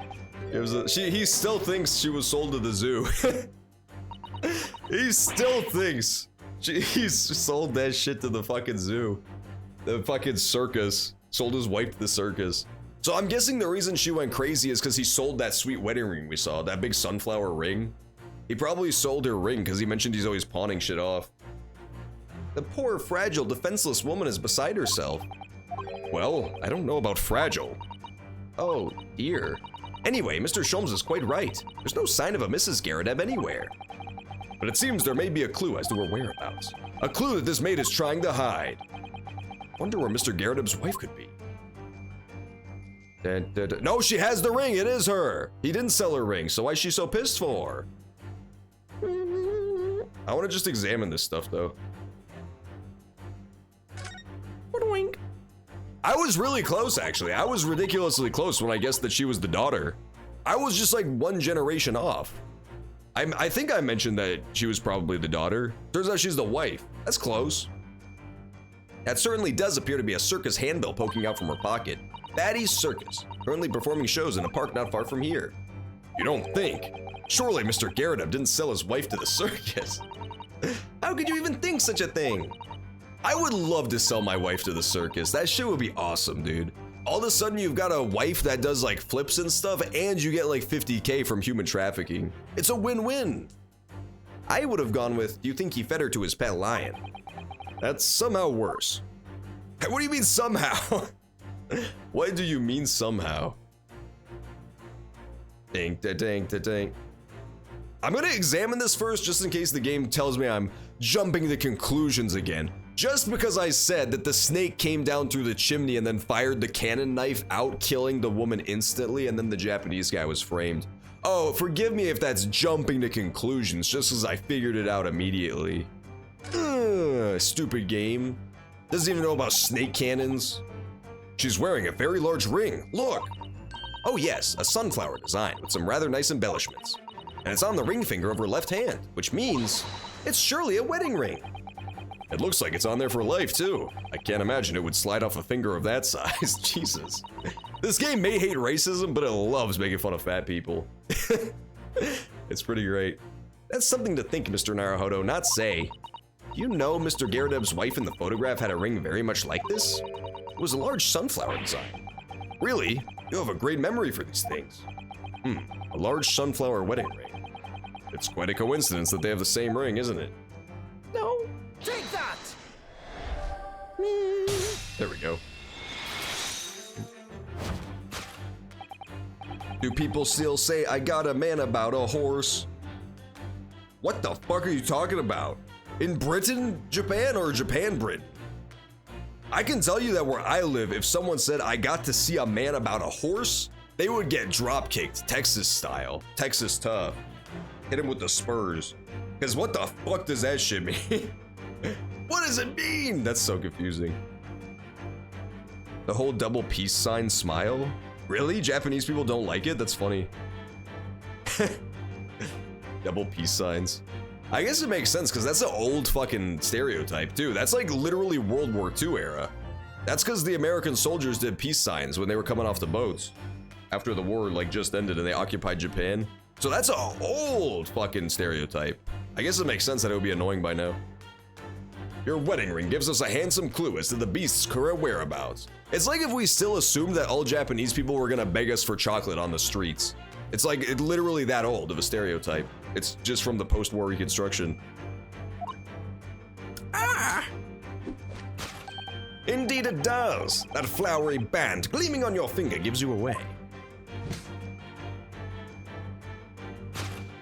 For it is identical to the one shown on the hand of Mr. Garrideb's bride in this photographic print. That being said, I did know a Japanese guy in middle school who was an exchange student, and he would do that all the time. He would do that all the goddamn time. He would close his eyes and do a double peace sign and do a big smile and run around. It was funny. It was like a funny gag he would do. In other words, you are no ordinary household maid. That guy was cool. I was his only friend because he was horrifically bullied for being Japanese. I felt bad for him. No. You are Mr. Garrideb's lucky bride. You are Mrs. Garrideb herself. Oh my! Word! Word up! I'm Mr. Garrideb's wife. In the house. Yeah, well, you look like a moon, Mr. Garrideb. Well, jolly fine, good detecting, sir. As you rightly surmised, as is the wife, yes. Hi, Joan. Rather let herself go, you might say. But she was a bully corker, but oh! She's no maid. It would appear that you don't live in the most comfortable of circumstances. After all, you're a retired army man, yet you are in the business of renting out rooms. I would assume, therefore, you have insufficient means to employ a maid. Would that be correct? It's not right, I tell you. I was second lieutenant of the 3rd Regiment. A man that is his pride, don't you know? By golly, it's a sorry thing when a chap can't even afford to have a single maid in his employ. Yes, here in London, one is rather judged. A household cannot be considered worthy of society if it employs no staff at all. Though in my considered opinion, such concerns about appearances are folly. You mean Mr. Garadeb has his wife work as his maid? Precisely. Is that not based, Mr. Garadeb? Only in company, obviously. But listen here, this must remain a secret. Tip-top secret, please. Poor Mr. Garadeb. It's supposed to mean I have to go piss. Oh. Seeing a man about a horse equates to pissing? Yeah, that makes no goddamn sense. That makes literally no sense. That's the dumbest metaphor of all time. Maybe it's because I have to see a man about a horse. The horse is your own cock and the man is the toilet. That's my genius assumption. Nah, it's probably just one of those things people say to be polite, even though everybody knows what they mean anyway. It's like when southern ladies say, oh, I gotta go powder my nose. No, you don't. You gotta go take a fucking fat shit in the toilet. You gotta go take a fat, straining shit in the toilet 3 feet away. Don't fucking gussy it up and pretend like it's something fancy. Everybody poops. They made a whole book about the concept, really. Now, Mr. Garadeb. She was taught by her mom that it's degenerate to do double peace sign. That's fucked up, dude. People should be able to throw up as many peace signs as they want. 1, 2, 3, or 4, as far as I'm concerned. It is plainly clear that you still have deep feelings for this formidable beast. Indeed, in that blithe pose, the distress this loss has caused you is veritably tangible. Your head weighs heavy on your shoulders, the pain you feel being revealed by that supporting arm. Mr. Sholmes is quite something. He's still calling Mr. Garadeb's wife a beast. Yes, as a woman, that feels rather uncomfortable. Get over it. Mrs. Garadeb is standing beside her husband as we speak. In other words, he hasn't lost his beloved at all, has he? Oh, how true. So perhaps that supporting arm that seems to be propping up his head has some other significance. Yeah, he's hiding the slap wound. What could that pose of his really signify? See? Slap, slap, slapped cheek. Extremely slapped cheek, Jesus. And not even the fun cheek to slap either, like the face kind. What else do we have on the screen? I'm trying to find more clues, like beyond just this one investigation. Ding, da, ding, da, ding, ding, ding. Yeah, see, this thing is like, you would think it would be a nice spot to fire the cannon, and maybe that's what they wanted you to think, but like, if you look at the position, once you see it in 3D space like this, it's all wrong. The cannon shouldn't be like all the way to the left like this. It would make it really hard to actually reach the window.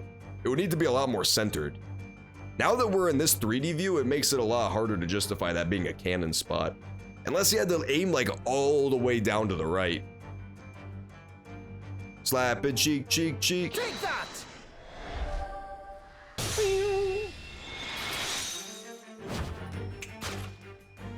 Your head weighs heavy on your shoulders, the pain you feel being revealed by that slapped cheek. And of course, the deliverer of that impressive mark on your cheek that refuses to fade was you, Madame Joan Garadeb. It was definitely her.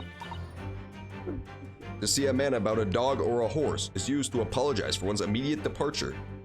Used to euphemistically conceal one's true purpose. Yeah, that makes sense. That about adds up. It's like powdering your nose. It's a little euphemism. It's like a little euphemism so people don't know you're taking a hot shit. Well, yes. Who powders their nose? Women, if you powder your nose, I'm gonna ban you, because that's pointless. Nobody cares if your nose is powdered or not.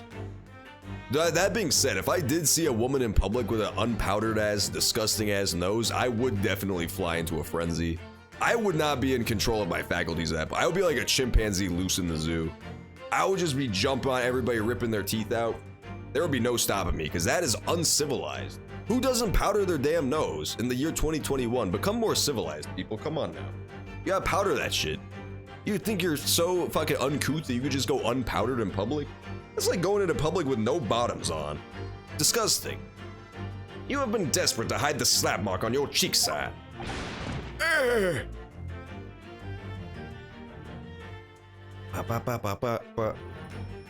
How the blazes? Did you know that, man? Nothing escapes the notice of one trained in the art of observation, my dear fellow. That's why you haven't looked directly at us even once. God, he's got a fucking narrow-ass face, Jesus. To keep your other side from view. This dude's literally like a human flounder. His face is like longer than it is wide. It's crazy. Well, Now, let us proceed to the next conundrum. Not like longer vertically, but like longer on the fucking Z-axis, bro. Look at that. Why were you subjected to such a violent slap? In other words, we must ask ourselves, what caused Madame Garadeb to fly into such a rage? And we need only follow the direction of your gaze to find the answer.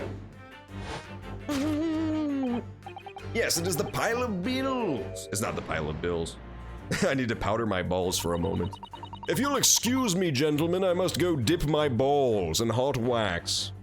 That's what I should say during a fancy gala. You know, when all your friends are wearing monocles so that they can get a surprised expression and they'll all fall into their martini glasses and shatter. well, I say, I never. Didn't Mr. Sholmes say that bills were all for lion fodder? But now we've established that the lion never existed. Which can only mean that the thing responsible for gobbling up all that food was Mr. Garadeb's wife.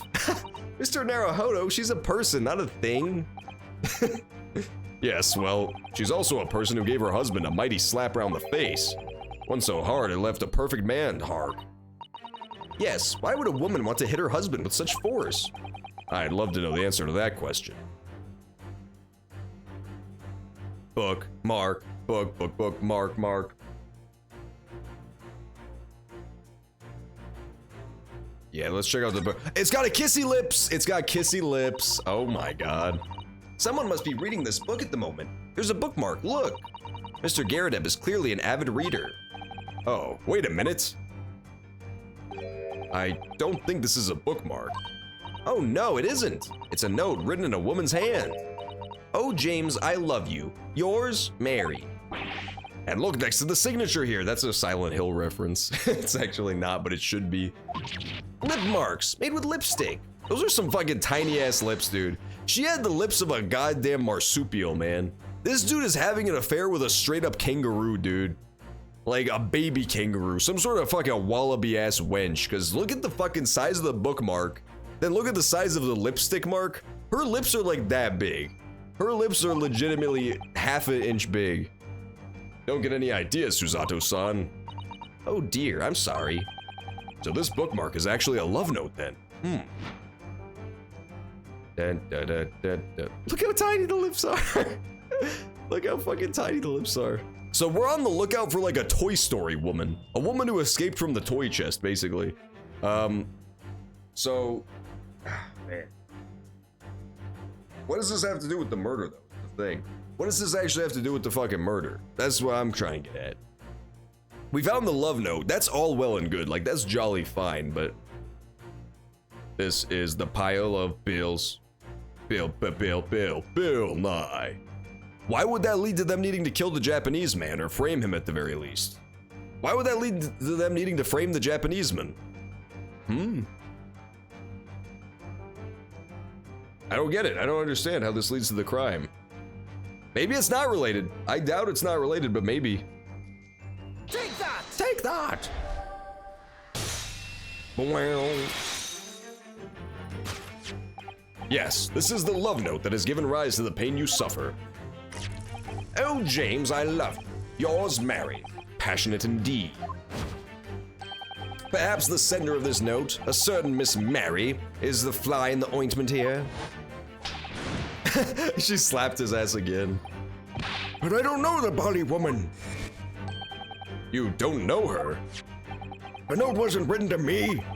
It was just in the book. I don't know how it got there. It wasn't, it was just in there, you say?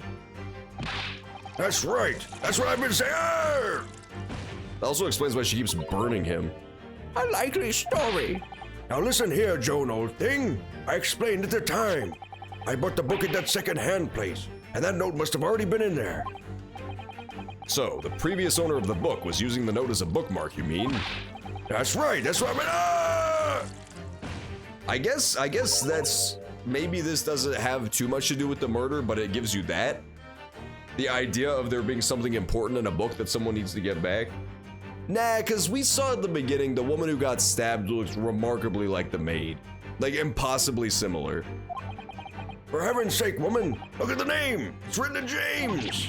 My name, in case you'd forgotten, is John. Ah! A likely story. Are you questioning my name now? 107 has a theory? What's your theory? A game theory. What if Mr. Garadab was Hitler? And there we have it. Arouse the suspicions of the female heart and you unleash a beast with the most ferocious bite. Number 15. Ugh. Now, in a final fit of rage, the ferocious beast carried out one last, unimaginable attack. Unimaginable? The aftermath of which can clearly be seen observing the carpet over there. A very expensive woolen carpet, if I'm not mistaken. Oh, dearie me. What could have caused such destructive outbursts? Ah. This time, madam, I'm afraid it is you who has revealed the truth to me. Your wandering eye has settled upon the answer very neatly indeed. The cake! Japanese people will kill you for it. I honestly agree with that. I fucking hate wearing shoes inside of a house. I think it's like gross. I don't know why that's considered like an acceptable American thing. And the weird thing is, I've like never fucking known people who wear shoes in their house either. Even here, it's like not a thing. I don't know why that's considered such an acceptable thing here. I don't know anybody who wears their shoes around their fucking house. It's just gross. Your shoes are covered with shit from outside, like mud and stuff. Maybe if you like never go outside, if you wear your shoes like to the store and back, then maybe, but that's still a little gross. That's still a little gross just because the store has shit on the floor. But surely Mrs. Garadeb didn't eat the carpet. No, of course not. She is married, she is heterosexual. But there doesn't seem to be any doubt that the state of disarray that this room is in is a result of her wild temper. No, that's true. So this is the last part of Mr. Sholmes' deduction that we need to fix. We need only to follow Mrs. Garadeb's gaze, and it will tell us the real answer. All right, let's see what we can see. Yes. Barbarian savages. It's true, I feel exactly the same way. I think that it's fucking gross and weird to do such a thing. I just don't like it. I don't know. I don't trust anybody else's feet to not be disgusting because I don't trust my own shoes not to be disgusting, you know? Like, I feel like it's just a bad time. And like half the time people don't even notice what the fuck they're stepping in. You could track in dog shit and not even realize till you're like 3 carpets into the house. I know it's not the circus handbill, it's the candelabra, no shit, but I want to look at this. This is an advertising handbill for the circus. Batty's Circus. It's in a nearby park. Isn't this the same as the one we saw earlier? Also, if there's a circus, I have just now come to the conclusion that there could be a knife thrower at the circus. Dun dun dun. So, aha. Perhaps these people having been at the circus, they got something from the circus they weren't supposed to. And the knife thrower, whatcha, he wanted revenge.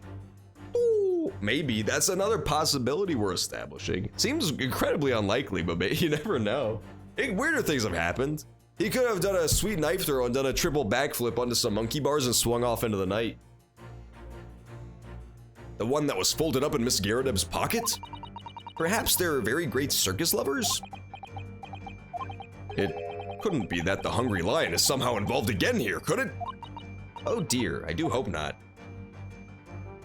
Dun-dun, dun-dun. It's the candlestick. This looks like a very old candlestick, doesn't it? The base looks too small. Surely it's unstable. It looks to me like even the slightest knock would make it topple over. Oh dear, that would be dangerous. Wait, take a closer look at this. There is one candle missing. Yes, I didn't notice before. Why is that, I wonder? Why is one of the candles missing? La la la la la. It won't let me. I guess maybe I click on the carpet first, and then I can click on the Kindle. The carpet here has been ripped to shreds. Yes, and according to Mr. Sholmes, the tears match those made by a lion's teeth. Oh, look here. If you look closely at the edge, you can see scorch marks. Oh yes, so you can. In that case, perhaps the carpet wasn't eaten. Let's rethink this with that in mind. Okay, so I can't target that candle. So I'm just gonna click candlestick and hope for the best. Take that! Take that! Woohoo! It worked, baby! What? American people are retarded and uncultured? Oh yeah? Well, tell that to two of my best friends, Alulim. Hiroshima and Nagasaki, huh? Who's uncultured now, Japan?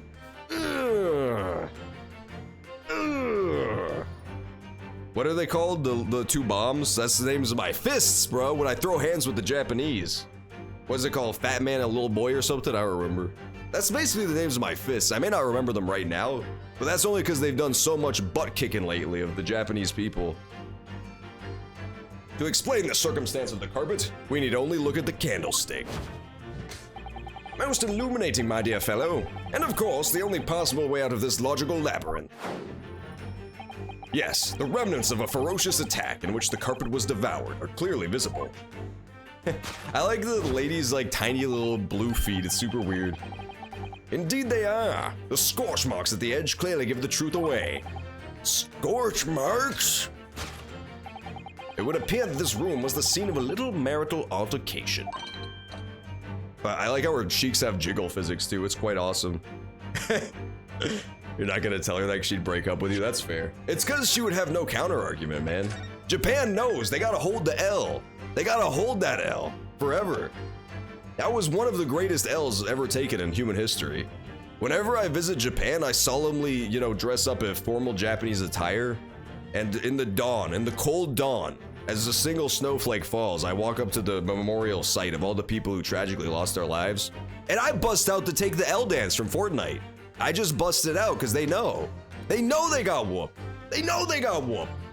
It ain't news to them, but I gotta remind them.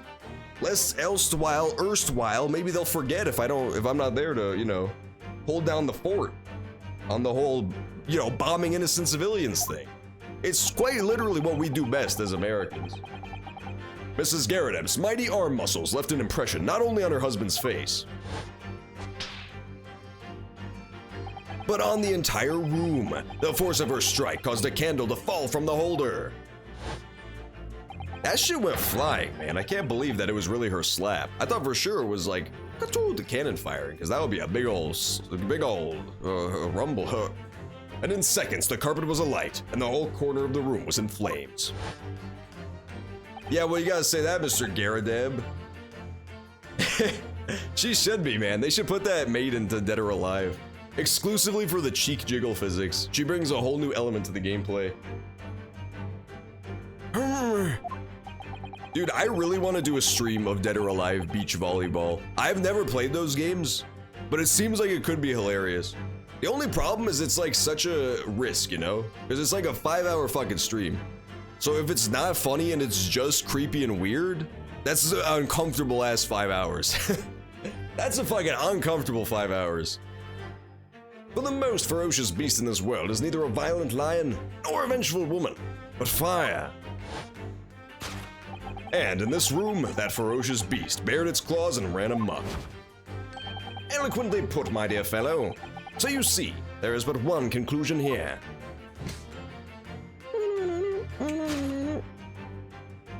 Your wife beats you!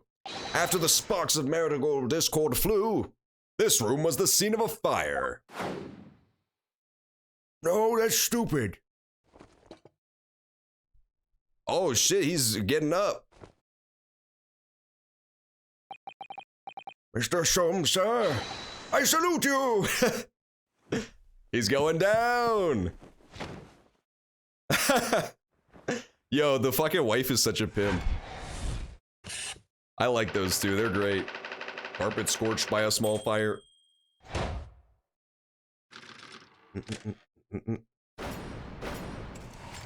Yeah, that is true. I could do it during like a multiple game stream. That would probably be the best time to test the waters, so to speak. It's these dashed long winter nights, you know. Nothing to do but read in front of a fire. Honorless scum. How is it dishonorable, Alulim, to bomb a civilian population with nuclear fire?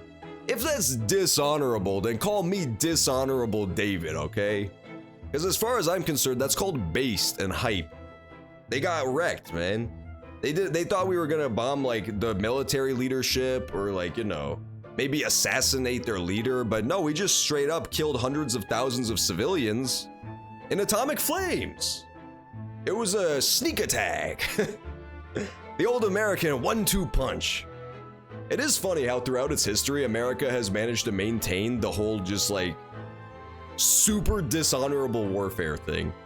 It's consistent. Like even back during the Revolution, the British were like, what the fuck are they doing? They're not playing fair. They're like hiding in trees and shit. You're supposed to march in straight lines to your death. You're not supposed to hide in trees.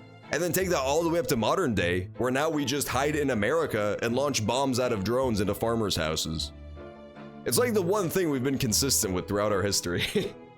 It's just like really taking cheap shots during wars. We're good at it. We're inventive. We're innovators in the field.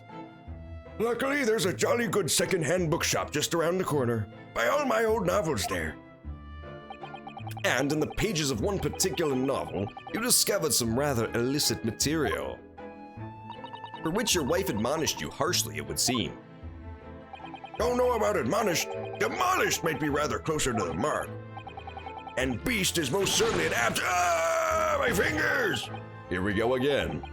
And the carpet? Was that destroyed by a fire when a candle fell on the floor? Hate to say it was. Happened in the blink of an eye, you know. The whole place filled with smoke. Couldn't see a bally thing. You know what's funny is that Dead or Alive thing is also the same problem with like doing visual novels. Not like this kind. I have since learned that visual novels can be like completely legitimate fun games. Like this game, Zero Escape. Awesome games. Actual games. But for a long time, I thought visual novels was all like Japan's Sex Paradise #3, where you had to choose which cat girl to have sex with. And those have the same thing, where it's like, as Dead or Alive, where like, this could either be hilarious, or it could just be like boring schlock for 5 hours. So it would be hard to decide when to pull the trigger on one, you know? I did stream a couple that were fucking hilariously bad. But then there are also some that are just like boring. That are just not interesting. I was caught between the old stick's rage and the raging flames. You painted torrid picture, sir. One that would have been most entertaining. That's sympathy for you. Didn't take long for the fire to spread, of course. The bally furniture started going up as well. We've had to hide the mess behind that screen for the time being. Over here, Mr. Garrett-Ebb? Well, you should have nothing more to hide now, if you'll allow me. Oh no! Those poor old goats. Had all my favorite old novels in that case. But as soon as the fire got a hold of them, that was it. Whoosh, up in smoke. Gosh. And the wife started hurling things at me. What a terrible sight it must have been.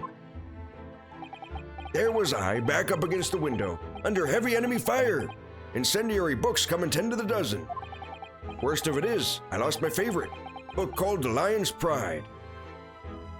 Ah. The lions... Oh, alright, this is the other guy. Lion's Pride? Ah, yes, your notorious love of big cats coming through again. No, you made that part up, Sherlock. Interesting, interesting. So his back was against the window, and she was throwing books at him, you say? And what did we see surrounding the body of the victim, except for 86 fucking books? Well, there were specifically 3 books. There was 3 books around the person's corpse. I assure you, the title didn't influence my choice in the slightest. So the poor man really did lose something dear to him as a result of the ferocious beast's rampage. Mr. Sholmes's deductions turned out to be correct once again. It can only be described as a great British wonder. He was a genius, man. He called it. I tell you, it was total carnage. Flames everywhere and the old stick in full fettle. Out of interest, what time of day was that? Not sure I can remember. It was 2 days ago now. Let's see. Around 5 o'clock. Oh no! Oh my god. It's all starting to come together. So at the exact same time, as a terrifying incident was unfolding outside your window. Humph! Even more terrifying on the inside, I can assure you. The whole of Blatty could have been flattened outside my window at that moment, and I wouldn't have noticed a dashed thing. Oh, really?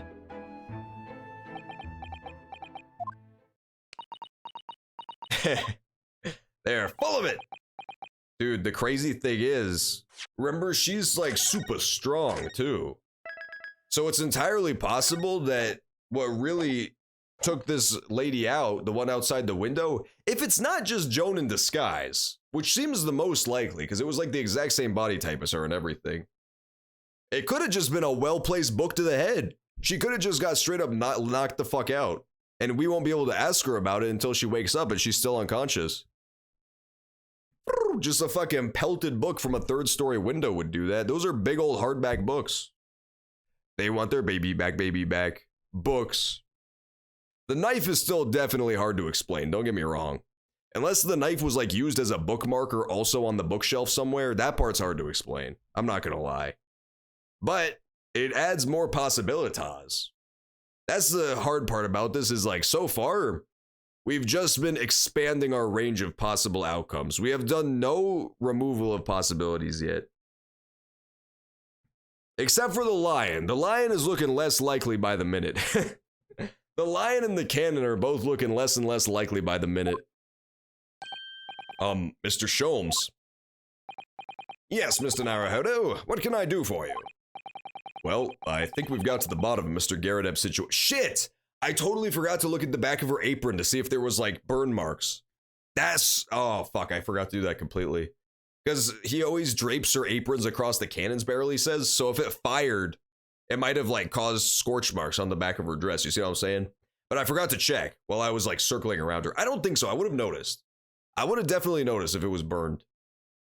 I think we've got to the bottom of Mr. Garadeb's situation now. But what does it have to do with Mr. Natsume's circumstances? I can't help you there, I'm afraid. What? My dear fellow, if you recall, I did say as much from the outset. I warned you that although I knew some retired army man to be hiding something, I could not be sure whether his secret would prove to be of relevance or not. I just knew you were gonna say that. Now, Mr. Naruhodo, you mustn't lose heart. Bear in mind that all things fall into only one of 2 categories. Those relevant to the case, and those not. That makes no sense to me. Well, no matter. It is of far greater importance that you make up your mind now. Sorry? Visiting hours at the prison will soon be over. Oh no! Is it that time already? If we're to accept Mr. Oh, sorry, this is her. If we're to accept Mr. Natsume's case, we have official paperwork to attend to. So, that's it. No more time to think. Dang, this is gonna be a hard case. In the original Ace Attorney trilogy, I would say for like most of the cases, by this point, I had like a pretty solid guess. I had like a pretty solid idea of where it was going. Like, I had a suspect in mind and I had a method in mind. Wouldn't always turn out to be true, and like some of them would need some rework during the case, like during the trial. But I feel really lost during this one, for sure. I feel like I have a lot of possibilities, but none of them seem very strong. None of them feel right to me. My gut's telling me I'm not on the right trail, which is bad because we're completely out of investigation time. So yeah, this is going to be a rough trial. Perhaps you'd like to betake yourselves to bidding us farewell now. I must prepare supper for Mrs. Garadeb. Supple for Mrs. Garadeb? Yep, that's right. I read that perfectly. Oh yes. I'm so sorry. Thank you both very much for your time. Soseki-san will be waiting for us, and I'm gonna have to give him an answer. I'm still definitely the most suspicious of her, for sure. I think I don't know. The carnival still hasn't come into play at all. The carnival seems oddly random, the circus. Here's my guesses as of now. Knife thrower from the circus, bookstore employee who needed to retrieve something that was left in a book that the British guy had, or this lady throwing a book out the window and knocking that bitch the fuck out. The lady, the victim. Just fucking knocked her the hell out with a well-placed book. Those are like the three strongest possibilities, I would say. But the problem is with the book throwing, it doesn't explain the knife. Unless the knife was like a bookmark or an ornament on the wardrobe, which never got mentioned. So, yeah. I don't know. This seems tough. This seems tough for sure. What a miserable sight. Oh dear, but at least the whole room wasn't engulfed in flames. Humph, I suppose so. But my whole collection went up in smoke, you know. All those novels I adored so much. Well, John, whose fault is that? Not mine, that's for sure.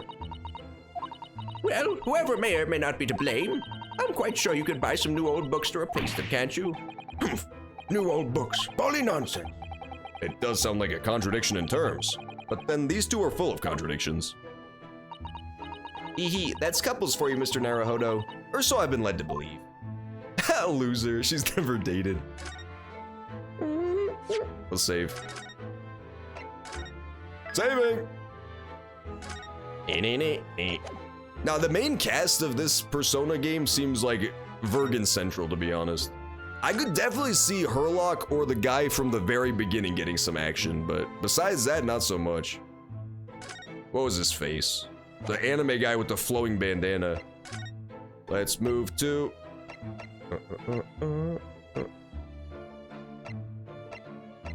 The police. I know to go to the prison. I get that, don't get me wrong, but I just want to take one last peek. One last peek at Briar Road. One last peek at Briar Road, okay? Before I go back and seal my fate. I was supposed to go here. Dang. It's time, Mr. Naruhodo. We must go back to the prison. I know. Let's hail a Oh. What's the matter? Looks like something's going on over there in front of the Garadeb's house. What the fuck? Okay. What the fuck is going on here? What? No, I refuse to voice this character. This is the dumbest fucking shit I've ever seen. Yeah, see, that seemed probable, right? Like, the victim was the affair woman. Still could be the case, for sure. It'd be hard to say, like, how they found her, but maybe that would come up during the trial. But, yeah, I think the lady throwing the knife out the window, it could happen, you never know. Or this guy! Or King Jester. He could definitely be the murderer. I know thee not, old man. Fall to thy prayers. Oh my god, what is happening? Why are there Muppets introduced like 2 seconds before we go to court? This looks like if somebody tried to make World War II propaganda about me, it would look like that. What the fuck is going on? How are you calling it, old man, you rum-looking niminy-piminy? Oh, there are more things in heaven and earth, Horatio, than are dreamt of in your philosophy. Who's this Horatio fella, eh? What are you all about? Excuse me. Hey, what the? Who are you now? I'm so sorry, it just looked as though there might be some problem here. And my associate here, Mr. Ryanosuke Naruhodo, is a lawyer, you see. Hey, a lawyer? What? If I can be of any assistance, I'd be happy to help. I'm from Japan, but I have studied English law. Ugh. Fine, I'll be on my way for tonight. But you mark my words. This ain't over yet. Get thee to a nunnery. That's that line I always quote from fucking Hamlet. I love Get Thee to a Nunnery. It's literally the best put down of all time. It's so funny. Look though, I forgot that the whole front of this building is smashed. It's not even just the bicycle. Like the whole front of the building is smashed right there. So maybe the bicycle didn't crash into the wall, and instead something crashed into both of them. Do I look like a blooming nun to you? Okay. What the fuck? How was I about to miss this? They must make you go here again after you talk to the prisoner if you do it in the wrong order. I do hope you're not injured. Oh, fair Eastern maiden, thou art so gentle. Thank you. What was that all about? There are more things in heaven and earth, Horatio, that are dreamt of in your philosophy. I'm not Horatio either. So he's from the fucking circus. Let's be honest, this guy's 100% from the circus. Forgive the enquiry, sir, but are you a lodger here? In the Garrett residence? Oh, fair Eastern maiden, thou art so right. Oh, he's the other tenant. Okay, interesting. I do dwell in this humble abode. Mr. Garrett mentioned that he had another lodger, didn't he? This must be the man. Man? Do you happen to know the other lodger who lives on the first floor? Ah, yes, a gentleman named Natsume. Oh, more worthy a polemist in my battle of words ne'er could there be. Sorry, battle did you say? Who is the stronger, Hamlet or Macbeth? Mr. Natsume and I sparred long into the night. They're just the original fanboys, man. They want to know if Yoda could beat Darth Vader. I see. I don't fully understand, but it seems Mr. Natsume and this gentleman are acquaintances at least. So, fair maiden, so good gentleman, I can tarry here no longer. Fare thee well. I didn't really understand him, but I think he's returned to his room. It seems he's unaware of what's happened to Mr. Natsume, so he can't really help us. With Sozeki-san and that man as lodgers, the Garrett house is certainly full of eccentrics. Anyway, I'll go and find a carriage. Damn it! Oh, fuck, I realize now. Listen, I fucking realize now. Okay, I think my original theory might be true. Remember my original theory when we were just hearing about the logistics of the case? The fact that he tried to cross up the lady and then the knife hit her? So it was probably aimed at him? I think that's true. But I need to remember one thing that I can't remember because I'm stupid. What time were they supposed to both be getting home? The fucking guy who lives on the top floor specifically mentioned that he knows the times that these people are generally coming home and going out. So, we need to know if this Shakespeare motherfucker is usually the one who's returning at the time that the other lodger was that day. Because, remember, it was foggy and snowy out, so if someone was trying to kill Shakespeare, they wouldn't know. They wouldn't know who they were looking at. They would just know by his routine that it was him. So, this weird criminal dude with the little flap who was there, the Muppet guy, he was trying to kill this guy because they have beef. So he follows him, who he thinks is him, home at the designated hour, throws the knife right as our defendant is crossing, accidentally hits the lady in the back, and then she falls down. This guy hoofs it. This like Muppet man leaves. This Muppet takes Manhattan basically, and then all the other stuff plays out. The books go out the window. That's why the books are there. And then our client runs because he's scared. The detective sees our client leaving and tells Herlock to go catch him. It all adds up. It all adds up. It all adds up. I think that's the most likely possibility so far. It fills out the entire timeline. It cleans up the entire timeline. That's a strong possibility. That's a strong ass possibility. We just need to know like what their relationship actually is. All we know is that they were yelling at each other. If they have significant enough beef, then that could for sure be what was happening. And remember, this guy also loves literature. So if our assailant was following a dude leaving the bookstore back to the house, it would seem really likely that it's his dude. It would seem really likely that it's his mark. But it turns out to be a mistaken identity. But again, I don't remember what the times were. Fuck, I wish I did. Because that would be really, really solid. If it turns out that our boy, our defendant, was coming home at the time that this princely motherfucker usually is. Oh, man, shit. Hopefully they'll bring that up in the trial at some point, because that seems strong. That seems strong, possibility-wise. The times that the guys are returning is what I'm talking about. The tenants are returning. Because we know that the crime happened around 5 p.m., right? But then the guy upstairs says he knows what times the tenants are usually coming home. So if someone was trying to murder the prince guy, he could just be stalking around the house around the time the prince usually comes home. 19th February, 6:31 p.m. Local prison cell number 9. I don't remember this guy's voice at all. Oh, it's you! That wasn't it at all. You came, locum student Mr. Naruhodo Esquire. It was something like that, I don't remember. I can't believe you came back. I'm so touched. Touched by an angel, maybe? You retarded. We are so sorry to have kept you waiting, Mr. Natsumi. Oh no, think nothing of it. Relax. If I were a cat, I would purr with pleasure at the company of such fine compatriots. Okay, we're gonna leave. Good luck, Mr. Soseki. Oh, fuck you. Noble, nurturing, never failing Nipponese. Oh, now, let's not get carried away. I think this is prosecutor. Oh, I quite agree. There is nothing more reassuring than the familiarity of one's native land. On the other hand... Oh, it's Herlock, damn it. I was completely wrong. It is through friendship transcending international borders that one truly appreciates the fact. Such is my belief, at least.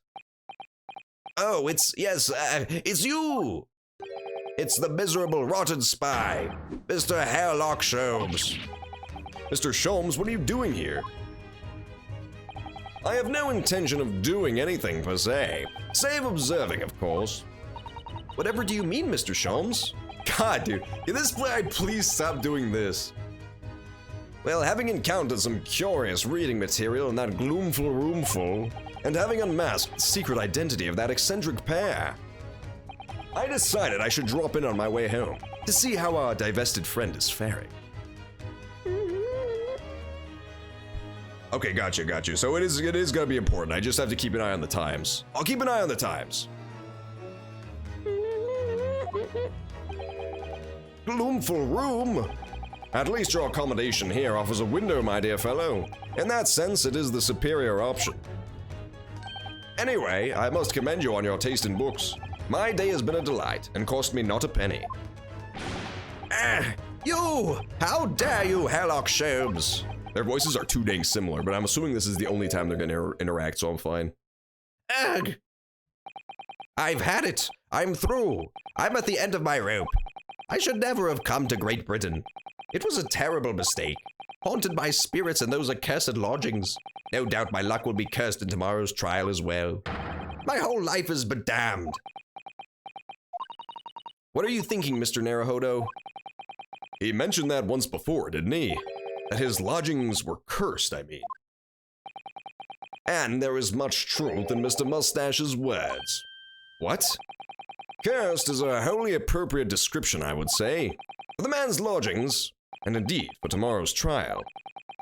What's that supposed to mean? What is that supposed to mean? Hey! Hey! Now I'm saying hey. I did notice something that was not really brought up at all. It was kind of hand-waved, but I did notice that when we went to his apartment, the cat just kind of like exited stage left. It like left into a part of the room we couldn't see and then was never seen again. So that might also be important in hindsight. The cat like being able to disappear and reappear at will. Maybe there's like a hole in the room or like some secret passage we don't know about. There's a lot we could draw from that. Maybe. But again, you'd think that was stuff we would do during the investigation rather than trial phase, so maybe not. Maybe that was just a way to get the cat the fuck off the screen, because he's a little bastard. You don't want a cat on the screen the whole damn time we're investigating, because everyone would be busy trying to pet the cat instead of investigating. Cursed lodgings, that's what I'm more interested in. When you said accursed lodgings before, you were referring to your room at Mr. Gradirab's house, I assume. Do you mean to say you believe the place is cursed? It's been a year now since I came to Great Britain, but I'd only been in London a week before I started to notice strange feelings in myself. But that didn't take long then. Everywhere I looked, there were foreign faces staring at me, laughing behind my back. Let's be honest, Mr. Soseki, you're the foreign face. If I go to the middle of fucking motherfucking like Mexico, I see a bunch of fucking Mexicans. That's not a bunch of foreign faces. They're very much indigenous faces. I'm the foreign face. You're Japanese in Great Britain, what do you talk about? I was sure people were talking about me. I was starting to become nervous about going outside. They were always staring at me, all the time from dawn to dusk. So I shut myself away in my room, but even that didn't help. The fear wouldn't go away. You must have been very lonely having been away from your homeland for such a long time. If I've had to move a number of times, most recently to that room on Briar Road a week ago now. Aha. So yeah, it is exactly 1 week ago. Why did you choose there? It seems a little inconvenient. The rent is cheap. I have so little money it appealed to me straight away. Of course, I asked why it was so affordable. The landlord just simpered and said, "The room is cursed." Oops. He quickly tried to cover his mistake, but it was too late. So I told him, "If you have something to say, then say it. But if not, don't mention it in the first place." Yes, well said. But it was true. It was all true. You mean the room really is cursed then?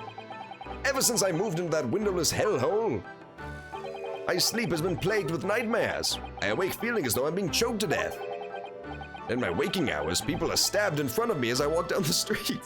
Yeah, that part's pretty cursed. Wait, so he awakes feeling like he's being choked to death?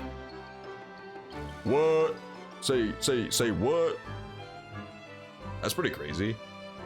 He has nightmares in his sleep. Gas leak? Gas leak, maybe? Remember there was the conspicuous gas meter in his room alone. Gas leak? I don't know what exactly a gas leak would entail, but I imagine choke to death would at least fit the bill, if not the nightmares. Then again, choke to death could also be the adorable cat laying on his neck. Maybe he doesn't know there's a cat in the room. Nah, I don't know. We're gonna have to go for more information before we try to make a judgment call on that one. I'm branded a killer, thrown in prison. Nobody wants to know me. I'm surrounded by scary, sinister spirits. If only there was someone, just one person on my side. Yet no one find it in his or her heart to believe me. Really no one at all. To believe. Yes, to believe. I believe. I'm gonna do curse trial first. He's got the motherfucking syphilis. Hell yeah. He's got the chili gas leak. I would believe it. This guy looks like the kind of dude to just rip ass with no regard to who's around him. There are certain people who just truly do not give a fuck in that regard. And this guy fits the bill. Like, he already thinks everybody hates him and that the world is against him. So what does he gain? What does he gain by capping his gas cap? You know what I'm saying? He could just let it fly free. And as far as he's concerned, he loses nothing. He doesn't lose any social standing, he doesn't lose any romantic prospects, because he never had none to begin with. He could be a free farter, as it's known. Mr. Natsumi, what did you mean when you just said that? About the trial tomorrow being cursed? Oh no, why are you looking so grave? You're making me nervous. I was just getting carried away, that's all. I didn't mean anything by it. Oh, I see. That's really agitated him. You don't mean this trial really is cursed somehow? Are you referring to the prosecutor? The Reaper of the Bailey? The Reaper? Oh no, what do you mean? Please tell me. Summarize it succinctly in 16 salient words. No defendant has ever survived a trial in which the Reaper stands for the prosecution. Ever. Oh my goodness, can it really be true? That was 16 words exactly. I didn't even notice. Yesterday, Mr. Naruhodo successfully defended someone against the Reaper. But then, after the trial was over, the defendant passed away in unusual circumstances. Mr. McGill did. What? Impossible. Ah, I'm impressed, Mr. Zato. You have an eye for detail. Actually, the Lord Chief Justice told us.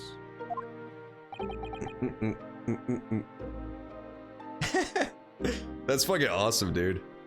Yeah, kids also don't give a shit about that kind of stuff. Kids have no shame, because it hasn't been beaten into them by society yet. To be ashamed of random shit like that. That is pretty fucking funny. They came for the medieval art and instead they get the medieval fart. Mr. Sholmes, surely it can't be that having failed to have the accused convicted, Lord Van Zieks killed the man himself. Oh no, he couldn't have, surely.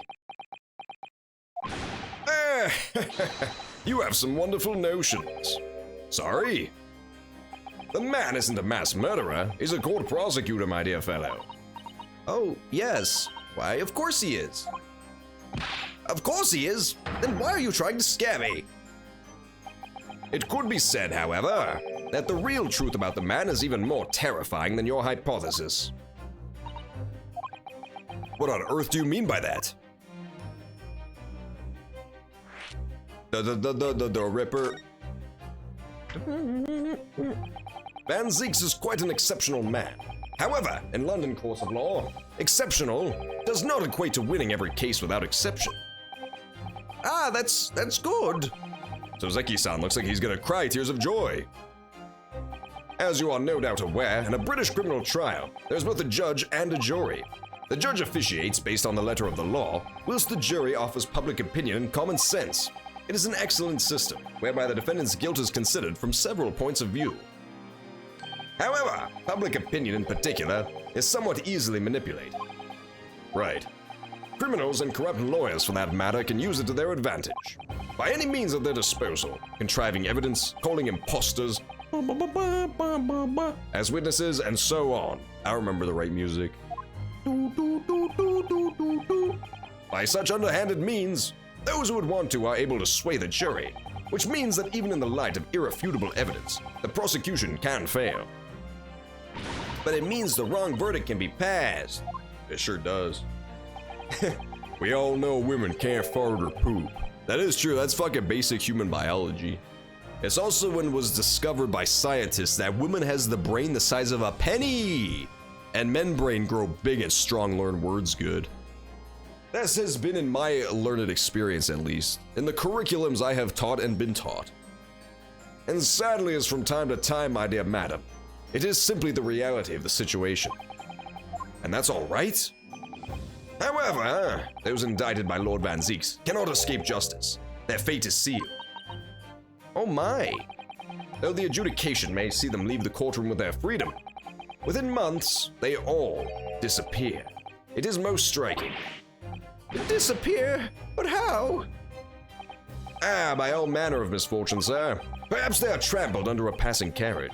Perhaps they fall into the Thames and drown. Perhaps they are suddenly overcome by a raging fever. Or perhaps attacked by highwaymen. Oh, no. All examples of the reality of events here in London, I'm afraid, Mr. Naruhodo.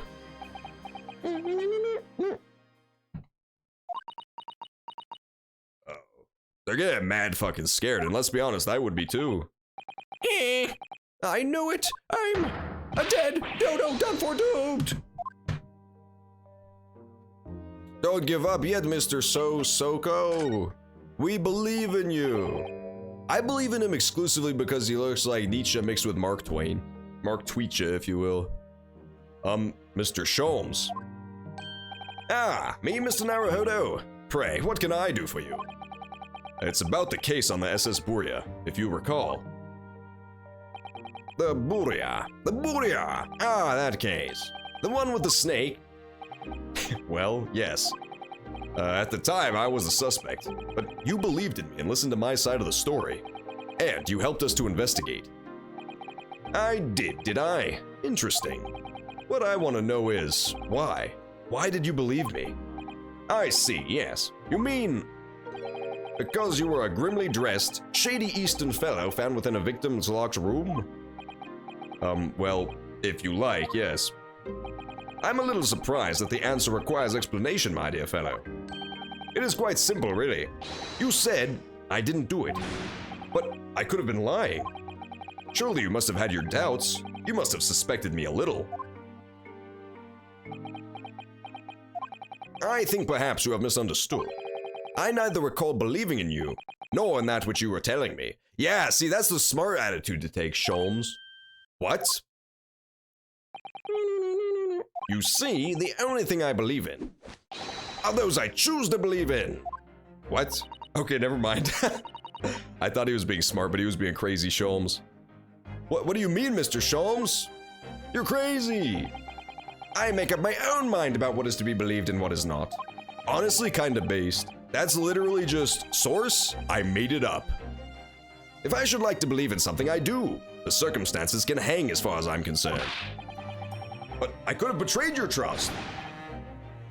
In that case, I should have made an elementary error of judgment. Nothing more. He's got a point. He's honestly kinda right. Yeah, Lulim is the shadiest Eastern fellow, dude. That dude lives in the whole ass orchard, if you catch my drift. That's what the game said earlier, and it was the dumbest metaphor I've ever heard.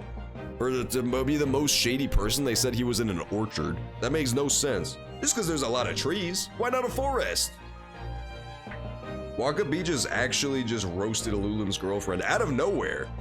He just like actually just came in with the stone cold stunner of insulting people out of nowhere. Let's go, Waka B. Yeah, this game is pretty fucking racist towards Japanese people. Well, the British characters are at the very least. Betrayal of trust is an overused excuse in my opinion. Meaning? Whether or not one should trust another is, in the final analysis, down to oneself. Even Sholmes, who is like the most noble Englishman we've found so far, is still like a little bit racist. He's still got a little twinge of the racism. He's got like a touch of it, you know? It is a matter of whether or not one can trust oneself. Yes, he's right. He's right, locum student Mr. Naruhodo Esquire. Whether or not I can believe myself. A defense lawyer is only as good as his faith in his client. And that comes down to how much faith he has in himself.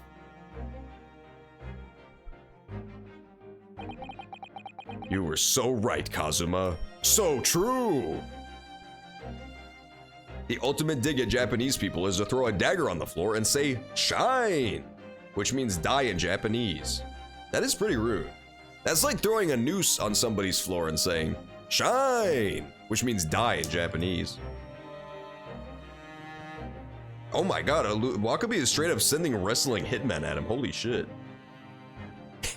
Dude, they do a lot of digs at the Japanese sometimes. It's funny because they had the first case in Japan with British people involved, and the Japanese were all portrayed as like really not racist at all. It was kind of goofy. Like they're really hammering in on the British people in this one. There wasn't like a both sides thing shown how racism also existed in Japan. It was just like the Japanese are subservient of anything and the English are mean. The characters were either like totally fine with the British or like just subservient to them, you know? Like that sort of discrimination. Just being discriminatory in the sense that they were too eager to please because of the whole relations between the empires thing. You were so right, Kazuma.